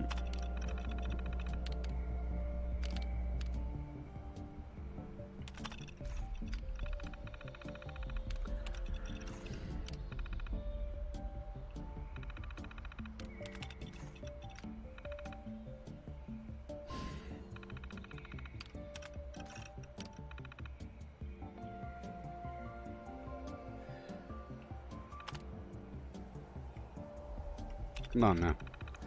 Come on now.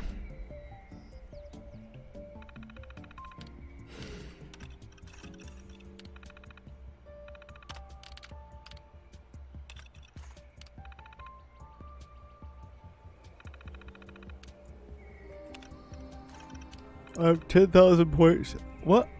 Oh, wow. I have 30,000 points. Excellent. That's really good, people. That's like the best ever. So what I'm going to do is check out my ammo count. I have 343. Okay, let's just spend 30,000 points or whatever on fuel, if I could.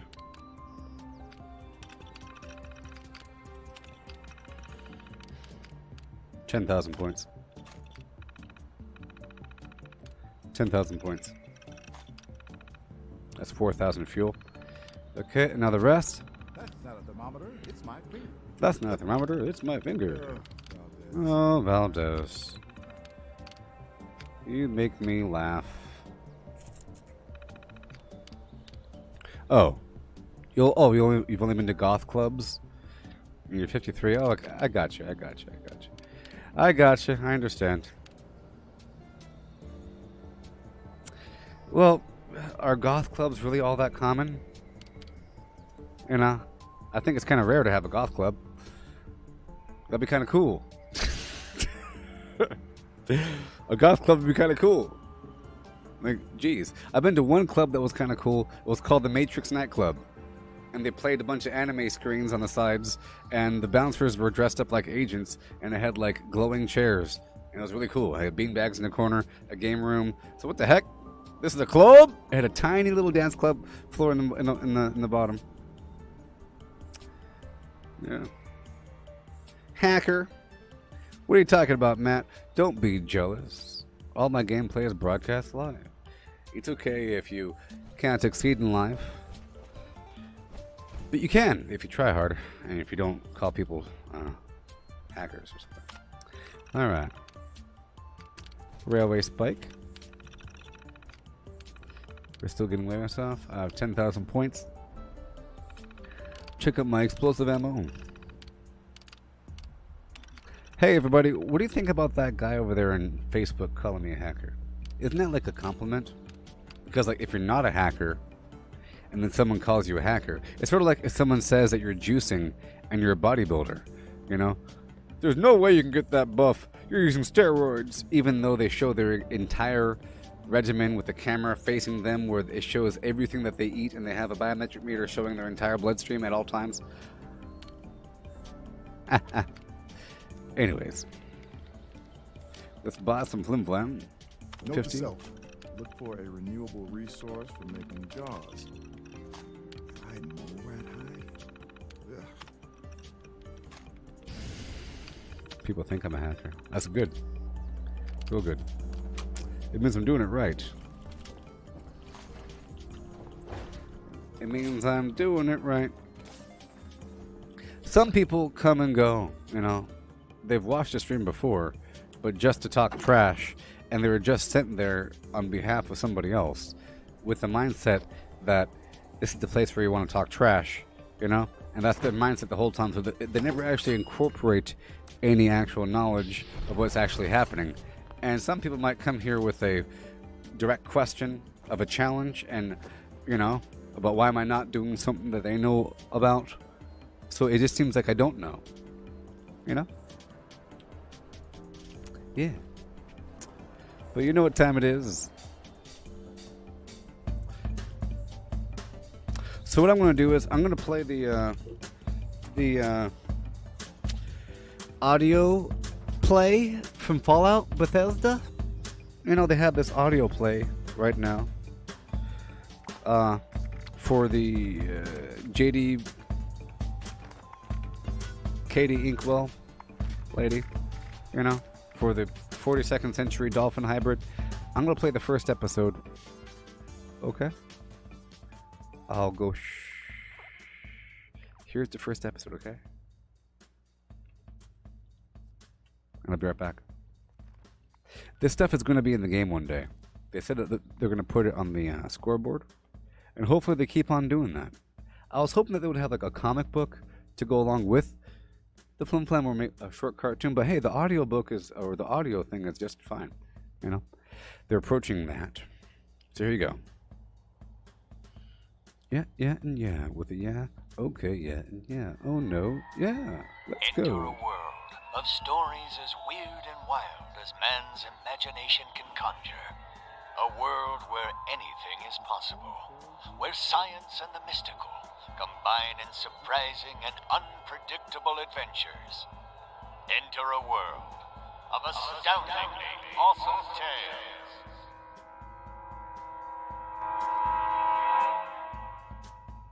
From the pages of pulp, straight to your radio dial, join us once again as the Guild of Antiquities journey through time to uncover the mysteries of history. Led by the intrepid Katie Inkwell, listen as we unravel the most exciting enigmas of yesterday and tomorrow. Discover the secrets of lost artifacts and encounter untold danger. Tonight, we bring you Chapter 1 of Escape from the 42nd Century, another classic tale from the Atomic Chronicles of K.D. Inkwell. We find ourselves in the hallowed halls of the Guild of Antiquities' hidden headquarters, far from the prying eyes of the common man.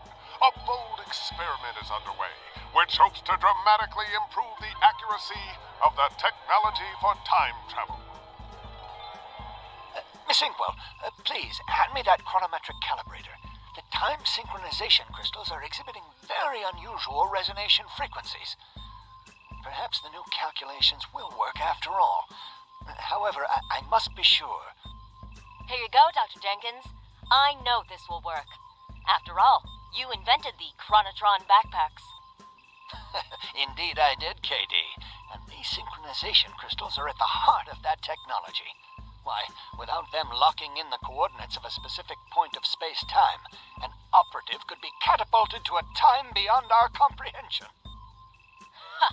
Our operatives all understand the danger, Doctor.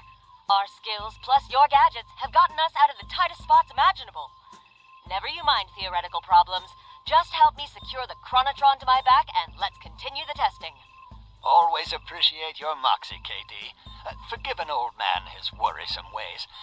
I've made some small adjustments to the experimental calculations, and I'll input them whenever you're ready. No time like the present, Doctor. Quite right. A quick audit, then. Atomic cells to full, synchronization crystals aligned, flux channels cleared. It appears we're ready to engage. Now I must simply enter the new calculations and... The readings! The readings are off the charts! Take off the backpack, KD! Quickly, before... That doesn't sound quite right, Dr. Jenkins. With a crackle and a pop, Inkwell's malfunctioning Chronotron backpack spontaneously activates, opening a surprise time portal and drawing her in. Her synchronization crystals unable to lock, she spins uncontrolled through the winding pathways of time. How far has she gone? And what strange unknowns will she find on the other side?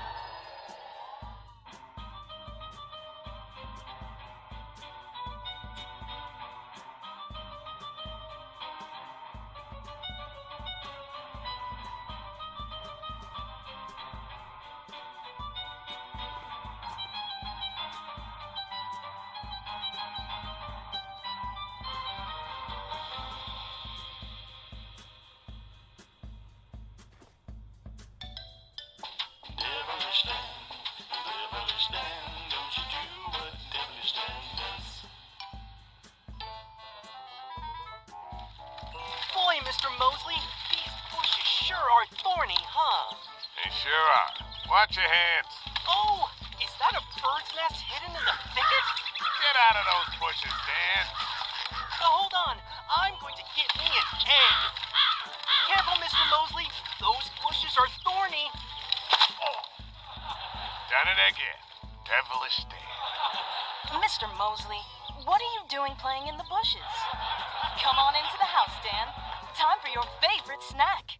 Yum Yum Pure Dried Whole Deviled Eggs. Yum, yum! Devilish Dan, don't you do what devilish Dan does. Shoes are starting to get holes in them. And it... Hey there.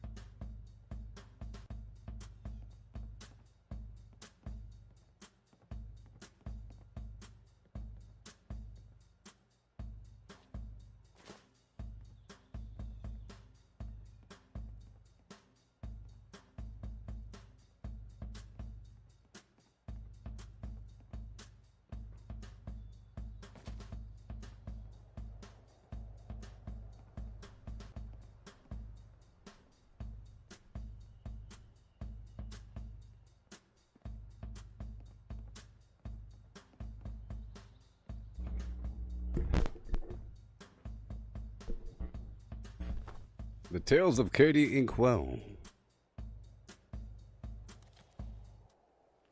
Katie Ink Bad.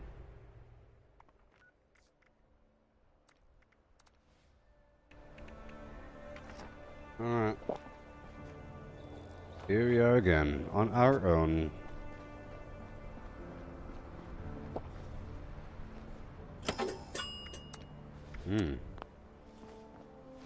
Tight one.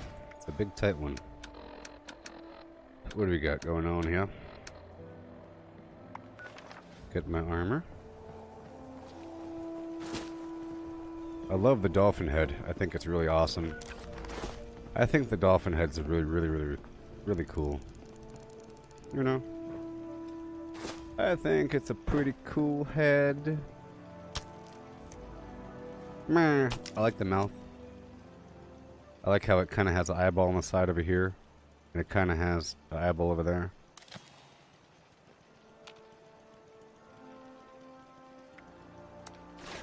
Alright.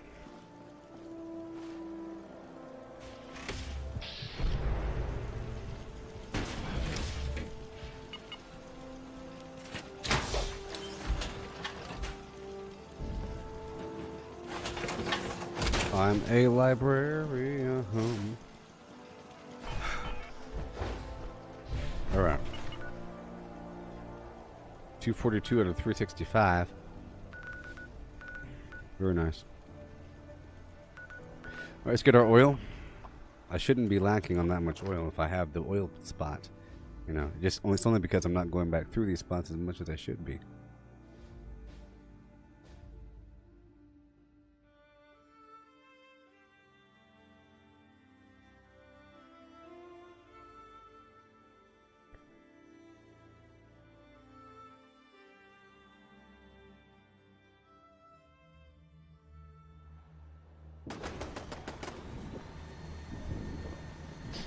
Here we go.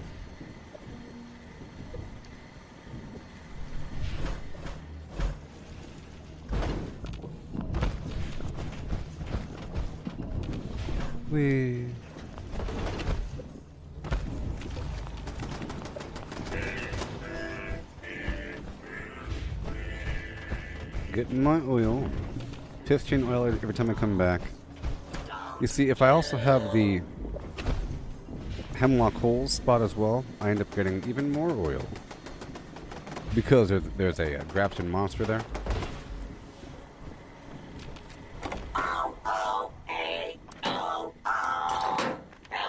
Okay, let's go for another spot. I'll get 3 more fusion cores. Okay.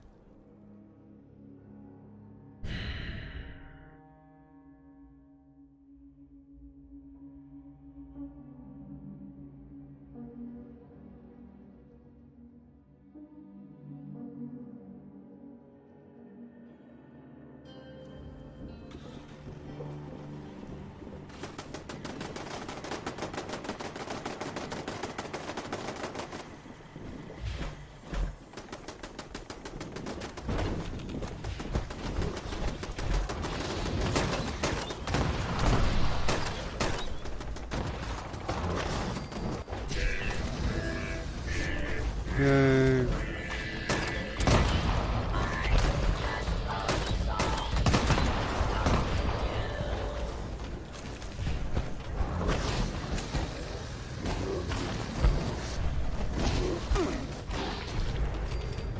Yep, the levels come as they come. Let's go over here and get my goodies. Attention, citizens.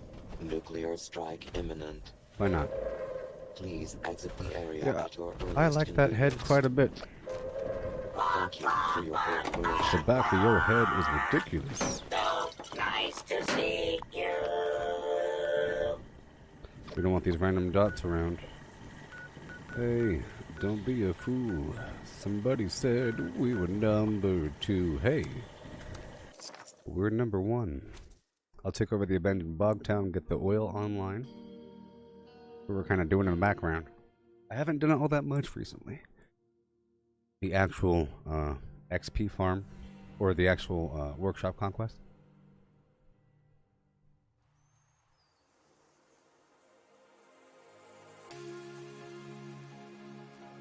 Here we go. We're about to get hot and heavy.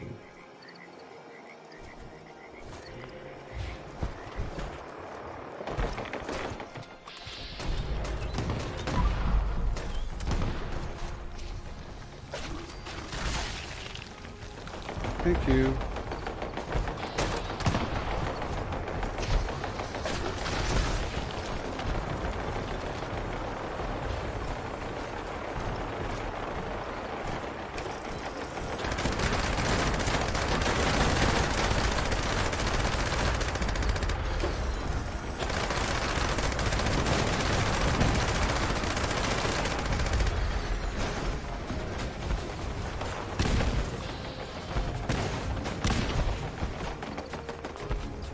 There you go.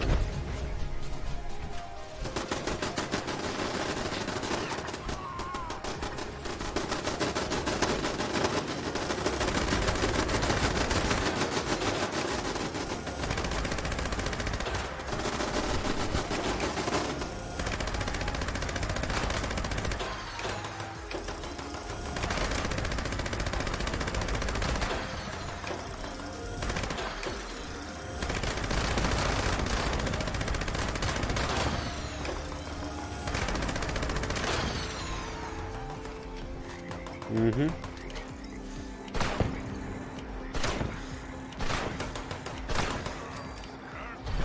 Had to shoot the thrusters. It's on the roof. It's pretty cool. I'll get it.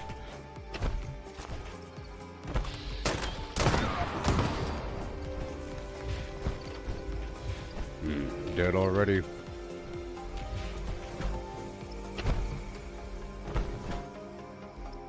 I lost his body.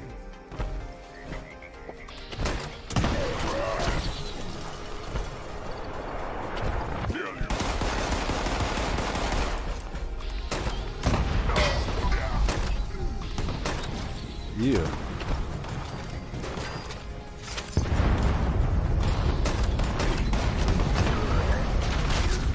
I think I'm managing just fine without Fallout First for now, you know? Even though I will be getting Fallout First.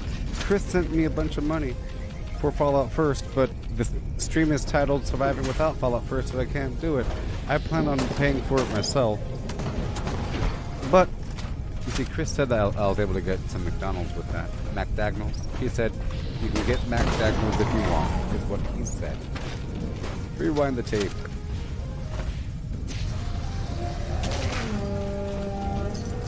There you go.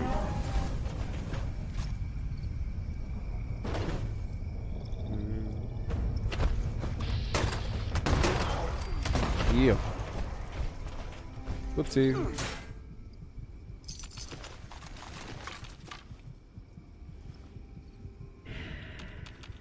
There you go. I'm here.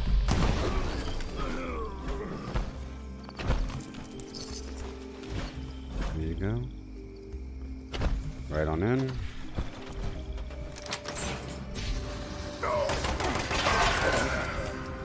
Okay, I'm gonna go upstairs across the street really quick. Alrighty.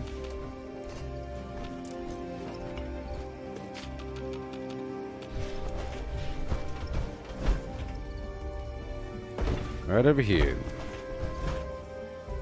I'm gonna go upstairs here first and loot.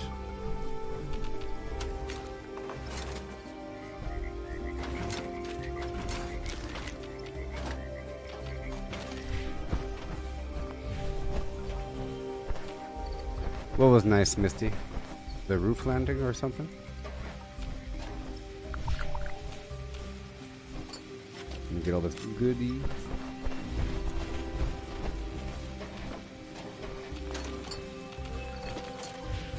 It's so important, and I have to do these public events. Except for Scorched Earth. I really feel like Swarm of Suitors is bugged because it seems like no matter what, it's impossible to actually complete the thing. Or to win, to not fail. The whole goal is to, the whole point of it is to stop a Mirelurk from hitting the island. Because once it does, it spawns a Mirelurk Queen. Well, You can be standing on the island with 10 people, looking in all directions, shooting everything, but still, the queen's going to appear behind you. The last time I tried directly, consciously, I saw the Mirelurk spawn, just appear out of nowhere on the island. You know? And then the last time I tried to do it, there was 3 players there, and I showed up thinking, yeah, it's not going to work out. And I came in shooting everything as possible, and then I see everybody shooting all different directions, and then the Mirelurk Queen shows up. It's predictable. I mean, you still get credit for completing it, but you don't get treasury notes.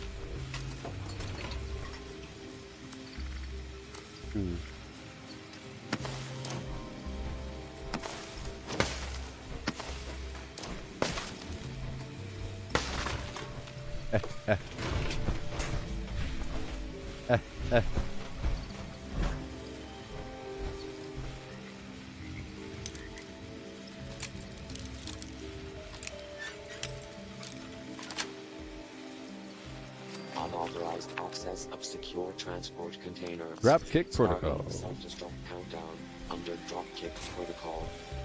Detonation in 5 Hey, Cortana. minutes, unless What is Dropkick protocol? I've got this for you on what is Dropkick Protocol. Dropkick was a clone stormtrooper who served within the Galactic Empire during the Galactic Civil War and following the war. Dropkick was likely a Spar-T clone trooper born in the year 020 BBY and deployed following the execution of Clone Protocol 66. That's where it is.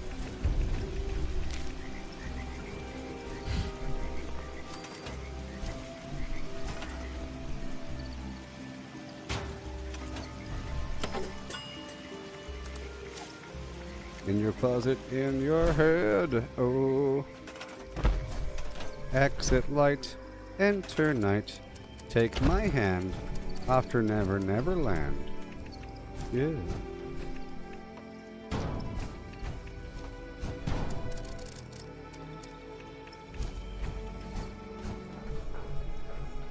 Come on.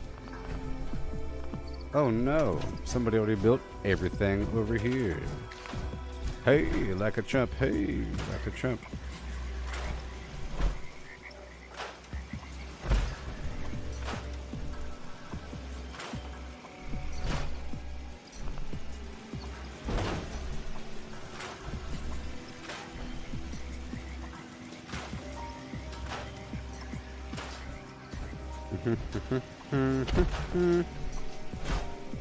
I hear players.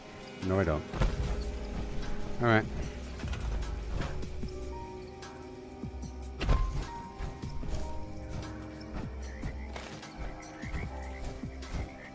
From the stars. Oh, the whole that was... Oh, you're talking about Chris paying for the... What the heck? Yeah, very nice. Super nice.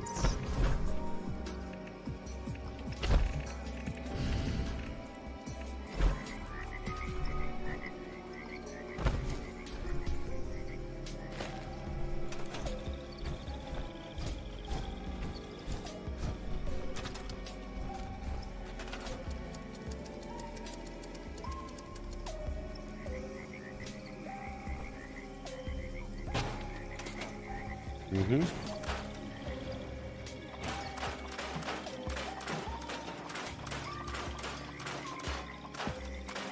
So cool.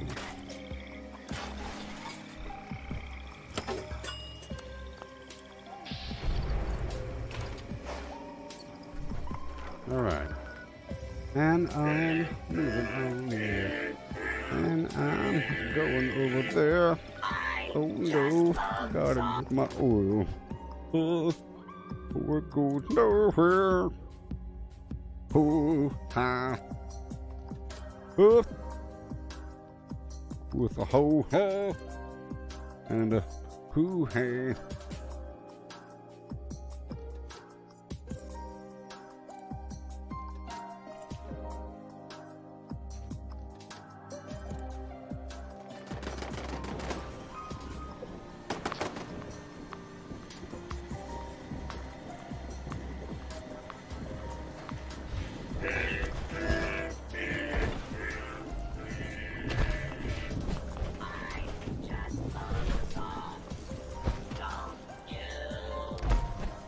4 oil each.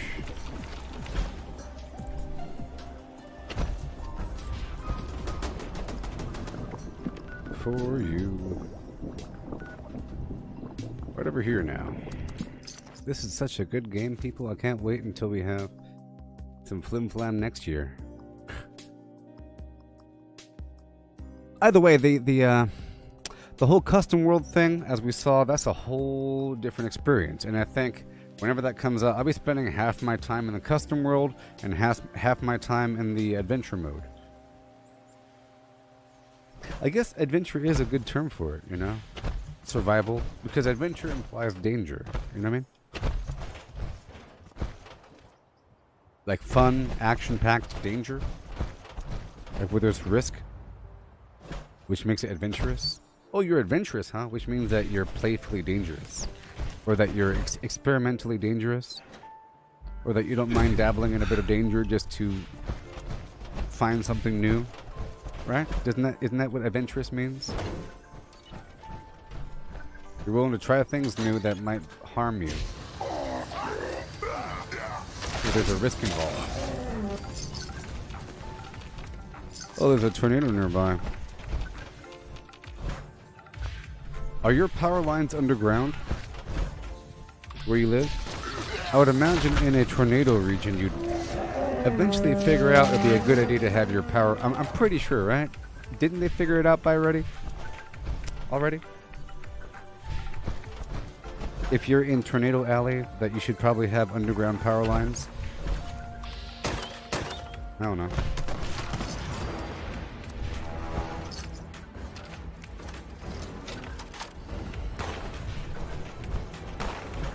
Well,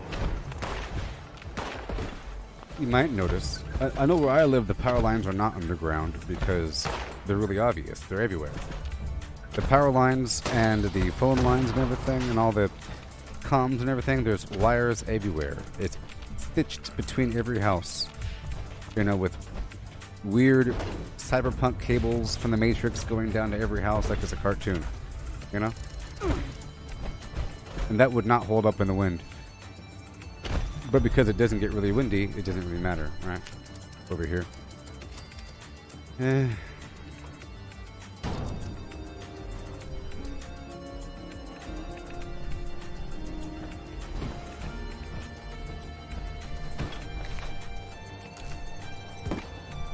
They're probably underground. I was watching some video on YouTube the other day about someone's... yeah. I've been recommended a bunch of people surviving tornadoes on YouTube. Probably because of the weather, you know? And one person was in their shelter and they're saying it's okay. It usually takes a while for the power to go out because all the power lines are underground. We're pretty much okay over here, but over there, there's a power thing on... There's, you know, power boxes, some structures further away, but where he lives, all the cables were underground, so he was able to have power for much longer. But eventually, the power went out. You know. Eventually. What you? Ooh ooh. What you doing? Ooh yeah, Jamie, yo, what you doing? Yeah, when you lie to me. Oh no. Jaime. What am I doing right now?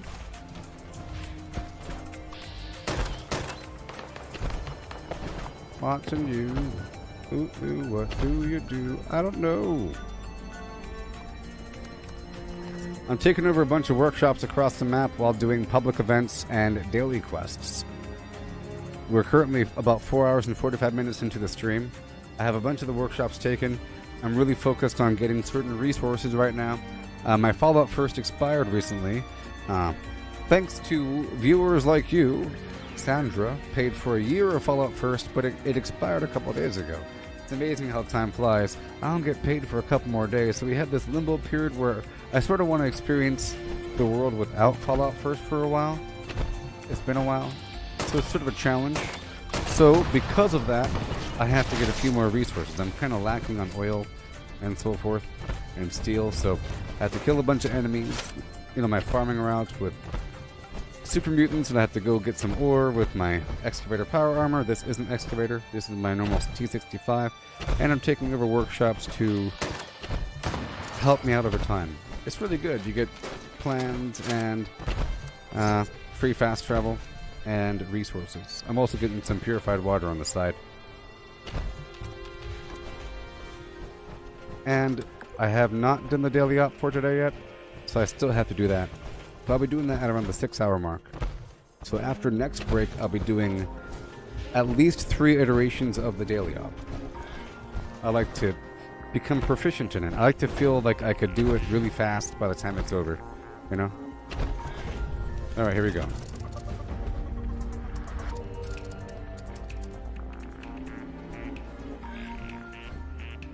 Come on.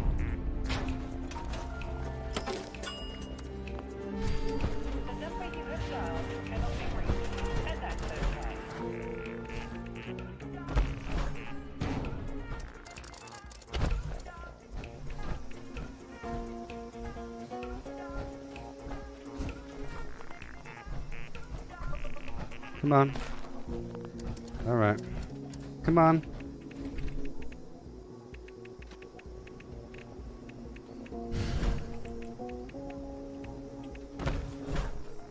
Right there. Yeah. Okay, I'll put a windmill right over here because I like it. Nice big structure, kind of blocks off the side. Alrighty. And now I'll put a defense unit right over yonder. It's kind of tall though, so it's kind of weird. Bloodbird. All the way back. And then right over here, I'll put down the train wall turret tire thing. Train wall. Train wall. I have to hurry before the players kill me. This is a PvP environment, you know?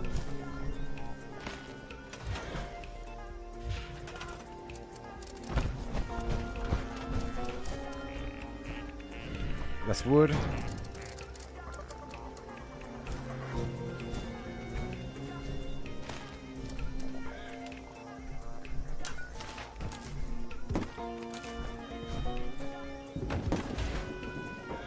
Okay. And if I could, but I can't. Okay, we're done here.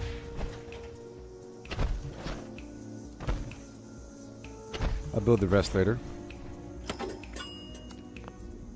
Alright, and now quickly I'm going to run all the way across the map to go to Hemlock Holes.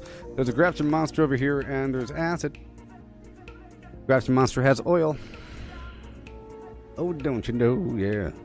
I'll take over Grafton Steelyard eventually for more oil.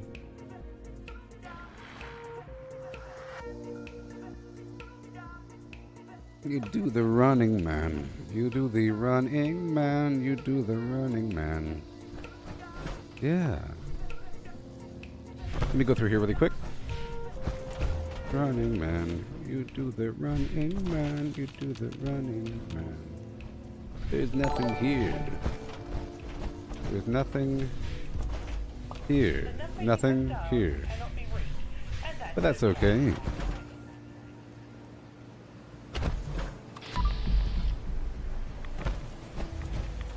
Just gallop over here for a moment. Grafton Moonstare should be around here. Navigasters, they have acid.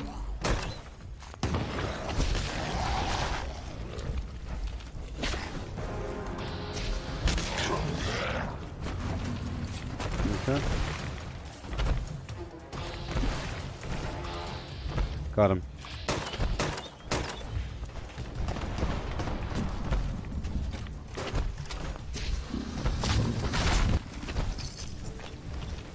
Howdy ho, baby.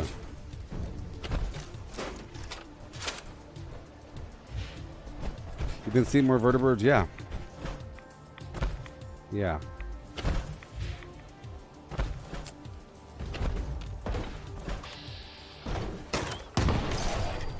I think the problem before is that maybe the vertebrates get stuck up in the... many times the vertebrates are inaccessible, but recently they've been very accessible. And I think maybe even players might initiate their spawn. I think that maybe the difference here is that before the spawn for the vertebrates were random on the map. right? But now the spawn might be based upon a player location. But it still travels across the map, you know what I mean? Yes, I've tried the cryolator. I always get excited to use it. I use it, and then I mean, it's fun, but I don't get all that impressed. I lose my impressiveness. It's not all that impressive. I mean, it's nice. My whole idea was use the lobber mod and then shoot a limb. Like, if I had like a faster fire rate, limb damage, cryolator, anti-armor or something, and then I aim at the wing of a Scorch Beast, I thought that for sure that would be like the perfect weapon to ground a Scorch Beast, don't you think? But instead, it takes a bunch of shots before the thing gets frozen. So many shots.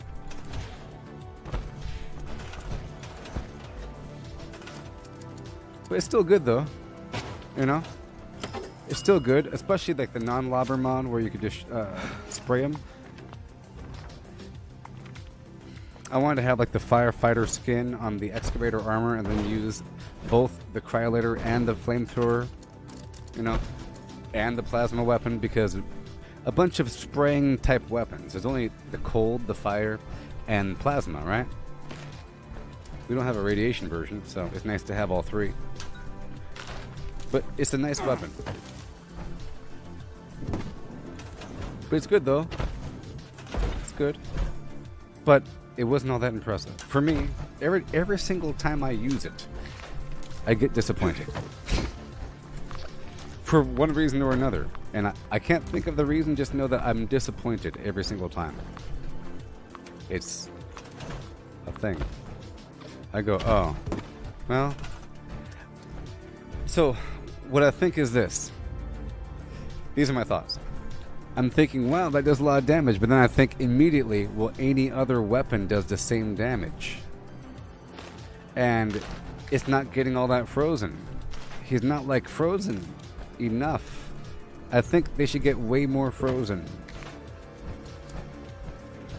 It takes an entire clip to freeze one thing. Versus the cryo on the bow is really good. You shoot them one time and they're white.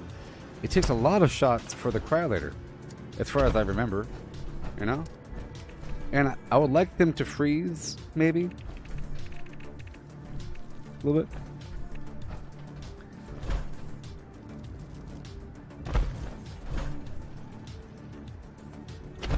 There's no spot for it here.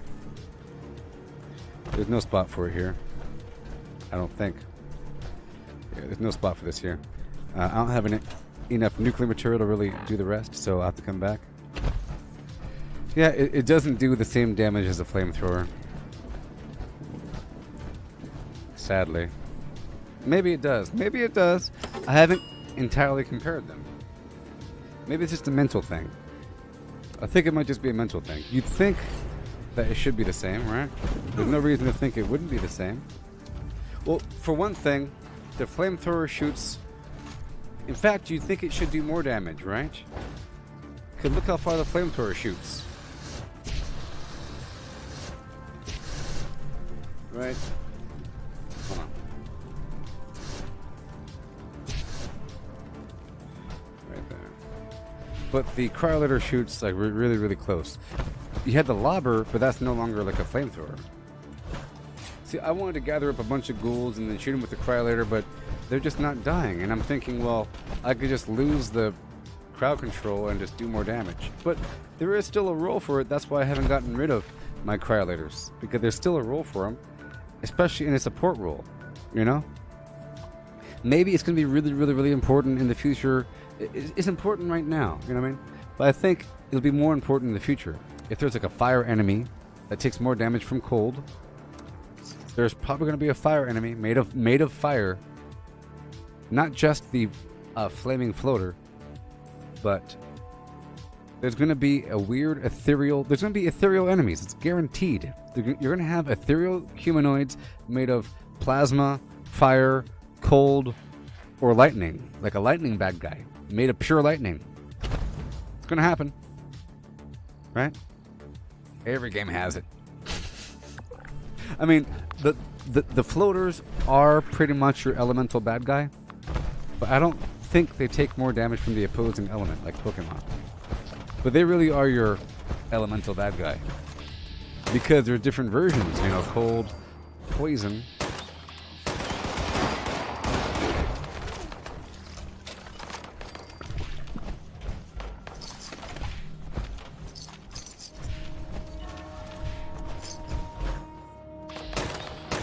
But yeah, I think it's important. I think they'll... Because the fire is really, really good.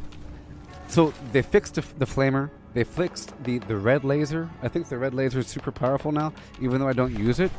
But it's a very powerful weapon. Versus me, but I haven't really ever used the red laser versus the enemy. But that's super powerful. They increased that damage, I think. Where are the bad guys?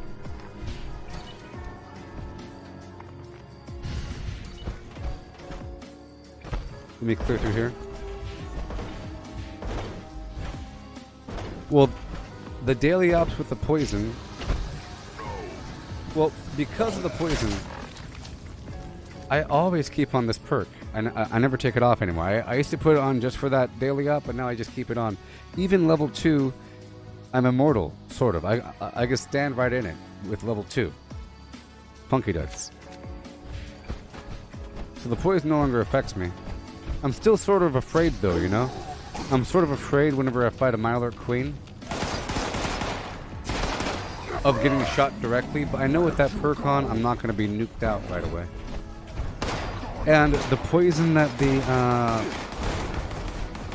the Feed Me Seymour 2 plant monster puts out, the Heart of the Swamp, that doesn't affect me whatsoever. When it says areas filling with poison gas, I don't take any damage from that.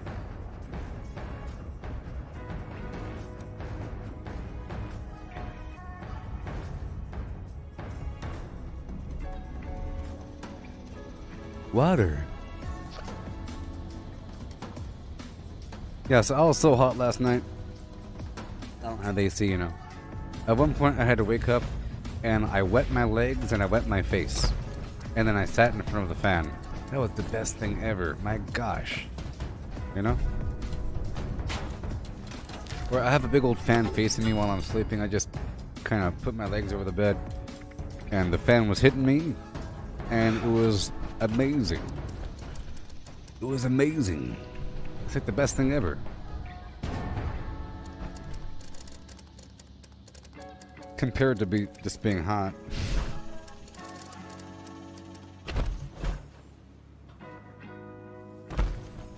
Yes, I have no AC. That's why I'm always... Yes. That's why in the wintertime I would wear the hat and the jacket, and in the summertime I'm all shiny. That's why I'm so shiny, and that's why my headphones smell like human feces.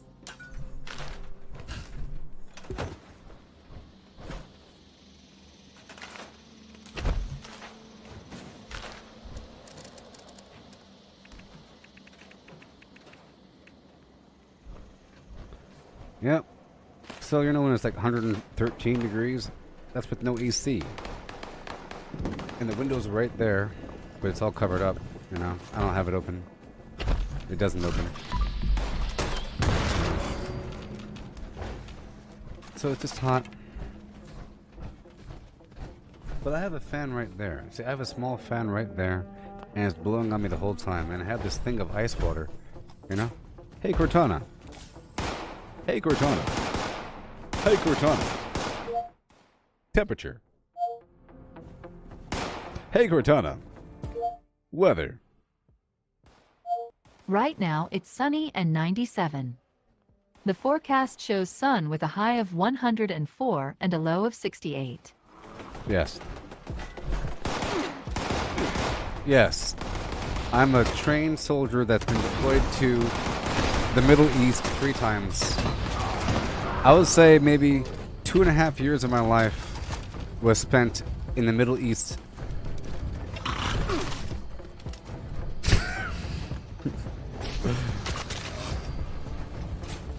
Which is crazy if you think about it.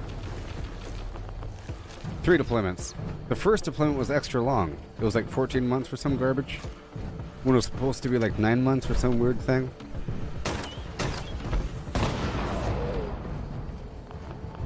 What's happening with me?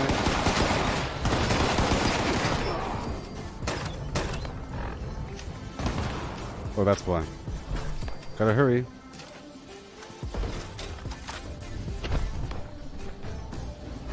Isn't like over 100 all the time? Yes. Well, during the summertime it hits triple digit. It takes a while for it to get cooler.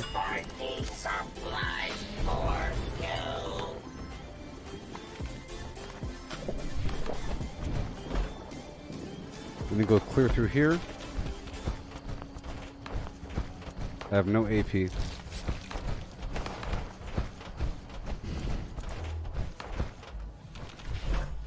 Oh, in the Middle East? Oh yeah, it's like really hot. 130 or some garbage? Well, the difference is, well, really hot, then you have your body armor on, and it gets really hot. In Iraq? Well, see, Afghanistan is colder than Iraq. Because Afghanistan is like in the mountains. You know? So Afghanistan gets really, really cold. I suffered through a blizzard. Like a hardcore blizzard. Memories! Hey, good job. Hey, such a good job. Look, here's a flashback memory I just had of Afghanistan. I'm the only guy that works on the darn security cameras in the whole place. And I'm the only guy that works the ID card machine, and all kinds of other stuff. I'm the only guy that works it. And the radios, and the network, and everything. So, if it's 3 a.m. and it's not my shift, they will wake me up. And I tell them, please wake me up. I tell them, please wake me up if there's a problem.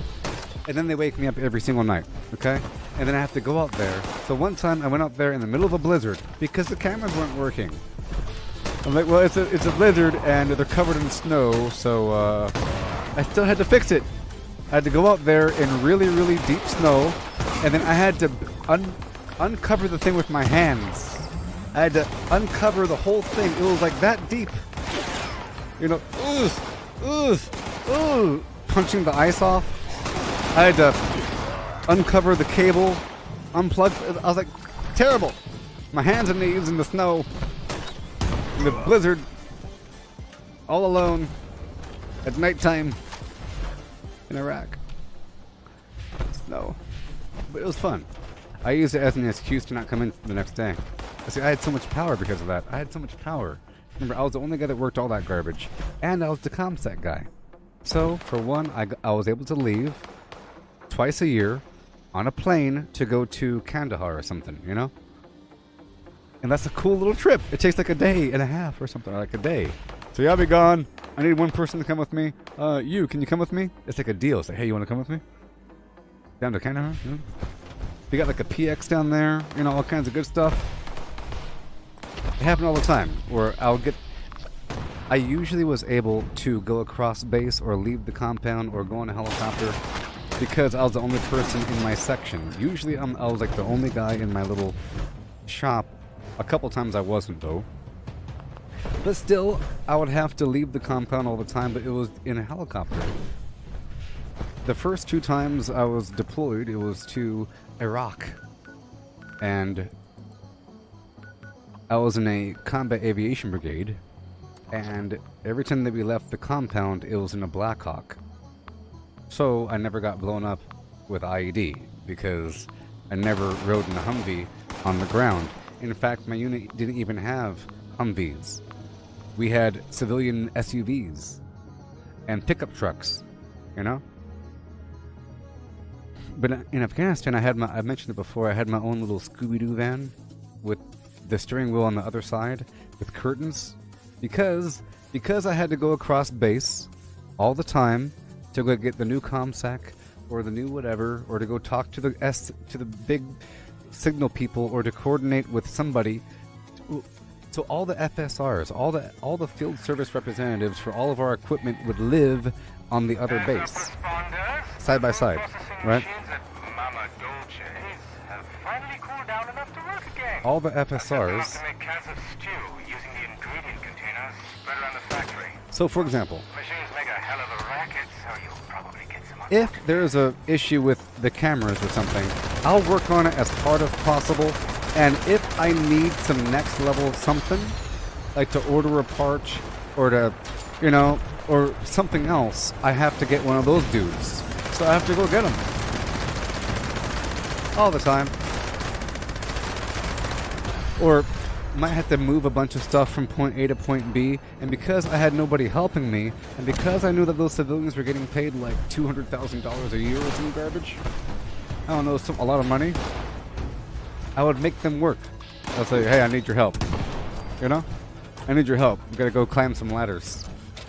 Gotta go move some stuff. And then just gonna move some stuff. But I had a lot of power. I was able to, so because I had the van, because I was also the guy that picked up the mail in the morning. So every morning I would just get really early, and then and because of that, I was able to go to the good dining facility at the German base, and I was able to go to the Green Bean Coffee. You know the Green Bean Coffee? You know green beans? It's Starbucks basically. They serve Starbucks coffee. I'll get myself a brownie, and I would read the newspaper or go online or something, you know, waiting for the next step. Like, you have to wait for the mailroom to open or wait for something else. But I would have a little walkie-talkie on me, or a little radio, you know, an ICOM radio. You know? Perfect. Perfect. It was great. It was great for me. It was terrible for the rest of my unit. That's why I felt lucky. You know? It could have been a much worse situation. It could have been a dramatically worse situation. I was in a line infantry unit in Fort Bragg. I was in an airborne infantry, highly mobile unit at Fort Bragg. And I just lucked out with like the best deployment ever. For me, it was terrible for them because they were just... These guys were used to doing stuff like Black Hawk Down, Mogadishu, kicking down doors, you know, zip tying people, you know. That's what they do. All their friends are dead. No offense. You know? All of them have been in IEDs. Every single one of them has terrible war stories. Every single person in my unit had terrible war stories. And they all have PTSD. Sort of. Everybody. And they're all just, you know, they're all just super motivated. Woohoo! You ready to go back to war? Woohoo! But I had no idea I don't know how to do all that garbage. I'm the camo guy. I always lucked out in the office. I got to go, you know, freedom. Which means I don't know about your wedge maneuvers. I don't know about your wedge maneuvers. Your flim-flam things. They tried to get me to go do some training with them a couple times. I'm like, nope. Sort of. I have powers. The commander wanted me to go with them to be like the guy that holds the radio next to him. Like it's some war movie and I have like the walkie-talkie on my back and he has the radio thing. That means I have to do everything that he's doing. Like, you know, all the expert stuff. I have no idea what the heck you're doing. Come on. So I had to convince everybody that I have to be in this room because of the radios, and I have to watch this equipment because there's ComSec, and I have to do this and that, so it's much better if I'm hanging out in this tent all day. And usually I get to hang out in the CP tent or the command and control tent, you know, typically. But I'm like the guy with the coffee cup walking around. Basically, I acted like a warrant officer like the entire time. Like my personality was like a warrant officer because I had nobody directly in... I reported to the commander, you know? I had... The platoon sergeant had no real power over me. I would tell the platoon sergeant what I'm doing for the day. Maybe. You know? That's like some dude. He has all of his soldiers, and then there's me. There's usually like the armorer, like you, the PAO, Matthew. Like that's what I'm saying, that you're usually in my little crew. You got the commo guy, the public affairs office dude or lady, you know, the armorer, the S4, you know, the you know, like the logistics, because they're sort of free agents walking around buying stuff, going to the store, right? Free agents, baby.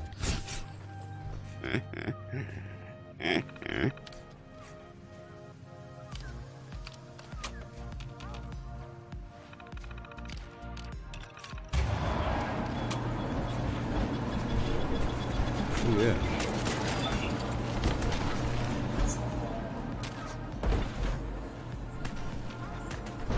And I don't know about you. I don't know how your office. I'm sure you probably had your own office, right? Did you have your own office?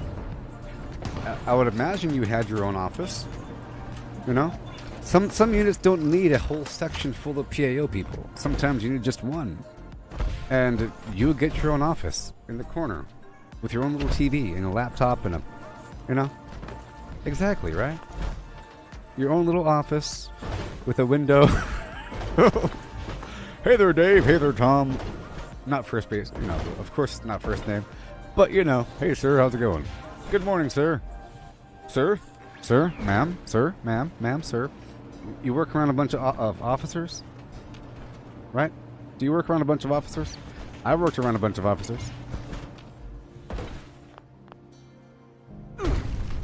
Do I think the war was worth it? No.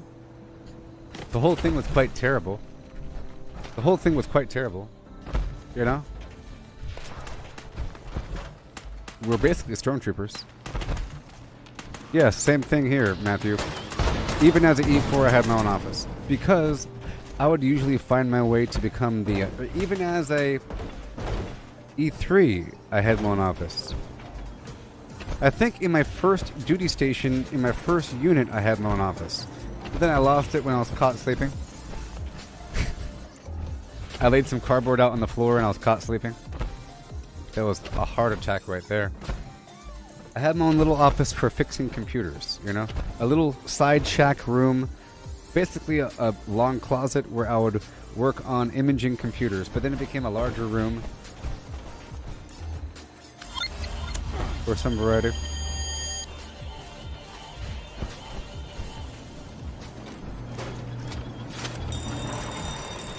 Like typically, I would have the main staff signal officer, and then me, or I would be the signal officer. You know, I was the independent only person for a while in my last 2 units. In my first unit, I belonged to a section, but the section was sort of split in 2. You had the actual commo shop that worked in the mortar pool, and then you had the IMO office and S6 that worked sort of in the S2 office. And I kind of worked in the brigade headquarters in the artillery unit, and that's where I would report to work. I would go to a dining facility, walk across the street. I'm having flashbacks. I realize now that that unit is a location for many of my dreams.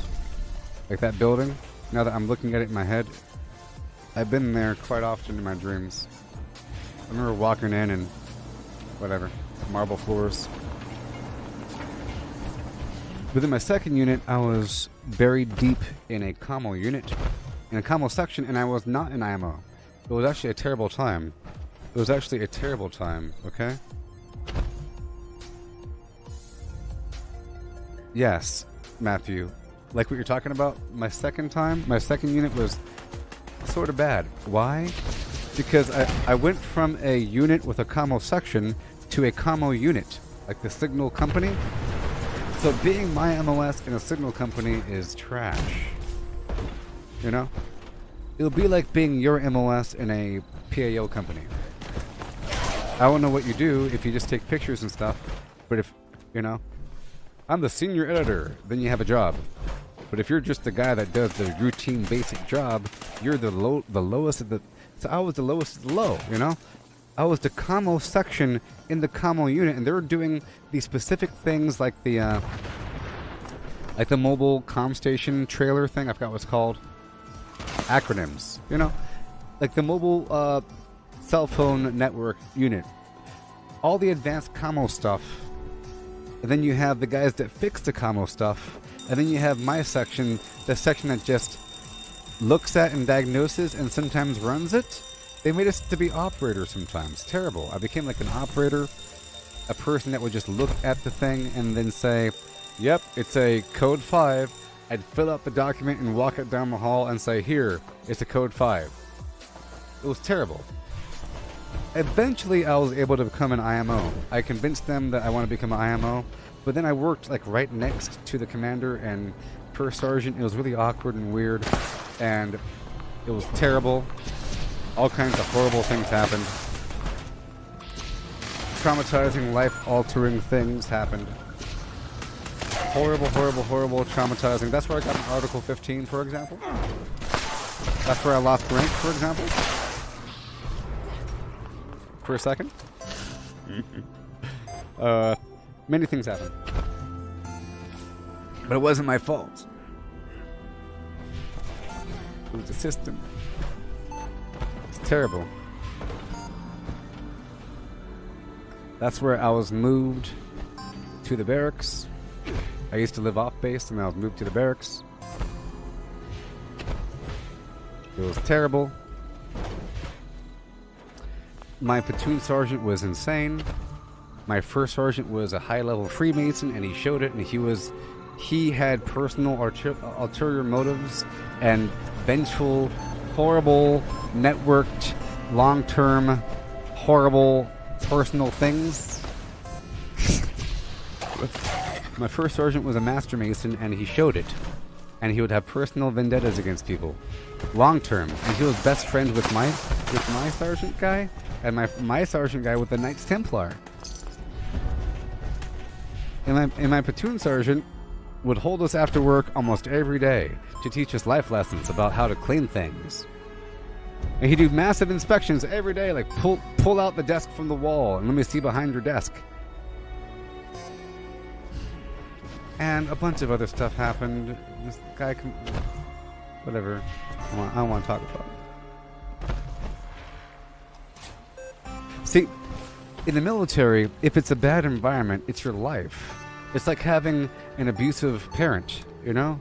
It's like having an abusive grandpa, and you're forced to live with him every so often. And then you can't talk about it. Or, you know, it's weird, because, look, they could punish you as much as they want, as long as you get 4 hours of sleep a night. As long as it's all for a purpose. As long as you're being... And you can... It's just a... If they want to, it could be the most miserable thing in the world. It's like slavery that you volunteered for. It's slavery that you volunteered for because you can't quit. You can't quit. You're forced to endure physical pain every single day because of PT in the morning. And if you're overweight or if you're lazy or something, they make you hurt yourself, you know? It's painful. And it's under stress, and you can't just quit. There's no way you can quit. If you quit, you can't. It enters a police situation. The MPs will get called. You can't just start running away. We had one guy that ran away one time. It became a big deal. Everybody started searching for the guy, block by block. He ran away with his shirt off and barefoot, I think, and ran through the general's housing, knocking on doors and everything. It was terrible. Citizens, nuclear strike imminent. Please exit the area at your earliest. It could be bad, you know, whatever. Thank you for your cooperation. But usually, well, I don't know. Some people really abuse their authority in the military, but it's all because they got abused. That's why it's like a family thing. Because they know that they got stronger, you know? They know that they used to be a bad person and got stronger through constant punishment and ridicule. There is another trouble spot we wish to survey. You know? Any capable men and women should proceed to the designated location. That is all. Like you walk into a room and you'll see someone going at parade arrest, and you're like arms behind the back, locked up, looking at their sergeant, you know, and you see one person doing push-ups and then get up really quick while the sergeant is sitting on like a cooler talking to him. It's like, now you know what you did. Next time, so why'd you do it? So that's what you have to understand the basic principles. It's like a person giving you a deep, deep, deep life lesson, and then they punish you again. Then again. It's like, okay, now do some lunges. Now they're talking to you while you're doing a punishment, you know? Do some lunges across the room. Now hold your hands out and hold this paint bucket until, don't drop it now. Don't drop it. Okay, now you're doing it for 2 more hours. I was going to let you go home. 2 more hours until 9 p.m. They could do that. They can do it. And then if you dare roll your eyes, they'll say, soldier, undisciplined soldier rolled eyes at me during punishment. I recommend Article 15. Take away his money for 2 months and lock him in the building where he can't leave, and he has to rake the leaves until midnight. That's true. Okay.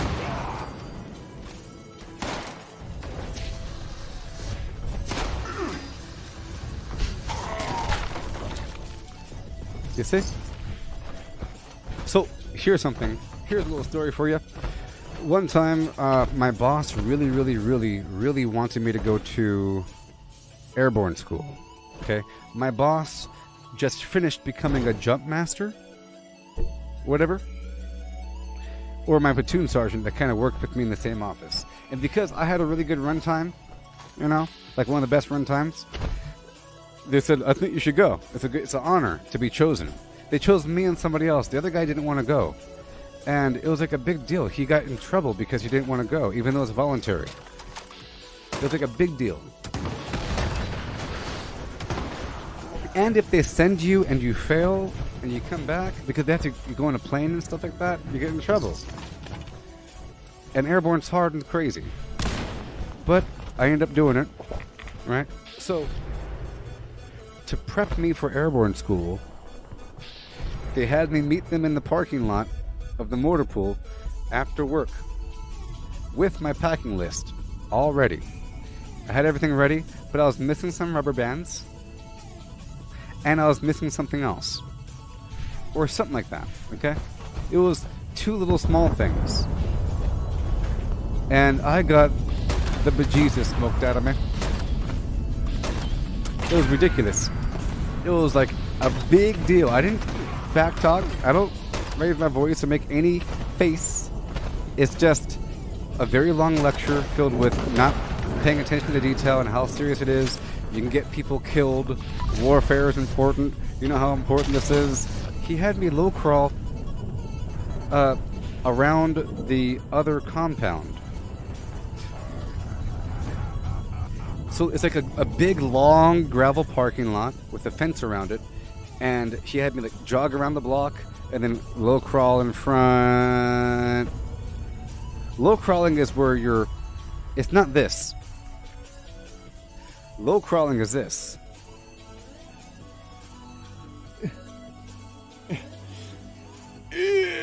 That's low crawling, okay? And gravel. And it lasted for hours until it got dark. And I wasn't back talking at all. He kind of felt bad at the end. But that was a valuable lesson because it really is important. You cannot... It really is just... Look, I'll tell you what. It's better that I got smoked there than in airborne school. Tell you that much.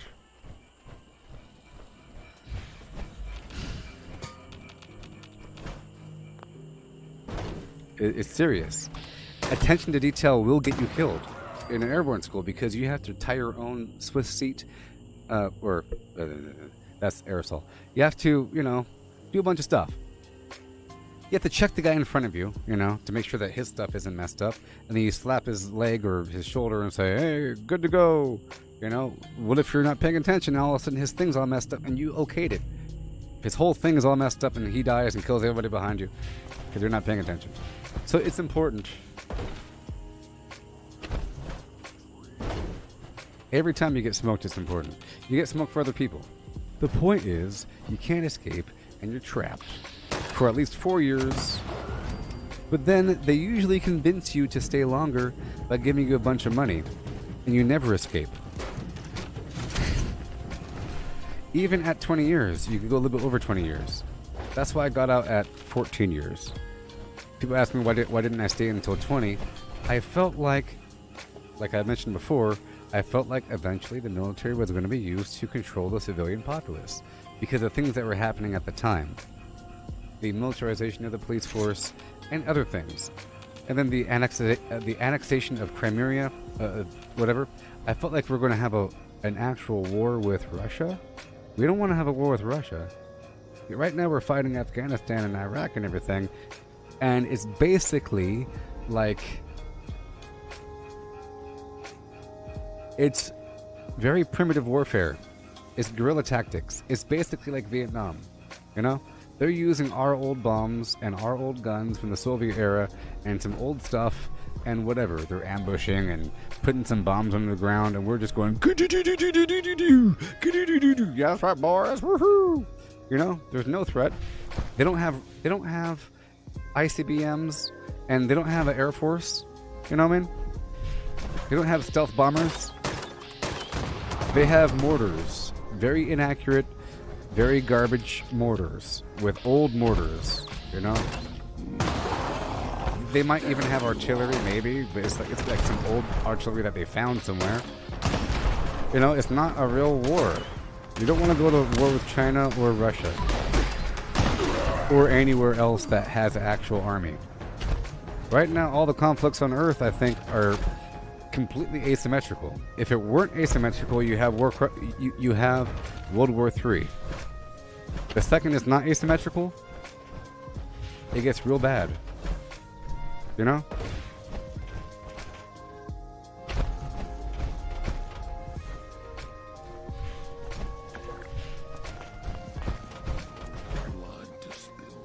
Yeah. Signal established. Please initiate additional connections. Point oriented. Please proceed to next triangulation point. Initiating surveillance process. Scanning. But, on the other hand, everything I just said, if you're in a unit with good people, and you chose the right job, and you care about what you're doing, and you enjoy physical fitness, and you take pride in your uniform, you know, if you put 30% of your attention to your uniform, you know, that's it. Like, if you get off work and you have your closet, you should have like the Batman closet full of symmetrical, perfect uniforms, all lined up with some nice, perfect boots. And you should love to clean your boots every day. You should be disgusted to see something crooked. You know, your Class A should always be ready. As long as you do that, you are a wonder soldier. If you get like a really good run time and you are motivated and if you cheer other people on and say, "Come on, let's go," you're going to get promoted. You know, he shows motivation and cheers other leadership because he's like saying, "Good job at the PT field." During flag football, he really leads the way. You know.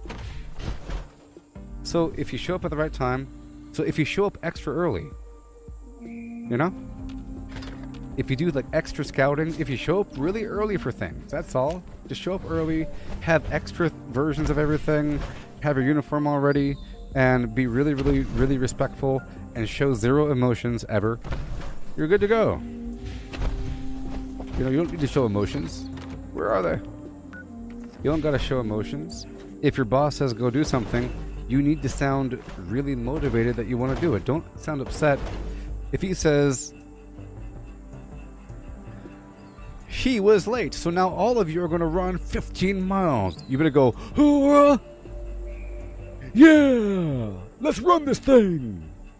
They'll go, "Okay." You don't go, "Oh, come on." Oh boy, you better not say, "Oh, come on." You better say, "Yeah! Punish me! Let's go!" You know, you have to seem hype. You got to be hype about physical exhaustion. You have to seem hype about work. If you're in charge of a section, all that matters is accountability. Okay? All that matters is, do you have everything that you signed for? You know? Even as a soldier, if you're able to keep track of everything that you ever signed for, because they give you a bunch of stuff. Canteen covers, you know, not so much what you're wearing, but like your duffel bag, rucksack, frame, everything in the darn universe you have to keep track of. Because every so often they'll say, "Where's your stuff? Bring it in." If your stuff is already ready and super organized, you're good to go. If you never have to ask for something, you're good to go. You know? This is without knowing. Like, this is without knowing your job. You don't have to know anything about your job. Did I mention knowing your job? And if you try, so firing at the range, if you're a really good marksman at the range, that helps as well. But you don't necessarily have to, but you have to show that you're trying, you know? Sometimes people just can't do it. But you have to show that you're trying, like you really, really care about it, you know? But they really want you to be expert. Like they expect you to be expert. And you have to memorize the soldier's creed. That's all. I'm an American soldier. I'm a warrior and a member of a team. Sim flam, gabba gabba hee hey, whatever. Big old long thing. You gotta memorize that, and you have to memorize everything. As long as you're... So all you have to know is general military stuff. The last thing in the world you have to know is your actual job. The last thing in the world you have to know is how to do your job. You have to know everything else. Which is kind of weird.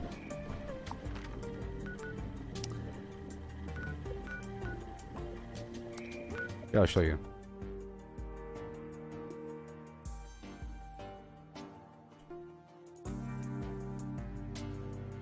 Bum bum bum bum bum bum bum bum bum bum bum bim bum boom bum bum bum bum. Okay, yeah. Bum bum bum bum bum bum bum bum bum.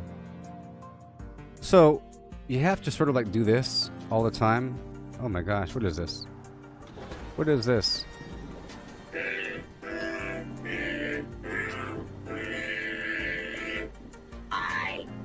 A non-government approved. Don't you?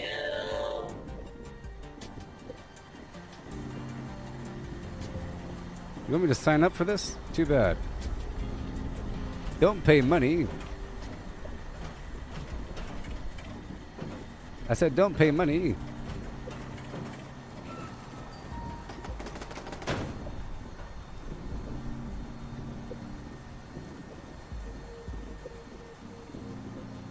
What is this? So here you go, see? So you have to know everything. What does ASAP stand for? What are the objectives of ASAP? You know? Everything. I don't know any of this. This isn't brand new. You know? Everything. What's the major service that Red Cross covers? First Sergeant. The major services that Red Cross covers are communication between soldiers and their families for both problem solving and emergency. Especially for the notification or Red Cross message. First Sergeant. Huh. You gotta do that, you know?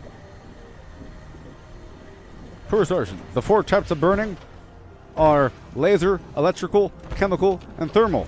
First Sergeant. Huh. Everything related to first aid, weapon specifications, all the Army programs, like every Army program, medals and awards, the distance between your how far apart should this medal be from that medal? 1/4 inch, or some garbage, you know? Everything. What is the muzzle velocity of this weapon? How much does that thing weigh? How do you evaluate a casualty? What are the signs and symptoms of shock? You have to be able to give a nice, distinct, clear answer, professional. So as long as you do all that and just study all that garbage, you're going to have the best time in the world in the Army. You'll be a super soldier, and everyone's going to love you. It's going to be the best thing ever. You'll have your hair all parted up, you know. Fun time. Hey there. But at the same time, like I said, everybody has to memorize all that stuff, and there's a million programs related to sexual harassment and assault, drug prevention, all kinds of equal opportunity. So everyone's an expert on equal, like a verbal and non-verbal harassment. You can't leer at somebody with your eyeballs. You can't like block the hallway and say, "Hey there, toots." You can't do any of that. It's really bad, you know. So I'm an expert on sexual harassment prevention. You know, there's all kinds of ways to report things and all kinds of stuff. You have to be an expert on everything, every little system. You know, it's all about being in the right place at the right time, doing the right thing. You know, because you're just another little drone. So if the first sergeant or commander is looking at the troopers walking on over here, everybody has their weapons slung over here, and one dude has their weapons slung that way, they'll say, "Hey, you, come here." Immediately. I guarantee it. The guy with his hat off? Mm-mm. The one person that's different, you know? As long as you're the same, they're not going to ask you about your job. I mean, you kind of... But people are taught on instantly. You don't have to know anything. Hey, so I want you to man the radio. Every hour, get on the radio and say, you, this is me. You, this is me. Radio check over. Any station on this net. Radio check over. And then you wait for a reply, and then you write down the reply on that log. Look at how I wrote it. Put your initials on the side and sign it. I'll come back and inspect you in 5 hours. No one has to know anything about the job. Sometimes you do, of course. Because my job is quite technical. But I learned it on the spot. I was never taught anything about my job. My job is special. I was a signal support system specialist, which means I troubleshooted and diagnosed technical systems and taught other people how to use them and make them nice and streamlined. You get it? That's why I'm doing this? Ooh. Crazy, huh? Hey there, Martin. So, if somebody was issued... If there is a lieutenant that was issued a government BlackBerry phone device and they couldn't get their email to sync up with it, they say, hey, I can't get this to sync up.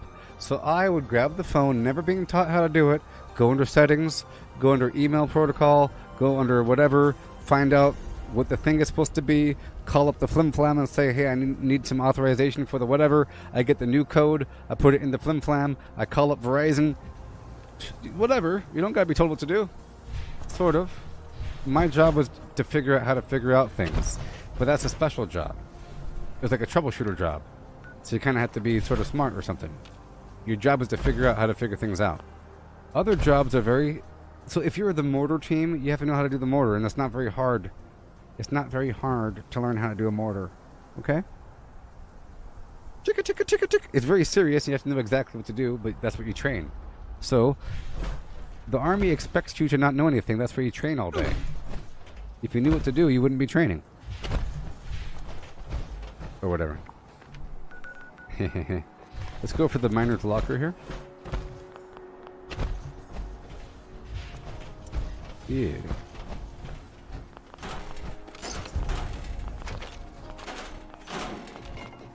So most people in the Army are normal people, okay? Most people. Some people are a bit different. The ones that specifically sign up for infantry, they're slightly different.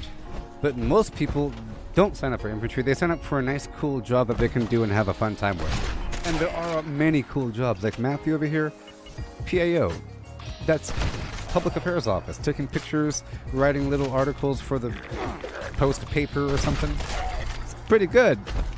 Sometimes setting up other things, you know.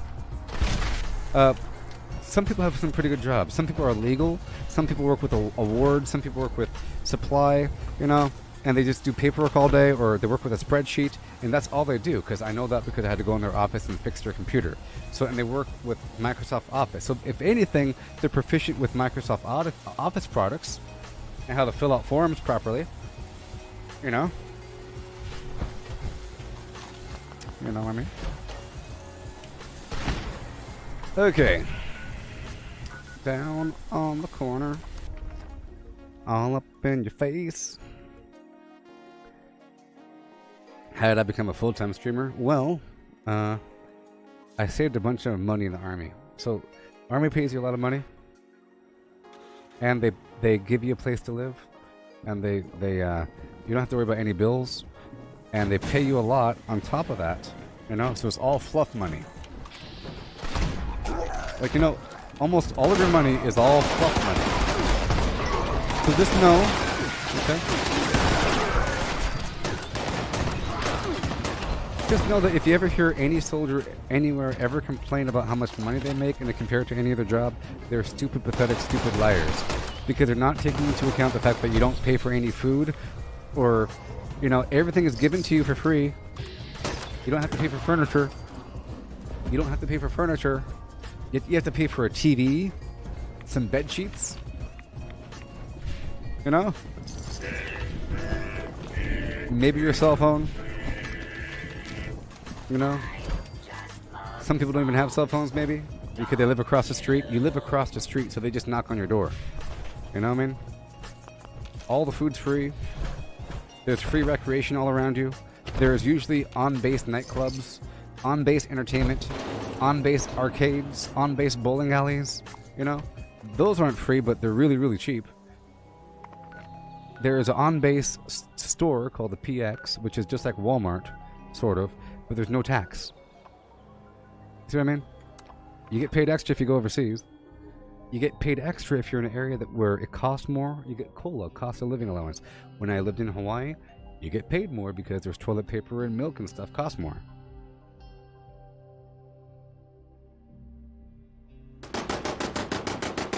What do we mean by people that sign up for inventory?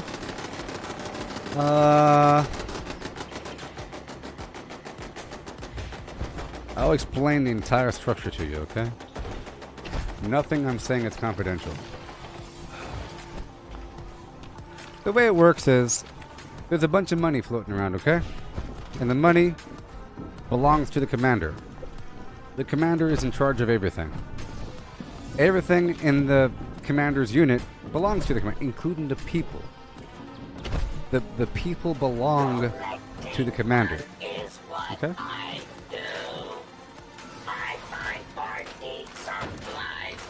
There's accountability all the time where they do like recall and everything, where it's really just to make sure that people are present because you're responsible for it by the commander. So everything in general in the unit belongs to the commander. All the desks, all the TVs, all the laptops, all the keyboards, all the cushy chairs, you know what I mean?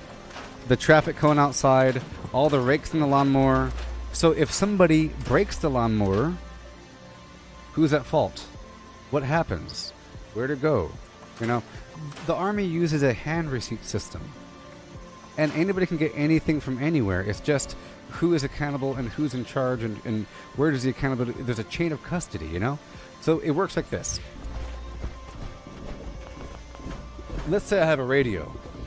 I can sign a radio out to you. It's a 1594 form, a DA form, 1594, maybe, I don't know. That might be the... Whatever. You get your little hand receipt. It's a document, and you write down the nomenclature for the thing, the national stock number, and the serial number, right? You put down unit of issue 1, the from and to field, and then you have the person sign on the column saying that they are now signing for this equipment. Boom. And now I have the hand receipt. And then I put it into my binder, and then every so often the commander will say, hey, where are your 30 radios? I'll say, look, there's 29 here, and here's one hand receipt. Signed for A.J. McGillicuddy in Section 4. Let me go down to Section 4. Hey, where's A.J. McGillicuddy? Show me the radio. You know? There you go. So you sign for things.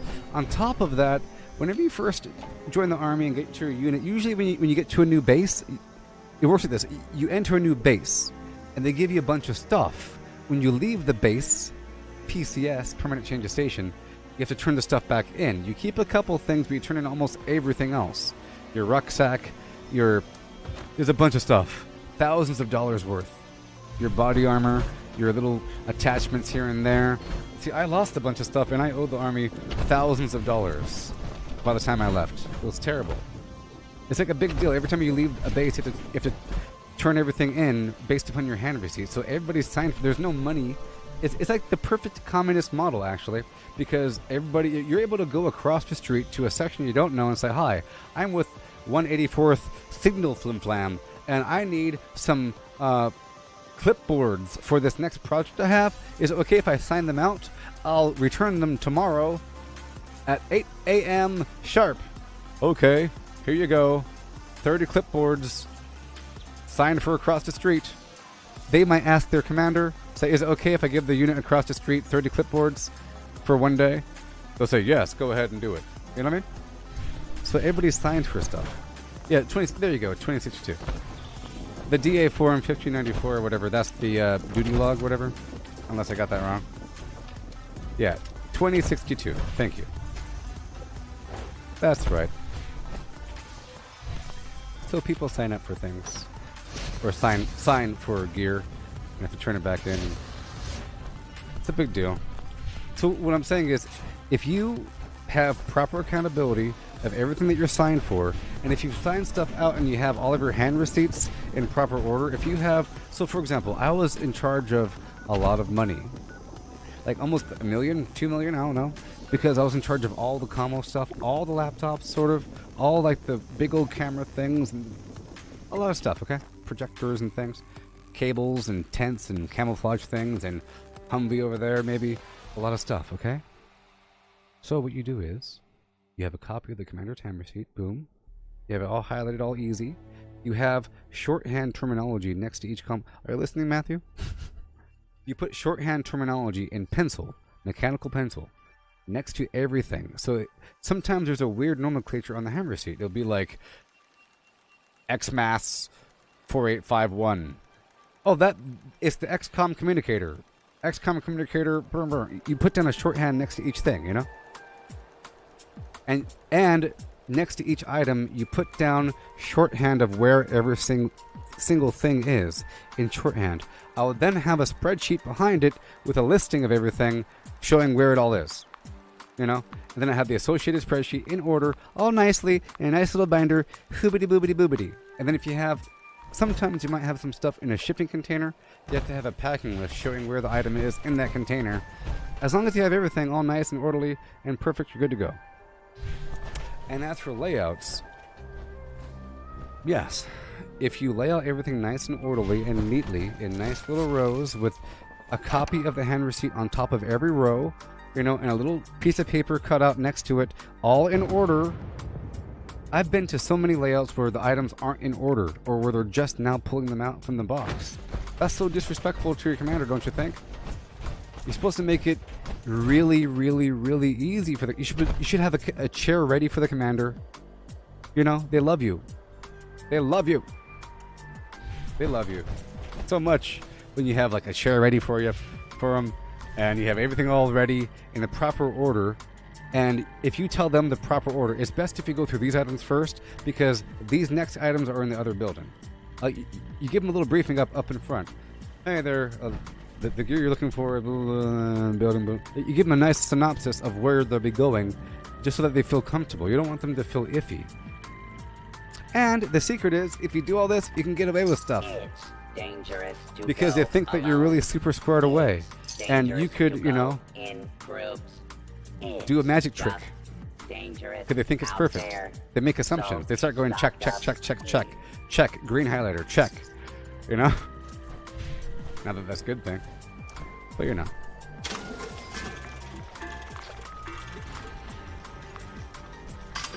Every time the commander changes out, you have to do another change of command inventory. 100% layouts. Every month you have like a 10% layout.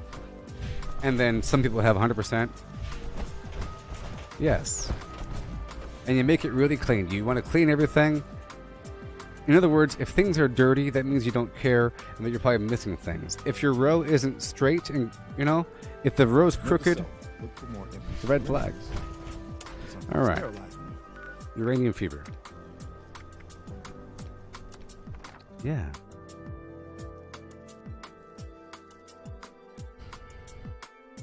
Yeah, so for the most part, people have a great time. Let's say that you have a good job with a good boss. There's no fear looming ahead of your eyeballs. There's no doom and gloom around the corner. Let's say, for example, your Class A's aren't ready. It's like your dress uniform. You have to have it right patches, right uniform. And you're concerned because you're not going to be ready. It's coming up next weekend. You have this fear in your heart the whole time about getting in trouble. This constant fear of getting in trouble. But sometimes you don't have that fear, and it feels good. For those people, it's a wonderful... It's like a movie. You know? It's like a movie. Okay? Wonderful experience. Wonderful. Wonderful. Why? Because you have a dining facility. For identification. So for those of you that are responsible, imagine waking up all early, you know, washing your face, brushing your teeth, getting all nice and ready, taking a quick pre-shower maybe. You're about to take another shower anyway, so it's kind of weird, you know. Getting all ready, looking at the mirror and say, yep, here we go. You get out there early, out there in the grassy field when it's still dark, and you start stretching. You think this is going to be such a great workout. I love working out. we're going for a run. I can't wait to, you know, get out there and call cadence and sing and, you know, just show them what I got because I've been working. I can't wait to show off my sprint and do some push-ups. I think you do your little thing, and it's like sometimes it's a really fun activity. You get to jog around the golf course. When I was in Fort Bragg, at first we lived, or I worked near division headquarters. Matthew, you know the golf course by division headquarters? You know what I mean? I used to work. I was in the 18th Airborne Corps battalion headquarters building. So it's a rectangular building across from division headquarters with the Red Cross on the side and an old theater up the way with an old track and but the nice golf course was right there. Every morning we would jog down the golf course. Beautiful. Extraction process initiated. And keep away here's the from thing. extraction units while operational. Matthew knows what I'm talking about. If you're a good runner, there's the A Trespassers group. detected. Okay? Employees are encouraged to remove trespassers before damage to extractor units occurs. You have different running categories, depending. You have group ability run. Sometimes you have a esprit de corps company run or some garbage, or a platoon run or whatever, or some other activity.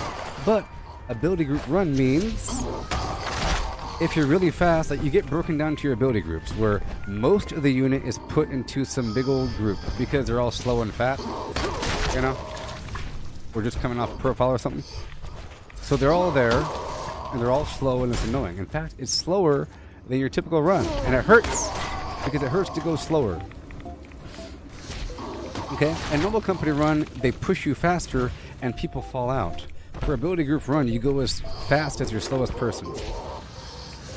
Okay? No one falls out from the ability group. That's why it's ability group. But the fastest group, they get to go on their own, and they get just to run around like you're some yuppie. You get to run around like you're a yuppie. And it's you just going around the golf course all beautifully with the sprinklers and everything. A little nice track with the trees. You know? Running through some general housing with the beautiful trees. So imagine you're doing that. We actually have a good time. A refreshing good time. And you feel motivated. And then you go back to your little room. You take your little shower. And then you go to the dining facility, which is right across the street. And it's a cafeteria, and it has good food. You have eggs to order. You have omelets to order. You can say, I want a ham and cheese omelet. Tried hard. You know? You have a big old fruit bar, pastries over there. They don't want you to get them, but still they're there. You have all kinds of drinks, all the fruit juices you could ever want, as much as you want, sort of. You know, you get bacon, biscuit and gravy, all kinds of stuff, you know? They give you a certain amount, but everything else you can get as much as you want, but you can't get more of the actual bacon. You know, sometimes they're nice to you. Terminated management personnel. You know? They give you an hour and a half, sort of, from the end of physical therapy training. Yeah. From the end of physical training to the beginning of, or to work time. Let's just say that work officially begins at 9 a.m. But PT sometimes ends at 6:30, 7:30. Adequate uranium volume extracted and processed. Output quantity So increased. you have like an hour and a half sometimes, depending on how long your shower is, to kind of chill and relax and get ready and go to the little mini mart and get some snacks for the day or something, you know? And then you work for an hour and a half or something, or whatever, until 11:30. Right, and that's lunchtime, and then you have another hour and a half for lunchtime. You have to come back at 1 p.m., and then almost everyone gets off at 5 p.m. But typically you get off at 4:30 p.m., 16:30, right? But sometimes you get off at 3:30 p.m., depending on your unit. Sometimes you have a half day, and you have every single weekend off, almost always. You have every federal holiday off. Sometimes you have a 3-day or 4-day weekend, and you're guaranteed 2 weeks of vacation per year. Sorry, 4 weeks. 2 in the winters, 2 in the summer. 2 weeks vacation. Amazing. Pretty sure it's paid leave. Huh? And they, I think they pay for your ticket. Do they pay for your ticket? I'm trying to remember. I felt like they paid for your ticket. Either way, it's great. If you ever have to do any training anywhere, it's cool. If they send you to a school to become, you're the new water purifier specialist, we gotta send you to Fort Lejeune or some garbage. You're going to Louisiana for 3 weeks to go to some training. If you get sent all by yourself or with just like 2 other people for 3-week training in Louisiana, oh my gosh. Detecting terminated management personnel. Remove this individual from the premises. 1, you're making money because they give you money per day to eat, but if you don't spend the money, you get to pocket the money. You can survive off of ramen or something, you know, or off of the dining facility or something, you know. Adequate uranium volume extracted. They give you travel money sometimes. Output quantity increased. You get to go hang out off base in some weird foreign state with a bunch of extra money. Look, it's like you are a sightseeing traveler person with your friends in some foreign town because you're there for a little bit and you have a lot of money. It happens all the time. That's happened to me a million times. You're in some new state for a little bit of time with your friends and you have a lot of money. No? It's pretty cool. Pretty cool. So, these towns love military because they have so much disposable income. So much disposable income. Because they don't have any real bills. And if they do fail their bills, there's no way that they could ever become homeless, you know, or that they could ever get in trouble because the Army's going to take care of it. In the end, the Army's going to take care of it. They're like your parents, you know? In the end, there's no way to ever mess up, sort of. You can just, oh, he's broke. Then what? Your friend drives you home. Oh, first, Sergeant, I'm out here at 2 a.m. and I don't have no way to go home. Sergeant, I fell asleep and I woke up and everybody left me at the bar and I have no money and I lost my wallet. Please help me. You know, I lost my wallet. You have a million, like a civilian, who are they going to call? In the military, your bosses have to help you. You know? They are responsible for your welfare. They are literally responsible for your welfare like it's your family. It goes from the commander first, and everybody is delegated responsibility. The commander is responsible for your if someone gets lost for 2 days and dies in the woods, it's the commander's fault. You know? Adequate uranium volume extracted and processed. Output quantity increased. It's the commander's fault for not having enough training to say, hey, don't get lost in the woods. Battle buddies. It's the commander's fault for not... It's the commander's fault for not forcing people to have battle buddies. Sometimes you go to a unit, you know, to a military unit, and they force you to hang out with somebody. You have to have a battle buddy if you leave base. So you have to tell the unit who you're going with. Oh, me and Specialist Sampson are going down to the mall for 2 hours. You have to sign out and sign back in. You know? If your boss asks you, what did you do for the weekend? You can't say none of your business. I'm pretty sure you can't say none of your business. You can't say that. You gotta tell them. I went to Las Vegas. Extractors must complete cleaning and ventilation process before continuing operation. And you can't go to Las Vegas. You can't cross the border, and you can't go beyond 100 miles, you know, without telling your commander. You can do all kinds of stuff, but you have to sort of inform them when you go beyond a certain radius, because it takes too long to come back. They can't recall you in time. Sometimes they say no traveling beyond this distance, because you're in a recall period. It's like a big deal. Yeah. You understand? And now we're at the 6-hour mark. Yay, I stalled. They changed some rules. Miles now? Oh, 250 miles? There you go. There you go. That's pretty far. I think maybe they might reduce it sometimes if you're highly deployable. I know that sometimes, like in my unit, they will say you have to have your cell phone on you and you have to answer and blah blah blah. They knock on your door and whatever. You know. But see, at the same time, you have no rights as a soldier, sort of. You wave your rights away when you square in. Like, you can't, you know, whatever rights are. You're no longer a civilian, you know? You are a government asset. You're like a, you're a thing. You are a human, yes. You're conscious, sure. You know? But you no longer have free will. You have to do what they tell you. You know? That is an order. You know? They will imprison you. You know? Your Kinkos can't imprison you. Army can. If they say, hey, get back here, hey, get him, they'll try to block you. They can't really tackle you. They'll call the MPs to tackle you. They'll box you in and then lock you in a room and then barricade the door. And then call the MPs and then zip tie you. Is what they'll do. For any issue, no matter what it is, you know? No matter what the issue is, if you don't follow orders, because they're relying on you just doing what you're told.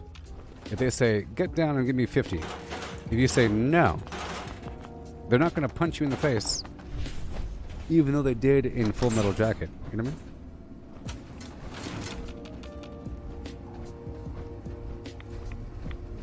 mean? You know? If your boss is snarling in your face saying, get down and give me 50, you say, no, loser. They're not going to hit you. And if they do hit you, they'll get in trouble, but you'll also get, you'll get more in trouble. That's the thing.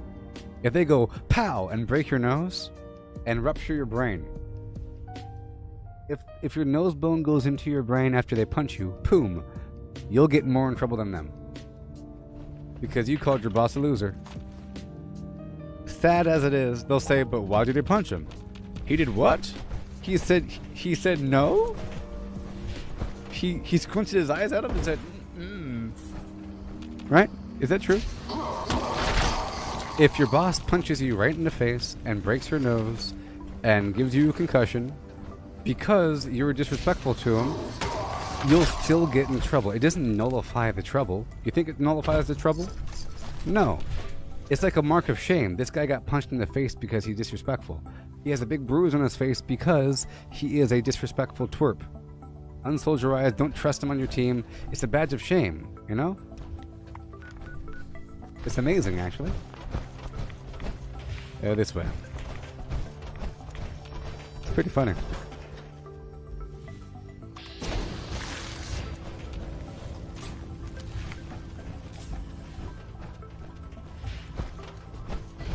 It's just everybody does what they're told. It's like they expect you to punish yourself.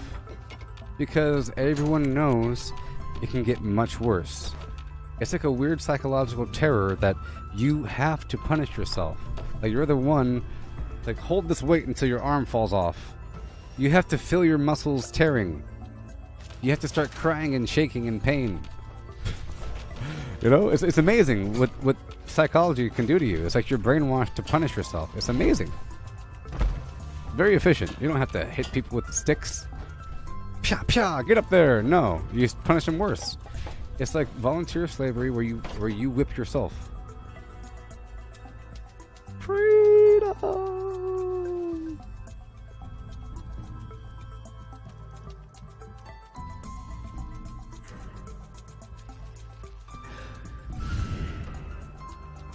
So let's say that you have a Wall Street job where they say no facial hair. Wall Street professional, no facial hair. And your hair can't touch your collar. Clean shaven. If you show up to work without, like with a 5 o'clock shadow, they'll say, hey Jameson, what's wrong with your face? You better come back with that thing shaved or you're fired. And then they're fired. And that's it. You know what happens if you, in the army? Jameson, what is wrong with your face? Here's a razor. Go in that bathroom right now and shave it. I'd rather use my own razor. What? You're gonna go in that bathroom right now and shave your face? Nah, I'd rather use my own razor. Okay. Alright. I'll be like that. Then we're going to your room right now. Let's escort them. And then they'll escort you to your room while you shave your face in the mirror. And then they'll give you a weird Article 15 afterwards. You know?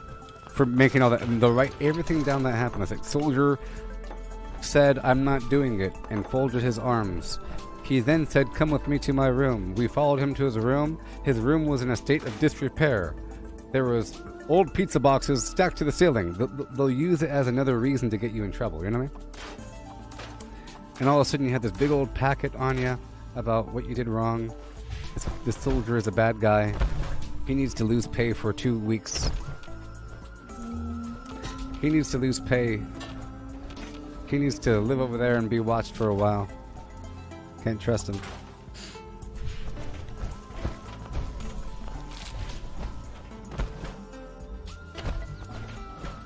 Well, Matthew, my first day out was weird. I had a weird transition. I wasn't really out for a while.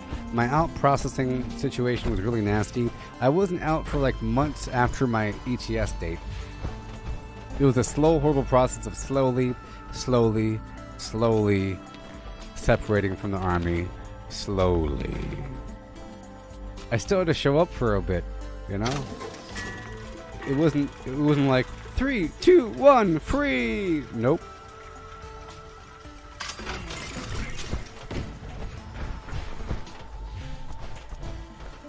At your service, sir. Is Article 15 like a complaint? Okay, sorry. A counseling statement. You have a verbal or nonverbal counseling. Counseling is like a complaint. It's where your boss records you doing something wrong. And Serve verbal and protect. counselings are used against you. So, for example, the platoon sergeant might ask a sergeant, hey, sergeant, your soldier was late this morning. What did you do about it? I gave him a verbal counseling. And I told him, next time I'm writing it down. All right, next time let me see that in my office on Tuesday. You know? Say, hey, your soldier was late this morning. I want to see that counseling. You know? So then the platoon sergeant starts to keep track of all these weird counselings on different... It's like it's a specific form. It's a counseling form. Here, I'll show it to you. I forgot the name. 4856. So...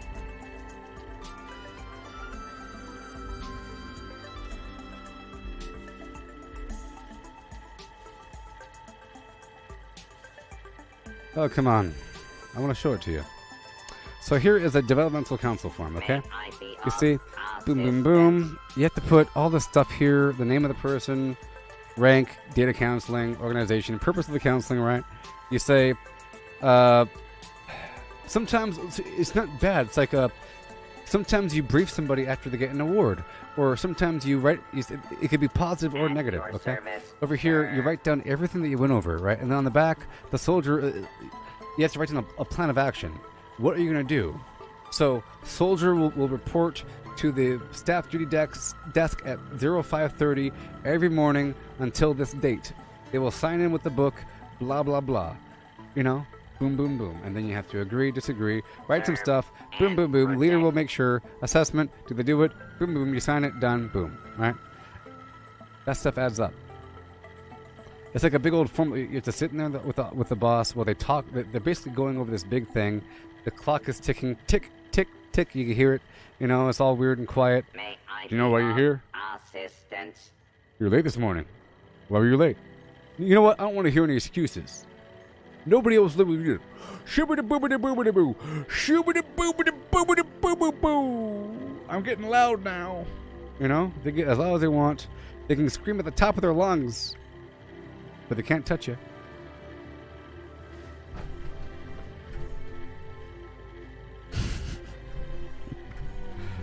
Yes, exactly, Matthew. One time I had to write an essay on the importance of accountability because I lost some key. It had like a 2,000-word essay.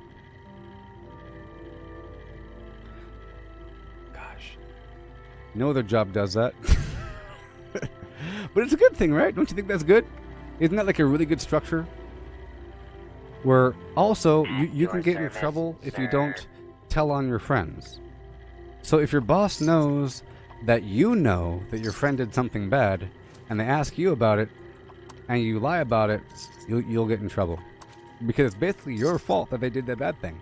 You know, if you're walking next to your friend and your friend throws out some trash from their pocket and you go, hey, shoo-boo-doo-boo-boo, trash, right? And you keep on walking and someone sees that happen, they will pull their car up in front of you, get out and start yelling at you, even if they're not in your unit. Someone that's higher ranking than you, let's say, who's your first sergeant? Stay right here. Shoot, you want to know what's happened? These guys are here. Yeah, I'm right here at the corner. Send them out here right now, or I'll wait for you. They'll wait for you to car to pull up because your friend threw some trash out. So no one litters, no one jaywalks, no one screams in public. You don't talk and walk on the cell phone. It's like a weird super society, New World Order. It's amazing. Military bases are so clean. There's no crime. It's perfect because whenever you enter, you got to show your ID card and they check your car. Right? So cool. Hey there, Thorn. How's it going there, buddy? Bonjour. Bonsoir. How's it going there, buddy? Your service, sir. Isn't it so cool? So they're pretty safe places and nobody speeds because military police are kind of really strict about speeding.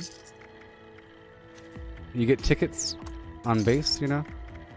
And the problem is whenever you get a ticket on base, your boss hears about it. So just imagine getting in trouble at Kinko's and having to work late because yesterday you ran a red light.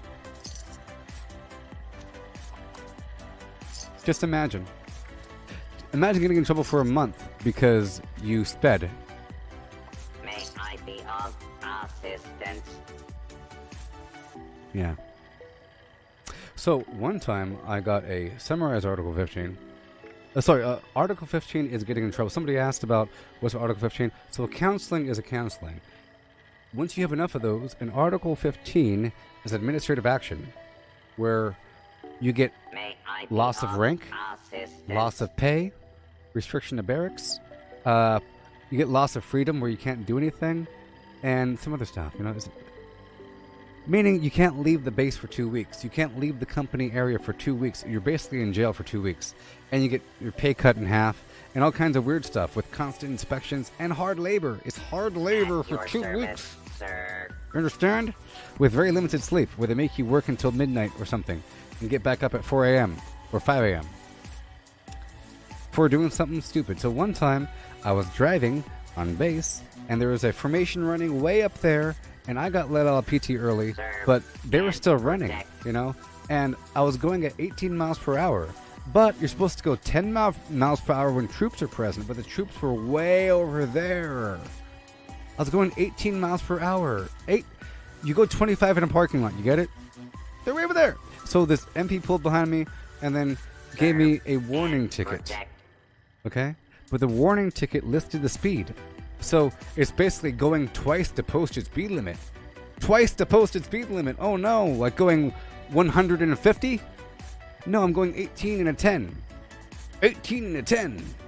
So, because someone recently got in trouble for speeding really, really fast and crashing their car, they cracked down on all moving violations, including going twice the posted speed limit. And they gave me such a nasty little speech about you make me sick, how you don't respect people running on the road. I gotta worry about your people when I run. At your service, you can't say, but they're really far away. You gotta go, hoo, right? Yes, Giorgio, I'm without Fallout first, just for a little bit longer, because my thing expired. So I was forced to do, I was forced to have, I think, a week-long extra duty. I was given extra duty for a week, which means you have to work. After work, they give you a little bit to eat, a little bit of time to eat, and then you report back to work right after work. So you have like basically no free time for a while. So it's basically jail with hard labor, you know. Sometimes, see, restriction of barracks is different than extra duty. You could have both together, but I only got the extra duty. They made me like buff the floors. You gotta strip the floors and buff them. So basically, units use extra duty for all their hard, nasty jobs. If you get like some stupid job like removing all the leaves from the rocks, or painting some huge wall, or some weird horrible slave labor job, they give it to the bad people that messed up recently. And there's usually a couple people on extra duty at any given time. It's just whether or not it's really bad extra duty. You know? You could have field grade Article 15s, company grade Article 15s, summarize Article 15s. Company grade and summarize don't go beyond the company. They don't follow you in your record. But field grade does. I'm teaching you so much about the Army. And now you're all going to join. You're going to choose an easy job, full of prestige. Look, some jobs are really easy and really cool, like brag-worthy, and they give you cool skills, and you have like no real bosses, so you don't have that negative, horrible environment. Some people have the horrible environment their entire time because they're in a section full of people. And protect. So like I said, you get punished for other people's wrongdoings, right? If you work in a section with 5 other people, that's 5 times the chances of getting in trouble, right? Especially if your whole section looks bad because you have 2 delinquents on it. Now you're just stained because your section is bad. But if you're alone, you're like a wonder child. You know? It's kind of hard to look bad. In fact, everybody might think that everybody might hate you because you get out of things, but the commander likes you. The commander likes you, the first sergeant likes you, you know, all the leadership likes you, and they think you're working really hard. But everybody else thinks you're not working at all because you're not getting punished and you're doing your own thing. Okay, we're all done here. We're about to go hit up the daily ops now. Yeah.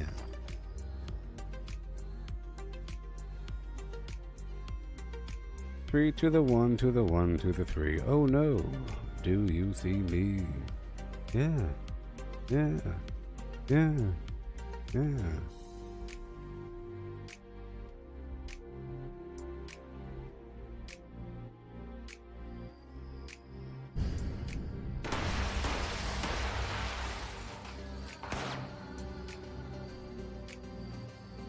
I think I can make a few more stops. Yeah, I'm close to 1600. Isn't it the address of the White House?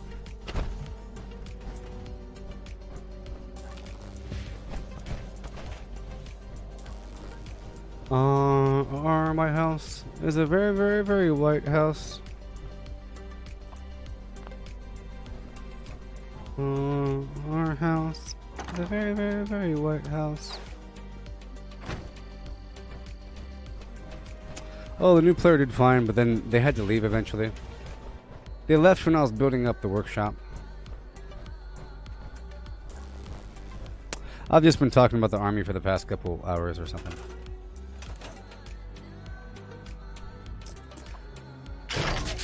See, now if I'm lying about the army, I'm a pretty darn good liar, huh? I'm sure that some of you doubt the Flim Flams. I'll read you off my award sometime. I can read you off my an award.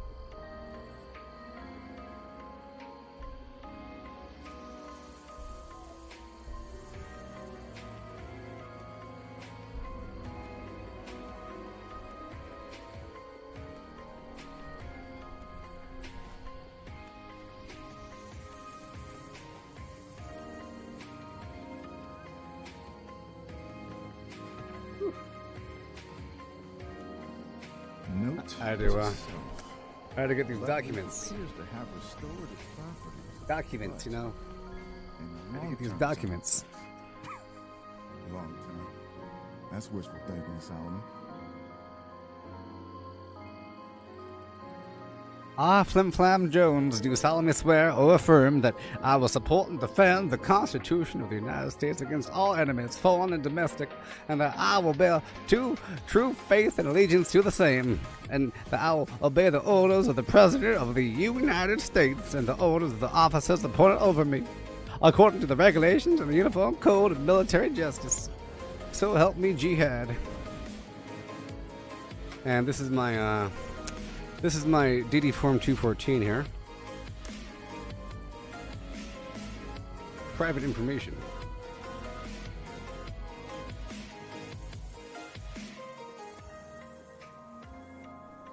I'll show this for 3 seconds. Ready?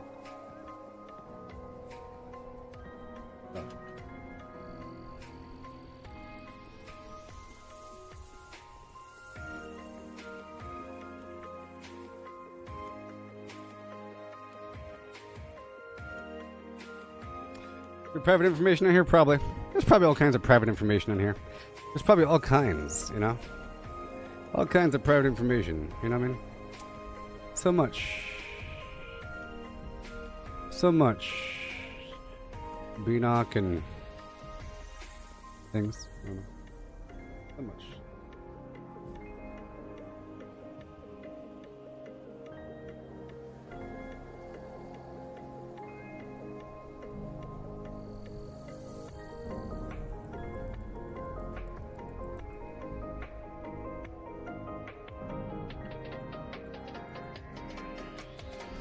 I'll show you the awards in just a second. It's time for a break.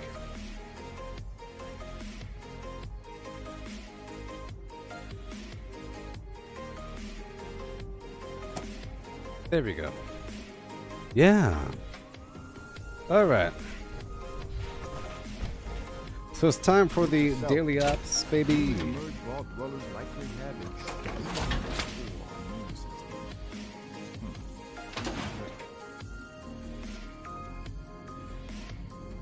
Do you know that way?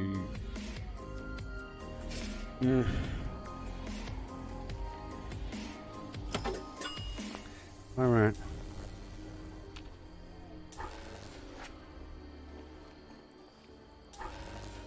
Hey. Hey.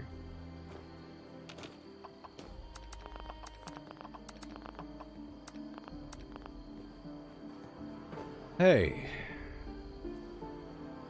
Hey, I'll read you my awards when I come back.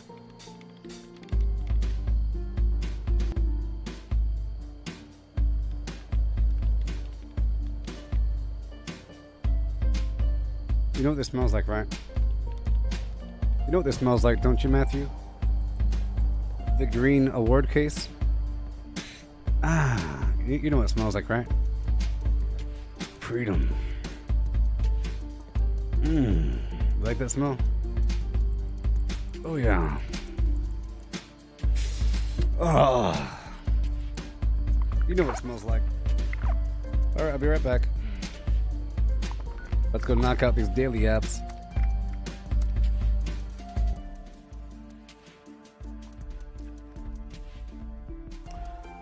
So in other words, if you join the army and you spend your entire time there, depending on your job, you will have periods of bliss and periods of certified hell.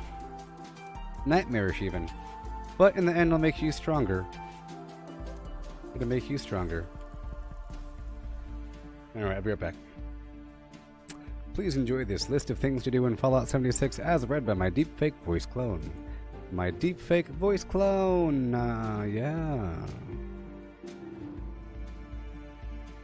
Craft legendaries with modules. Sell to NPC vendors. Daily quests. Workshop conquest. Lucky Hole Mine.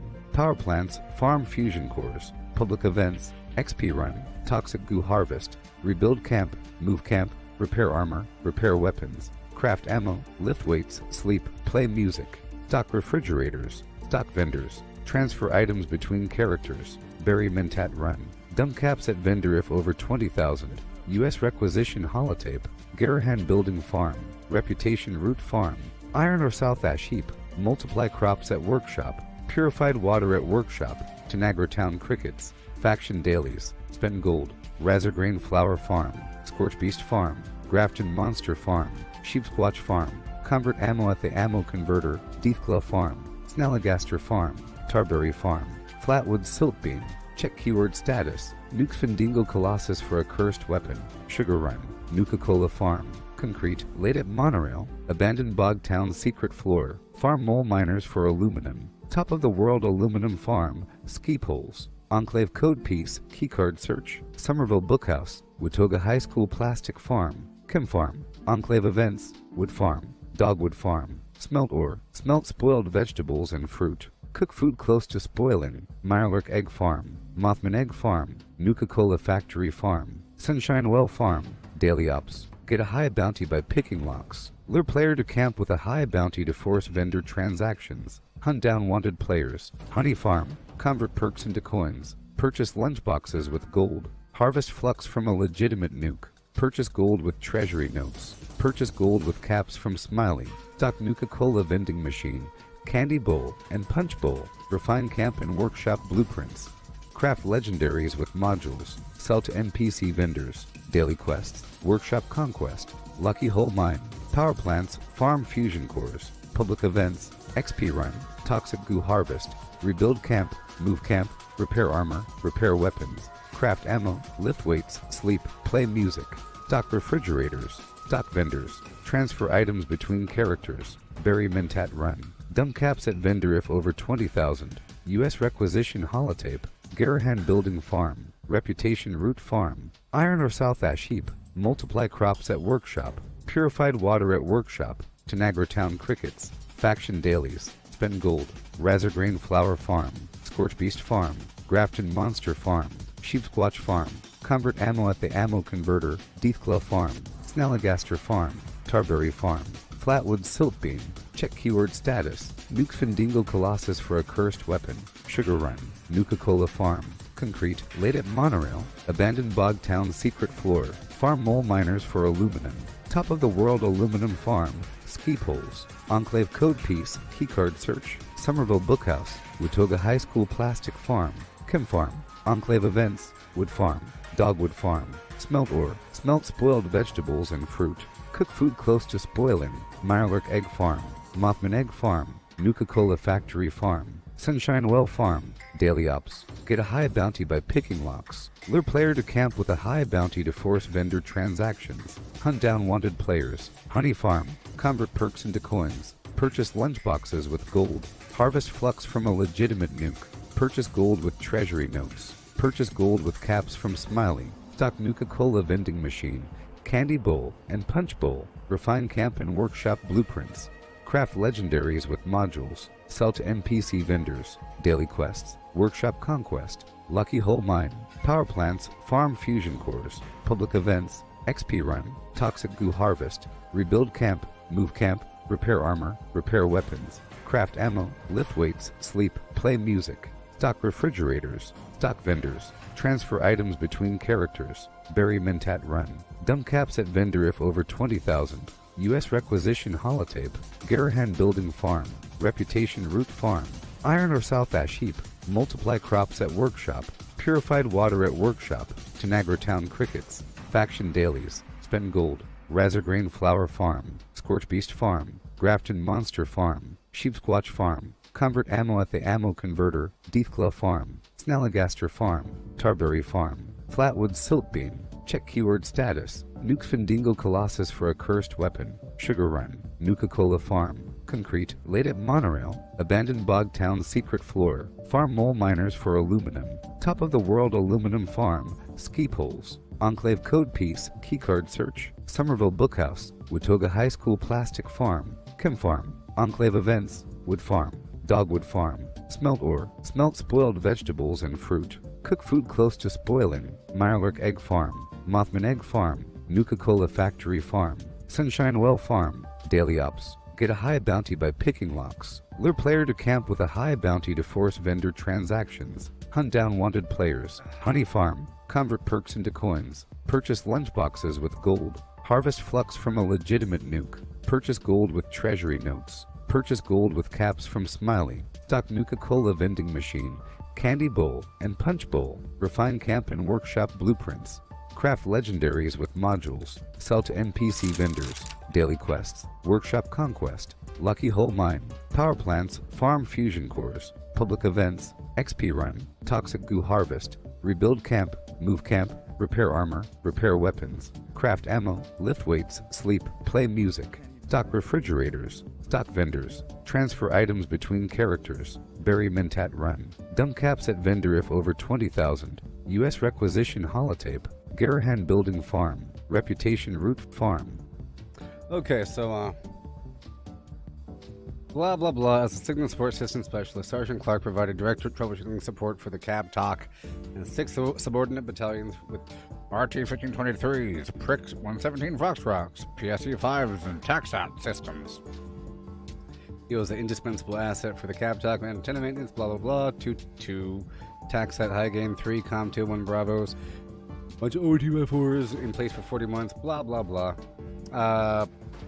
I led some soldiers, apparently. 595 Nipper accounts, 860 Sipper accounts, and Microsoft Exchange mailboxes. Yeah, so that's a lot of people, you're saying.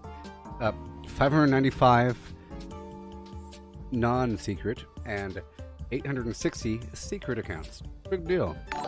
Bunch of majors and generals and stuff, you know? And all their stupid their server-level Microsoft Exchange mailboxes. And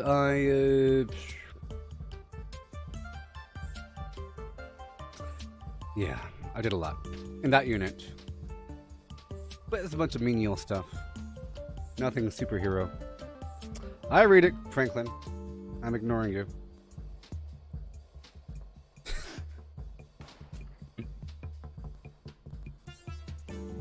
I read it, Franklin. I read it. You better believe I read it. You better believe I read it. Yeah.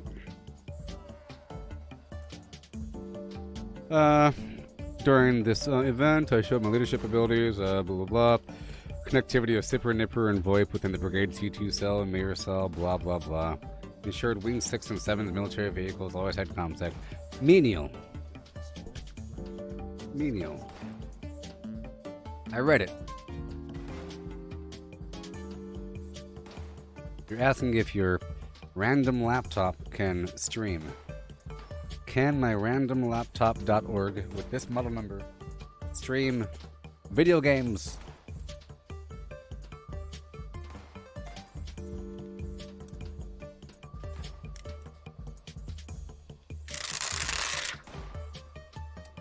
This thing is falling apart.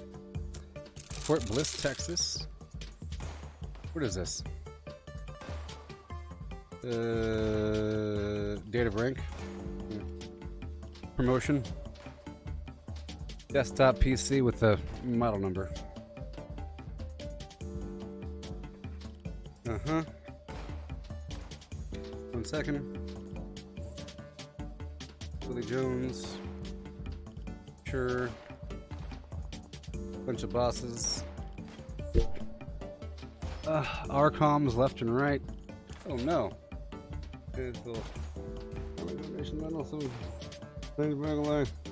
Oh god.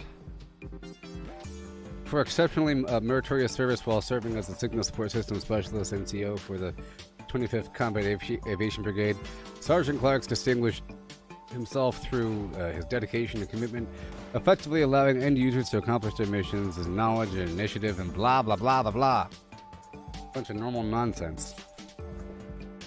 Saved babies from a burning train. Saved all the people. Okay. Alright, we're done here.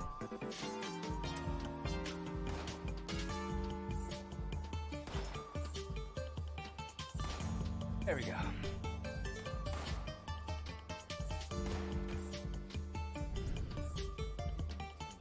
Well, to answer your question, Franklin, you know, you want to stream the game, you know, it requires a bunch of CPU.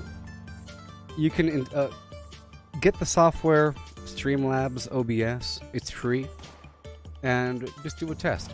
I don't know.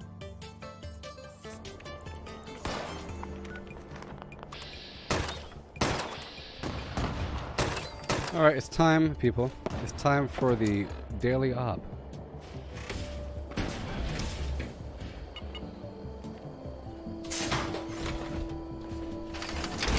but to have a fun time. Let's first get my fusion cores and my honey and everything. I'll do a little sweep through, and then start cranking out some daily ops for a few times, and then go back through again. And by the time you know it, or before you know it, we'll be done with this whole stream. And we still have plenty of time to go. I'll try more of that Ascent game that Matthew got me. I was just feeling bad yesterday. Oh, you just ordered a laptop. Well, if you just ordered a laptop, I'm sure it's fine. I thought you meant like some old... sorry, you just ordered a computer, I'm sure it's fine. I thought you had some old weird thing. You don't need much. It's really about your upload speed. Your network upload speed's important, so you might have to increase your data plan on your thing, you know? Make sure it's set to unlimited. It has to be unlimited, right?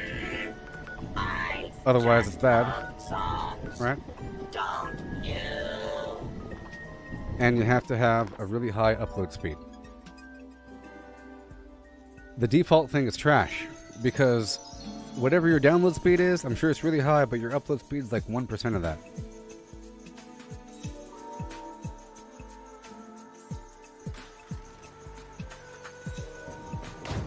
But the resolution of your stream is dependent upon your upload speed. Okay? It's not... It's also the computer as well, of course, but... You could have a really good computer, RTX graphics card with ray tracing, and have it look like garbage. It'll look like a murky pile of garbage, full of pixels. It'll be murky and weird. I mean, sometimes this is murky.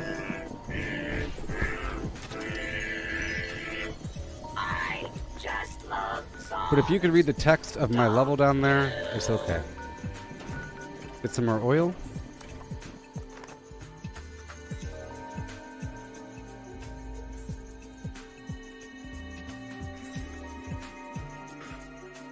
Yeah.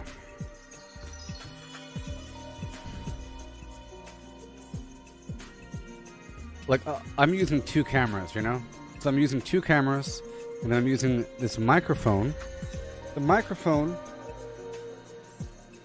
it's using the auxiliary port, but it's going through a little box I plug in. Like a big old thick cable right here. It's fancy. You know, the microphone really helps. You can't use a built-in microphone or even a headset microphone. You got to get a separate microphone. I mean, the microphone really is a big deal. It's a big deal. People could listen to and watch the thing without being annoyed. I'm telling you, a good sounding voice is nice to listen to. A bad sounding voice is terrible. Certain sound effects just are nauseating. You want to throw up, you know? It's like ASMR versus the reverse of ASMR. If you have background noise the whole time, you know? If you have weird side tone and weird clicking noises, it's really annoying. A person's going to stop right away. So audio is almost better than visual. Okay? And lower frames per second is fine. Hey there, mindful one. Yeah.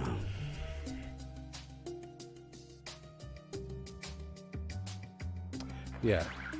My camera, it's a Logitech.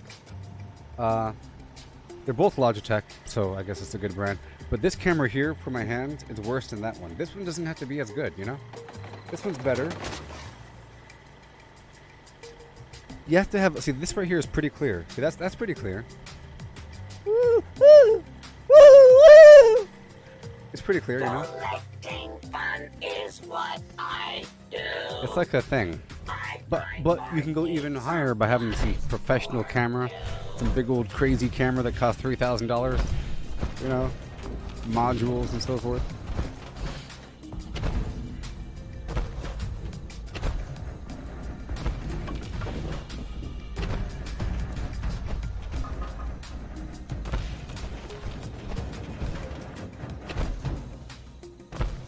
And then you gotta have like a nice background or a green screen. Green screen's easy because then you don't have to set up your background.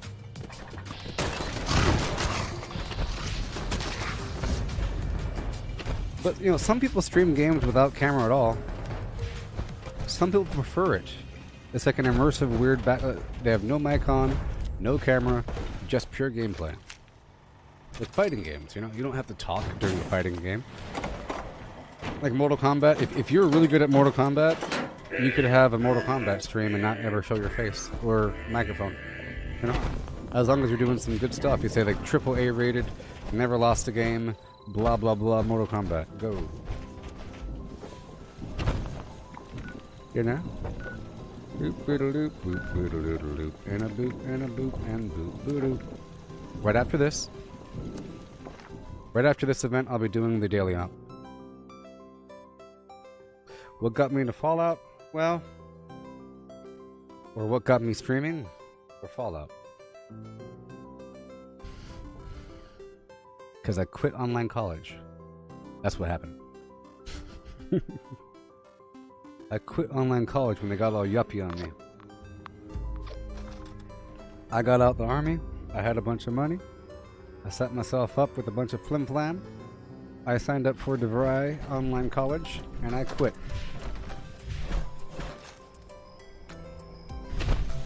And then I was doing the pleasant greetings. Please gather sort of at the Tranquility Sanctum for today's sort of quit. guided meditation. I was on a spiritual journey toward transcendence. doing some VR stuff, you know. And then I had a bunch of people watching me. I had like a lot of people watching me on Twitch and Facebook, but specifically Facebook, yeah. I was live on Twitch with the VR stuff, and I recorded it for YouTube, but I wasn't live on YouTube because you couldn't go live on YouTube back then. And then, right when Facebook allowed live streaming for video games, I was doing Fortnite, but this is before Battle Royale. So I was doing Fortnite Save the World, which is a pretty good game. It's a survival game with building, and you know, it's a different game than the Battle Royale version. I would have like between 40 and like 200 people watching me on that thing. You know? In fact, people are still coming here all the time saying, "Play Fortnite, like go back to Fortnite. Have you tried Fortnite recently?" You know? But then, right when Fortnite Battle Royale came out, a bit of time passed by, and that's when Red Dead Redemption 2 was being announced, and Fallout 76 was in beta, and was being made fun of a little bit, and then people were talking mad trash about Fallout 76, right? And then Red Dead Redemption was out, and then people were saying that I should stream that game, and I was about to stream Red Dead Redemption 2, but then I realized it's not for PC, it's only for console. So then I played Fallout 76. But on day one, because it was about to come out like the next day. But I was like, oh, well, I guess it's a sign, I'll play Fallout 76. Mind you, before that I played Fallout 4 VR. You know?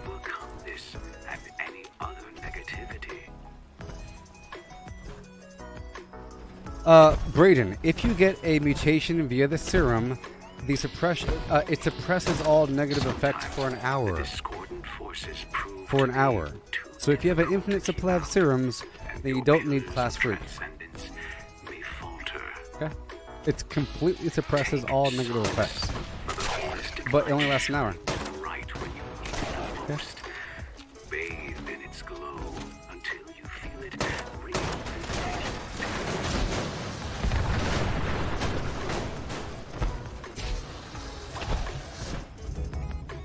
Yeah. Yeah, so I will begin a series of positive affirmations. the game I played Fallout 4 quite a bit, and I played Fallout 4 VR even more. So I really lived the world of Fallout. So, you know, I had friends that played the previous games, and I was aware of the pop culture references. That's all. But then once you start playing Fallout, and once you look past all the bugs and everything, in fact, I started playing it just in, like, in contrast to those that would never play it, because it was getting all kinds of negative press, so I purposely played it because it was getting negative press, you know? I like to be the one that does something that no one else does. And because not many people were streaming the game, it was just me streaming it. I was like the only one streaming on Facebook for a long time. For one, I'm streaming Fallout 76 and nobody likes the game. And two, I'm streaming it on Facebook. So I had no competition for a long time. If you were a Fortnite streamer back in those days, you'd have tons of competition. Call of Duty, tons of competition. Any other game, but not Fallout 76, I was the only one for a long time. And I was doing very long streams. So for some people, it seemed like I was never offline. It became a meme for a tiny bit about... Because people were... So what happened was... I was being advertised to Fallout 76 groups by Facebook for free whenever I was online. So it's like people thought it was a paid ad. So people were convinced that this Gooboberti guy is paying for all these ads, and I'm tired of seeing his name. So once they were complaining about me, there'd be another ad right below the complaint. It'd be funny. And then a person would complain about that, there'd be another ad below that. It's hilarious. The light in your mind. So then people were specifically trolling me right away. They would enter the stream full of hatred. You know, because for one, I'm supporting the game. Two, I'm on Facebook like an idiot. And three, I'm spending money filling up their inbox with stuff they don't want to see. Even though they're in a group. But I think Facebook eased back on the ads there, where you're not just automatically shown. I think you're still shown. I mean, don't you think you should be shown to people that are in the group? If you're playing Super Mario Galaxy and there's a group called Super Mario Galaxy, you should be shared automatically with them.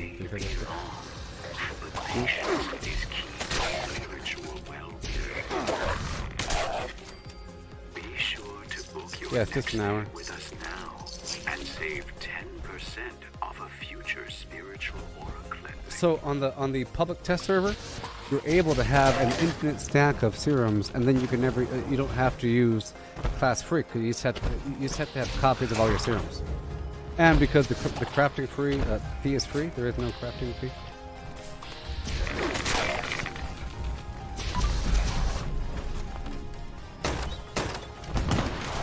I'll be doing the daily up in just a second.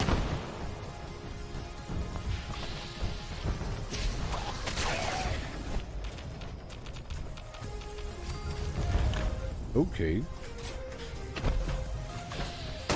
Let's go. Punish any discordant forces that stand in your way. Do not let them harm you spiritually.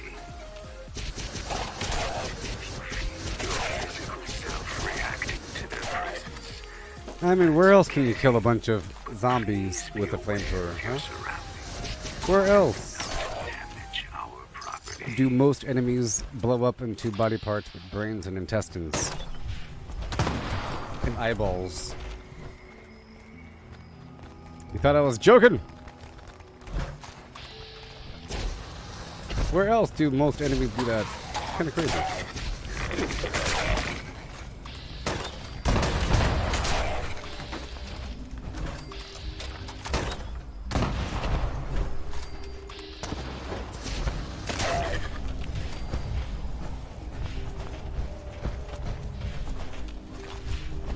Yeah, so I'll be playing more of the Ascent later. Okay. I just didn't feel too good yesterday, and it was just sort of a sensory overload. Like, it hurt my brain, and it was actively hurting my brain. It was just so much to look at. It was sensory overload, you know? Because, you know, it's a lot of pipes and stuff, like a lot of pipes and gadgets and little robots and stuff in the scenery, foreground, background, lasers and stuff, and conduits and alleyways. My brain was hurting. Alright. Okay, it's time, people. It's time. Right now. Hey, for tomorrow.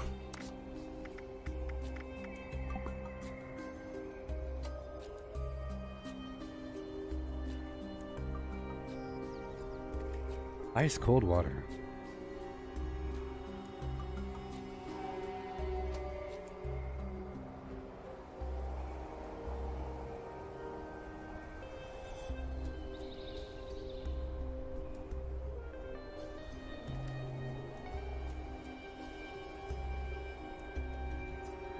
I'm like a camel.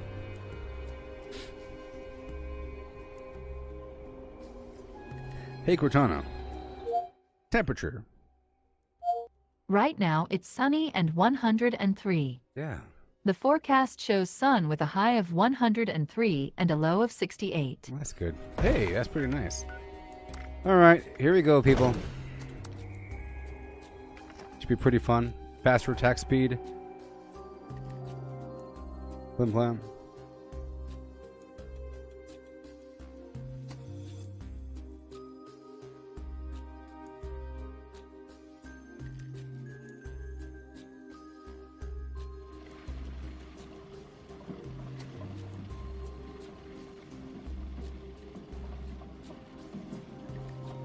Oh yeah.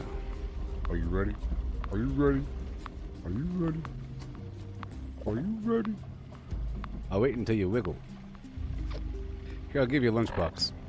I'll give you a lunchbox, eh?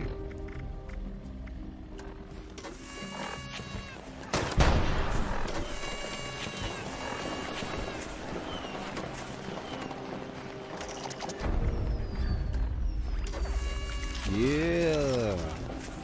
All right, spread out. Hey, team, and whoever's spying on us, we're gonna need to shut down some radio interceptors nearby. Take them out. Bring us back some privacy. Not sure who this bastard is, but they placed the devices deep inside hostile territory. Let's start by thinning the herd a bit. I recommend stealth maneuvers from here on. This group is powerful enough you want to limit how many you take on. That was dangerous. A double whammy. See, I have no AP foods. I'm not even eating any foods, really. Get some bubblegum or something.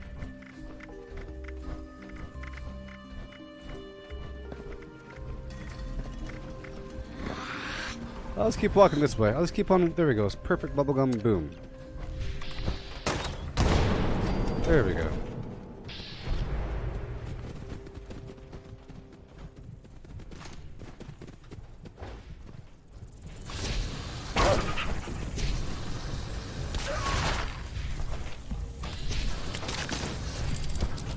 Is my teammate doing anything?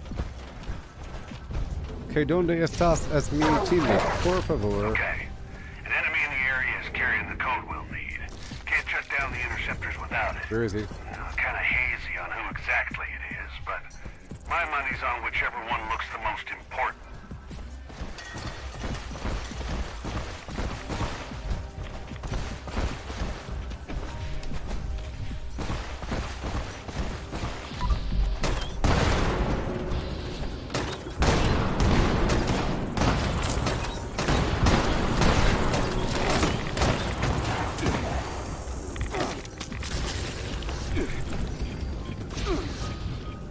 Come on. Ugh. Gotta run, run, run. Got a code. You can use it to shut down an interceptor. I imagine there'll be tighter security nearby, so move quietly if you can.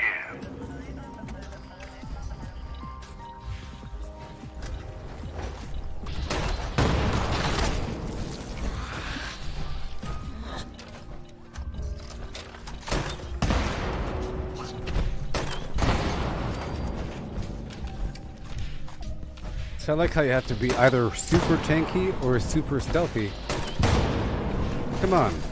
To beat this whole thing.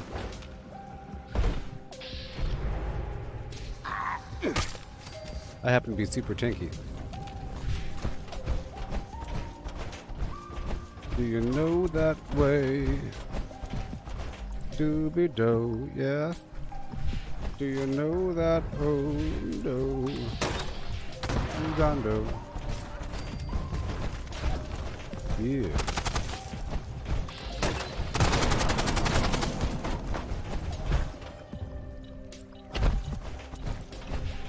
Get them gumdrops a burning, baby. Get that honey. Yeah, the honey. There we go. Got another read on the code carrier. Should be one of the enemies nearby. I'll be doing this about 3 times. Pick out the right one without raising too much attention. Trying to save just the boss there. I'm saving these enemies for after the boss.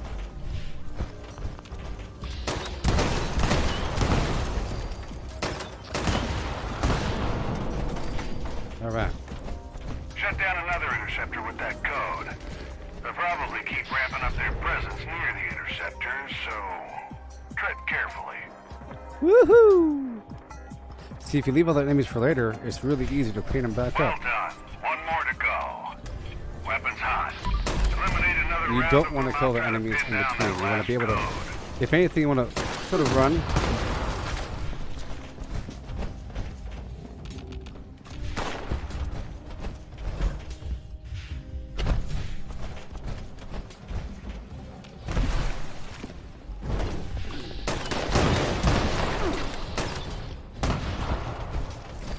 Oh, baby.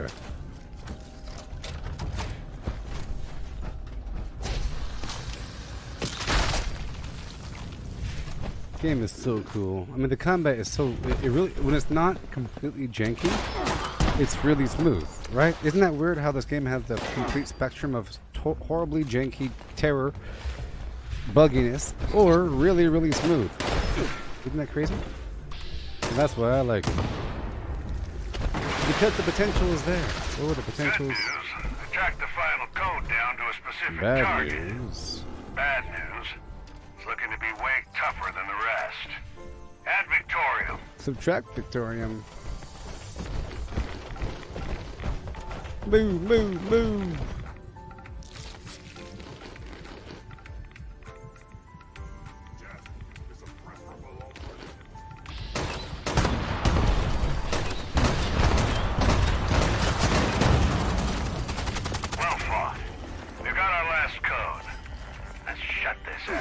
I'm doing another one. I'm doing another one.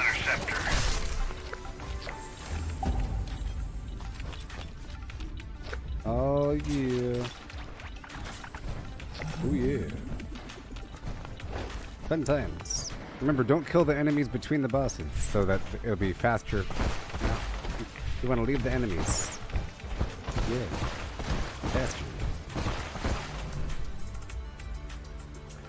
Yeah, once that Fallout World thing comes out, and then you have the expeditions. Oh my gosh, it's gonna be like when you log into the game, it's gonna be adventure mode, private server, public worlds, custom worlds, expeditions, PvP mode. It's gonna be like in a circle or something. You gotta figure this out.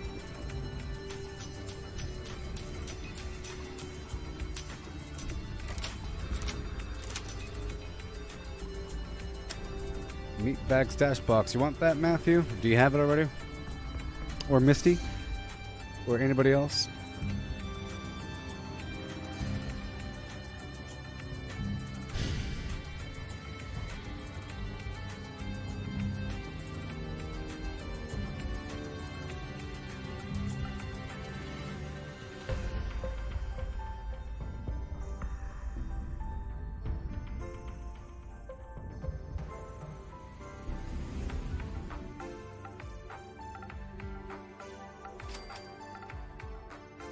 Hey, today's the anniversary of MTV.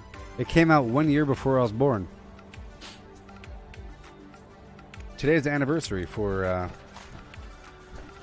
MTV. Won't you leave so I can get what I need, baby? Let me go and get the ammo, don't you know?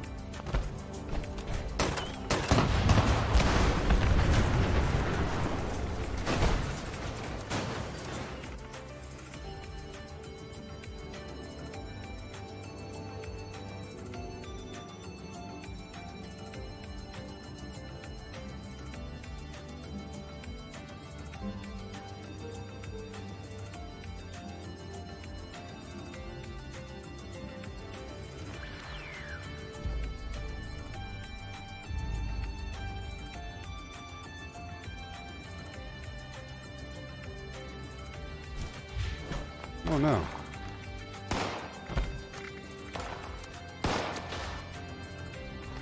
Shit. Will I be able to do the daily op and then hit up the distinguished guest public event before it's done? What do you say? Anybody want to make a bet? Will I be able to finish the daily op before that public event is done, and I'll still get credit for both? Let's go. What do you say, huh?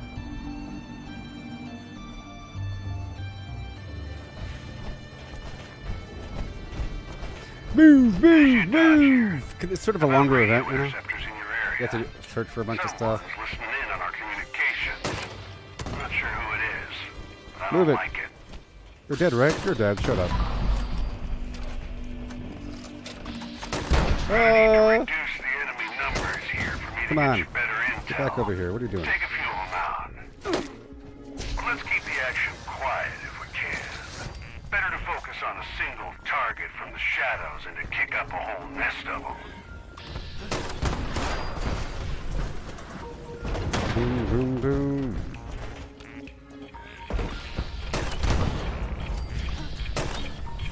I'm so fast. I'm so fast. An enemy in the area is carrying the code we'll need. I'm so darn fast, baby. Let's go. I'm kind of hazy on who exactly it is, but my money's on whichever one looks the most important.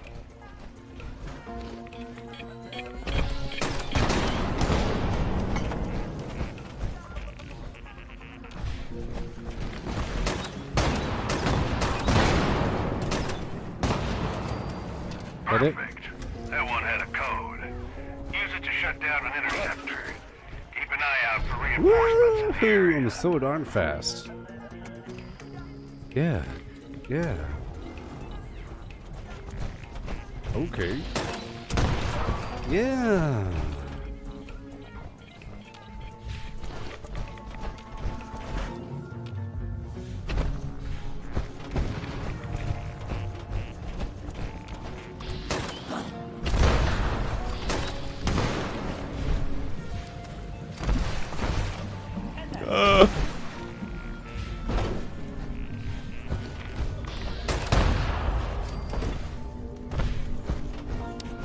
See, are my teammates ever doing anything? Nah.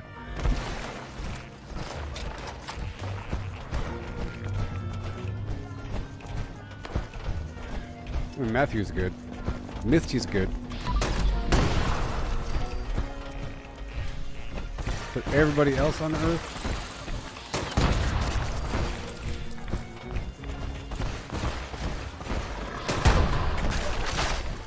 Should be another code carrier strutting around. Find them. Take them out. Come on.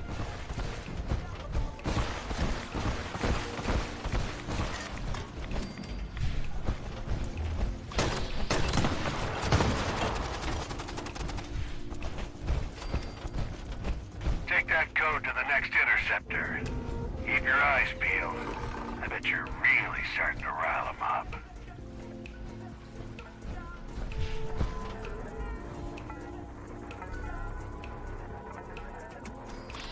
Blood's on the hand of the fiend that installed these devices. The burden falls on us to dispense it. Continue the hunt. I'll track down the next code.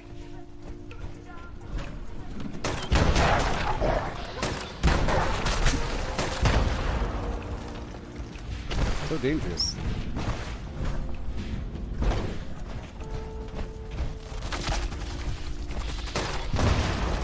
The number you have dialed cannot be reached, and that's okay.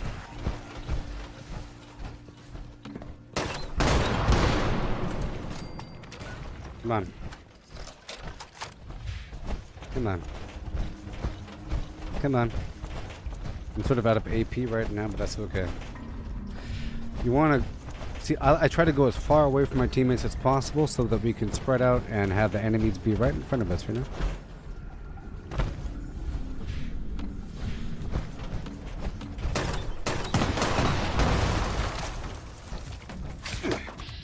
No.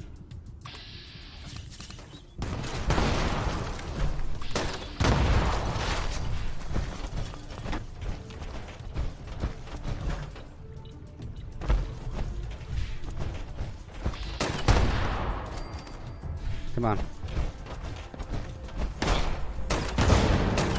Got a strong signal for a code Got the carrier. break.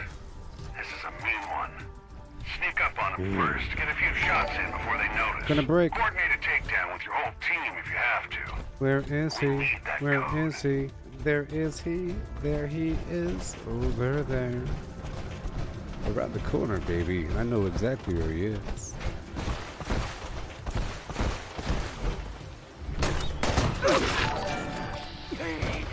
What pain in my back? Suck it up and drive on.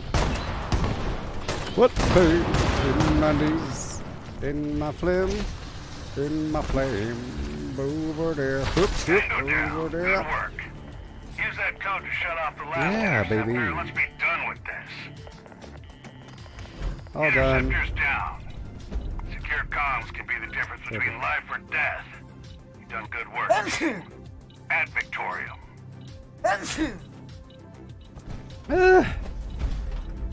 The double sneeze. I got caught with a double sneeze. I'm doing it again after I repair my weapon. I'm gonna repair it in here. Thank you. Hey there, Hooli. I'll give you a peripheral vision eyebrow as I make my way down to the weapon bench with my peripherals. Is that a weapon workbench? No? Is that a weapon? That's a weapons workbench, huh? Yeah. You get all the eyeballs. Huh, huh, huh, huh. Sorry.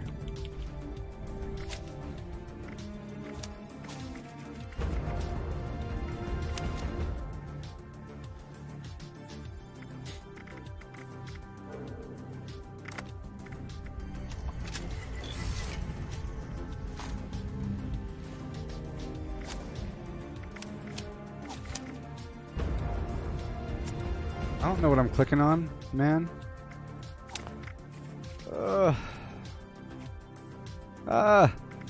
Did it? No.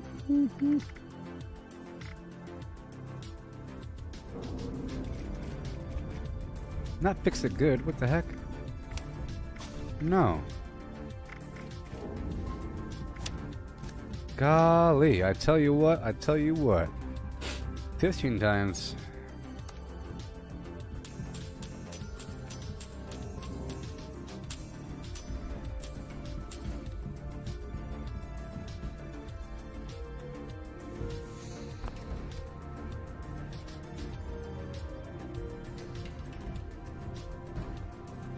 What's this? What's this? There's flim flam in the air. What's this? What is this? It's gathered over there.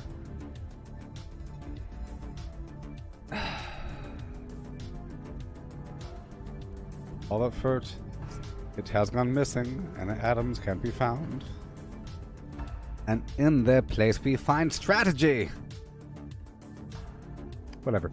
Yeah, it just expired. It expired recently. My annual subscription expired. Sandra paid for it, you know, before it expired. I'll be renewing it in just a second. So we just had this a couple days of no Fallout first. That's all. But it's fine. I just gotta suffer. The nightmares of an missing in the flim flam can be found. Oh.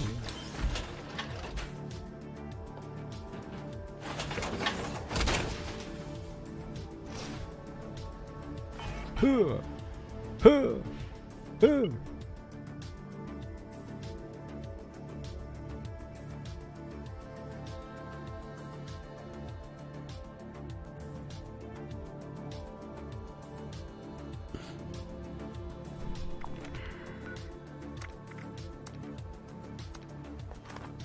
Boots and pants with boots and pants.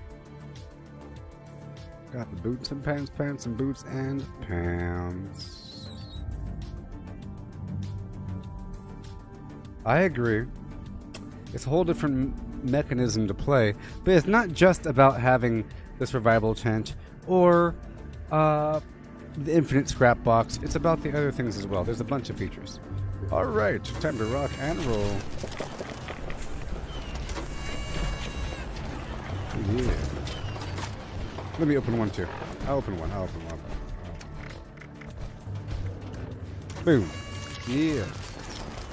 Alright. Live on Facebook, YouTube, and Twitter. Or Twitch, whatever. Facebook and YouTube, yeah. I found radio interceptors in I'm your live. area. I'm live. Listening in on our communications. Faster, Not sure who it faster. is, but I don't like it. Faster, beasts.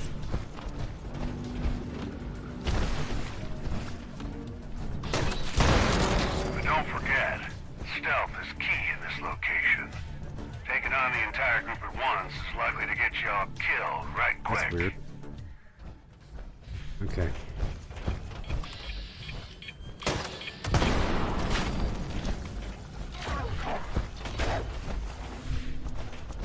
There's no need to step on someone's toes here. In fact, I need some AP now. Right now. Hey! I need some AP. Oh, right now. Come on! It's everything! Right now. Maximum. We'll do it right now. Need to eliminate a code carrier to get what we need. That's the for Crystal shutting down Pepsi an interceptor. commercial. One For should Crystal be in your Pepsi, remember area. that? Try to figure Right out who it now. is. Get him shot dead. Where are they? It's not showing me where it is. Oh no! No! Server not responding.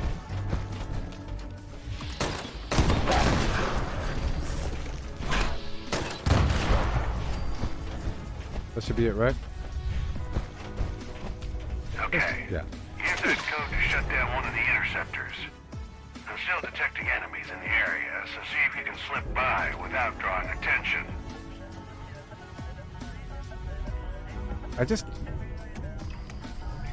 What the heck? I just drank a canned coffee and it took forever for my AP to build back up. Good thing I didn't spam it.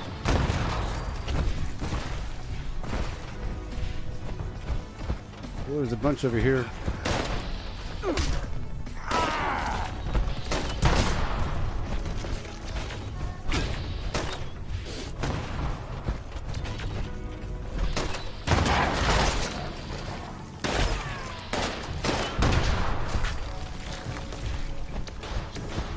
Alright. Last one. Okay. Alright, boss Another bomb. code carrier should Stop be in fighting your the area ads. now. Just focus on the boss. Try to take him out without letting the rest of this merry gang know.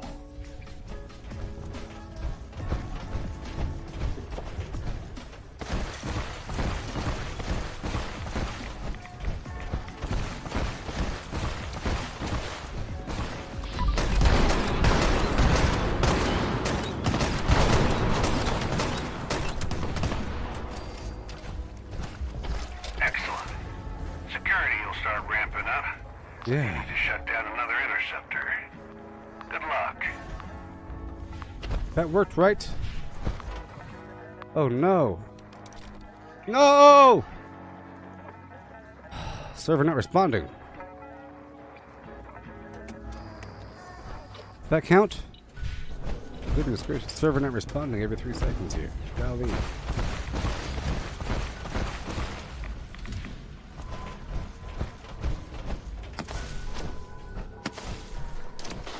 Overflare.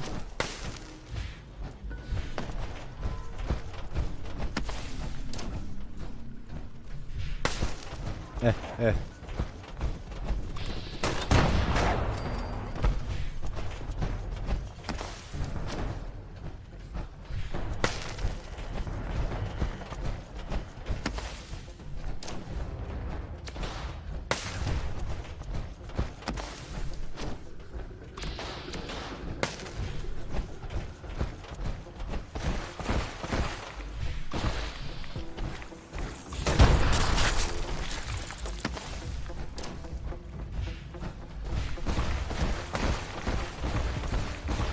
Where are they?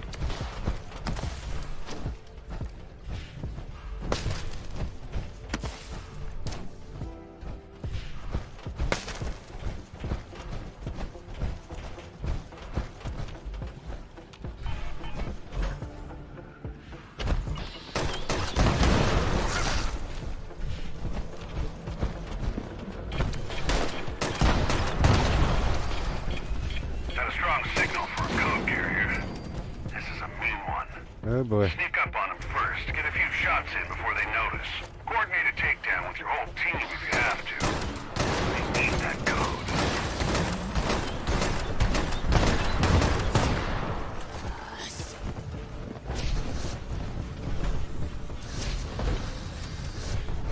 Yeah. We've got our last code. Let's shut this asshole down entirely. Head for the final interceptor. Oh yeah, oh yeah. Gong, gong, gong, gong.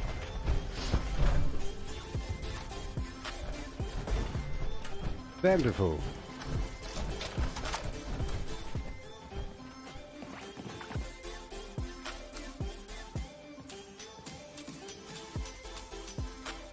You go in there stomping them down, you know? Crazy.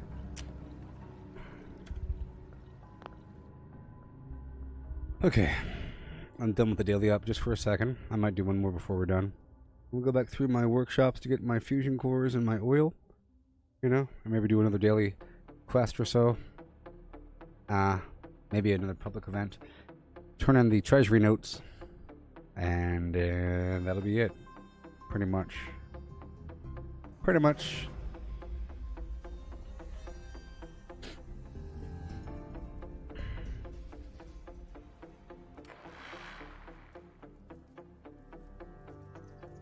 Cool. You know, the fire, fuel, literal, and my ammo, repairs.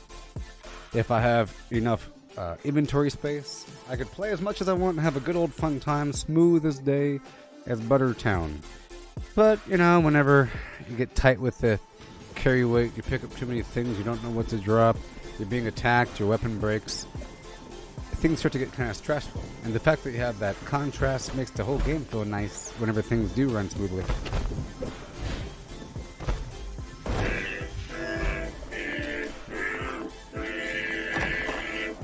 I just love songs, don't you? Gah, gah, gah, gah. I know when it comes. I know when the gah, gah, gah, gah comes. It's not all the time. Just a few times.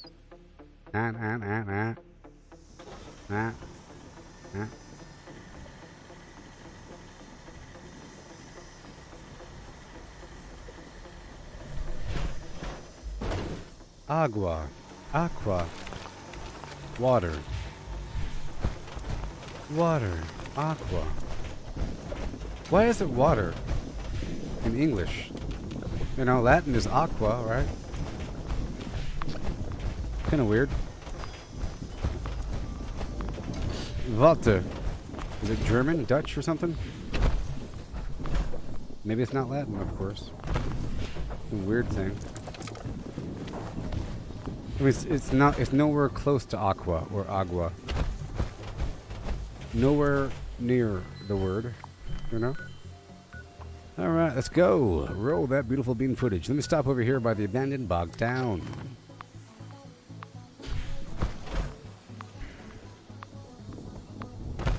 I sometimes don't like to be there for the entire radiation rumble because it takes a while. I can multitask. Yeah.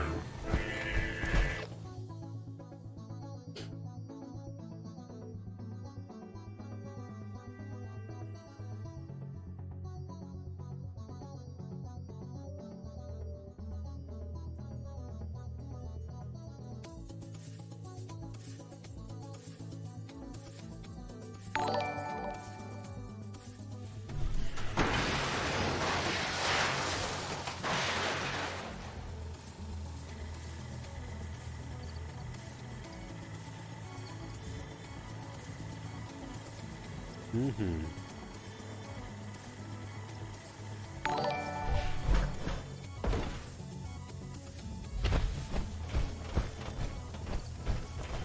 Go here.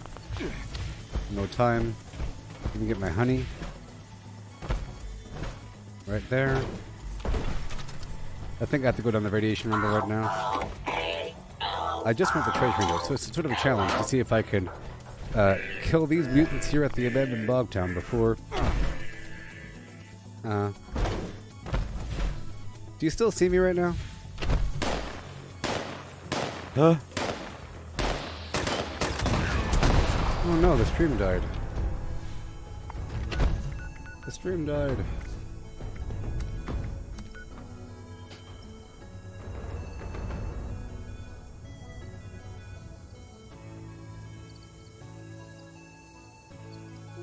Goodbye, everybody. The stream died on YouTube, so I'm leaving. I'll be back in a bit with something. Maybe the Ascent. I don't know. Maybe. We'll see. In just a bit. Goodbye. Yeah.